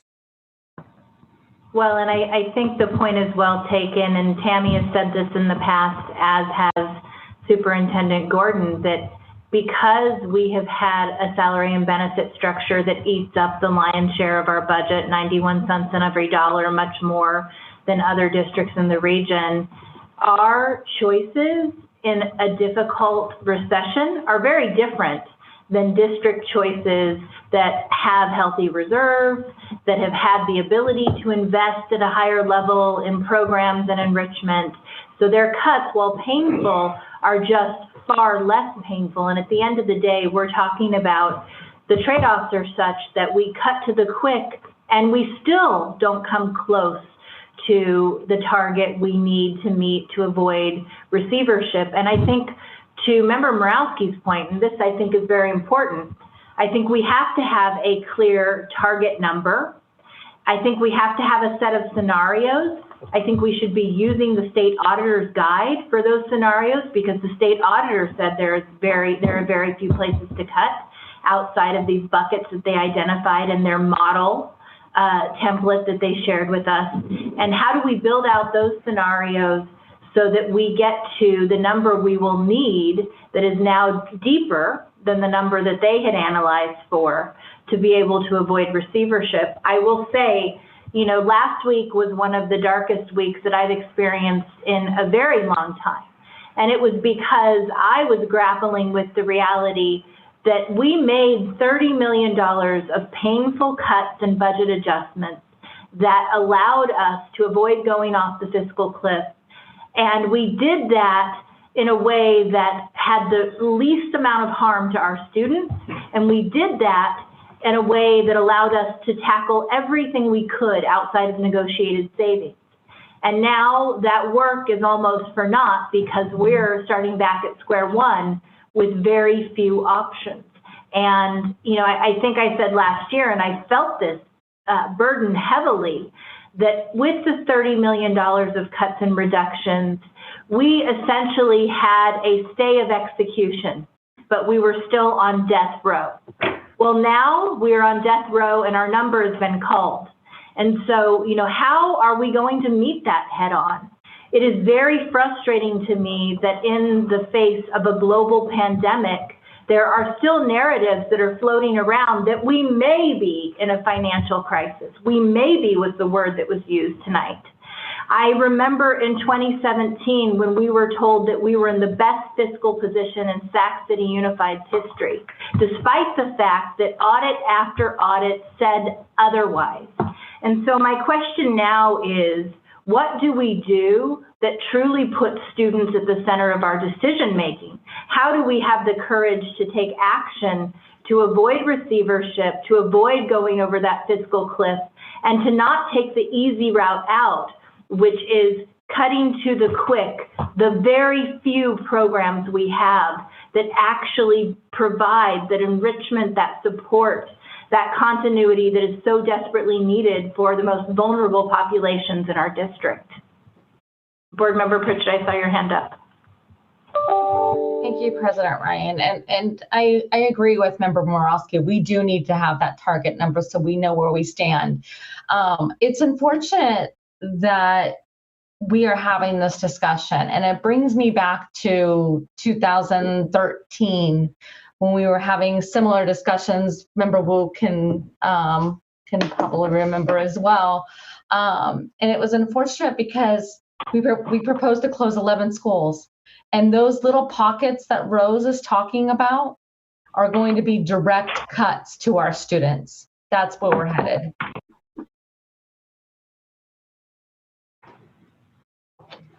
Do we have any other board member questions? President Ryan. Oh, I'm sorry. I need to take a vote to extend the clock to 11:15.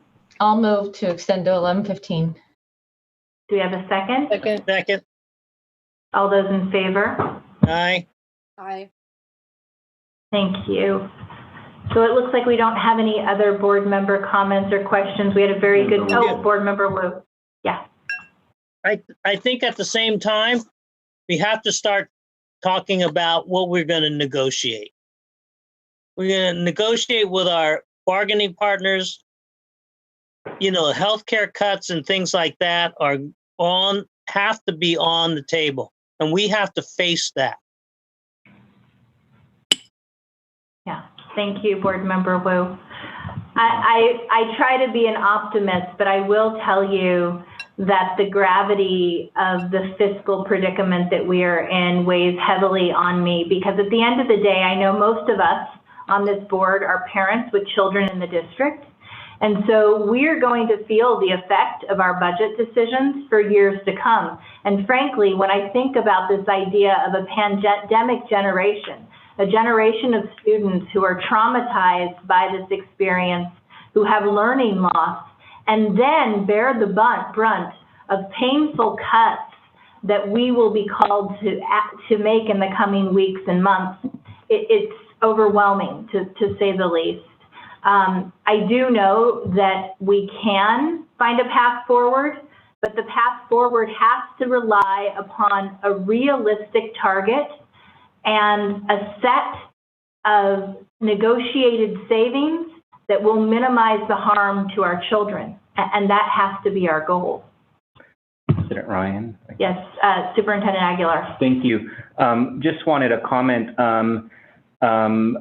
particularly based on board member feedback.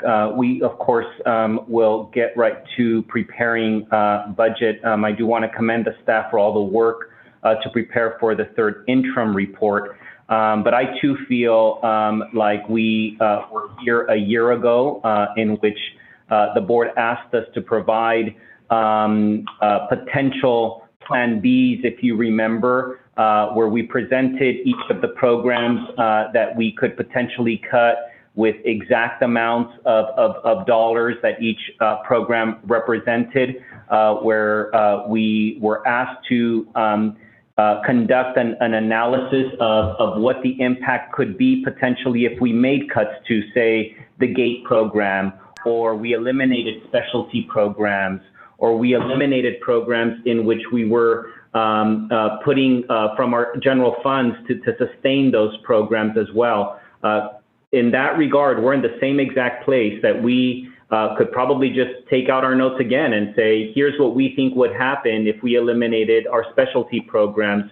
which cost this much money, if we eliminated our athletic programs, which would cost this money, and here's the impact that we discussed last year that would have in enrollment, for example. And so none of that has changed. We're in the same exact situation that Member Minnick just described. The question here is whether we are going to lean in and accept that these are data that have been reviewed, that we should rely on the expertise of our chief business officer in Ms. Ramos. And in that regard, just because Superintendent Gordon and his team are still on the line, can you just describe to our board and to our community whether there's, what is your role now that we've submitted, if you can just remind us of your role now that we've submitted our third interim, and that you continue to partner with us in reviewing the information as well.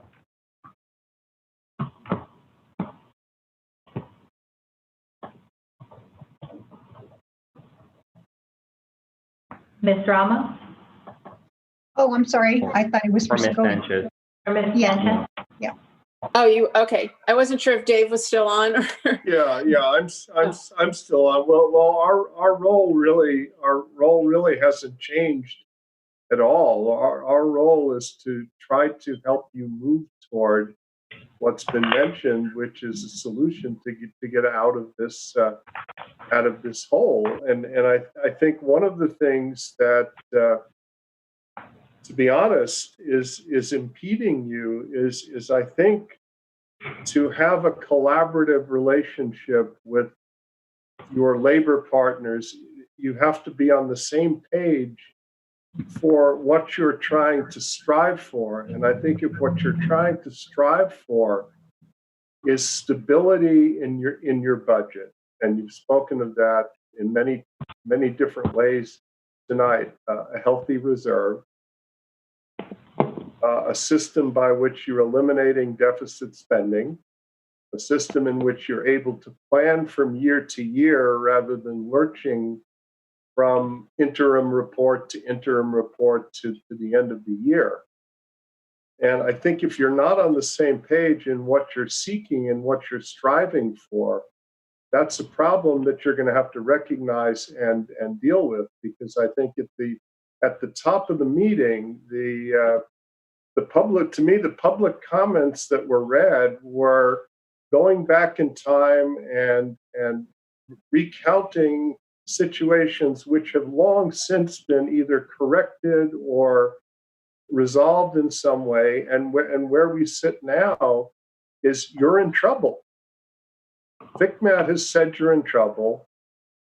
The state auditor has said you're in trouble, and we could pluck little quotations out of any of their writings or spoken words and say, well, there really isn't a problem, but there is a problem. And I think unless and until everybody who's involved and responsible for doing what President Ryan and Superintendent Aguilar just talked about, delivering a full service, a full suite of high quality services to every child in the district, it's going to continue to be a struggle, because that will take a healthy organization where all of the leaders in the organization are on the same page with what they're doing and how they perceive the way the budget should help or hinder reaching that goal.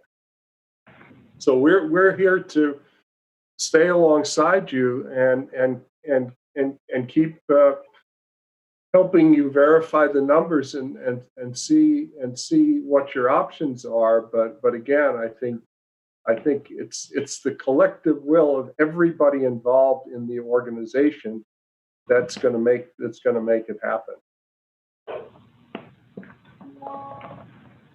Thank you, Superintendent Gordon. Looks like we are at the end of our comments and questions on this item. This was an information-only item. Obviously, this will be the source of much of our discussion in the coming weeks and months. and we will do everything in our power to make sure that we're keeping our public informed. We're in the process of trying to put in place a couple different formats of town halls to do a deeper dive into the budget decisions that we have before us, and we'll let you know once those details are solidified. Item 11.0, consent agenda. Do we have a motion? So moved. Second. Second. Student preferential vote. Aye. All those in favor? Aye. Aye. Okay. The motion carries. Oh, It's, sorry. yeah. Roll call vote again since we're on Zoom. yeah. I would request a roll call vote. Okay, that's fine. We'll do that, Mr. Behrens. Thank you for the reminder. Member Pritchett, Aye.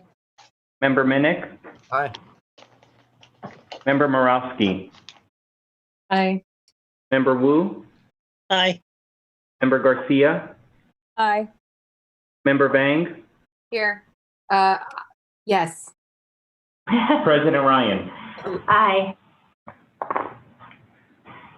Item 12.0, business and financial information reports, receive reports. 12.1, purchase order report for the period of March 15th through April 14th, 2020. Do we have any public comment on that item? No. Item 13.0, future board meeting dates and locations. Our next board meeting will be held on June 18th, 4:30 closed session, 6 p.m. open session. We're anticipating that we will be continuing our virtual board meetings at least through the month of June. Thank you again for bearing with us this evening throughout the technical difficulties, and for the board, all being so mindful of time and asking such excellent questions. And finally, to our staff, and in particular our classified champions and certificated champions tonight, we honor you and we're so grateful for your continued love and dedication to the students throughout this district. With that, I'll call for a motion to adjourn. So moved. We have a second? Second.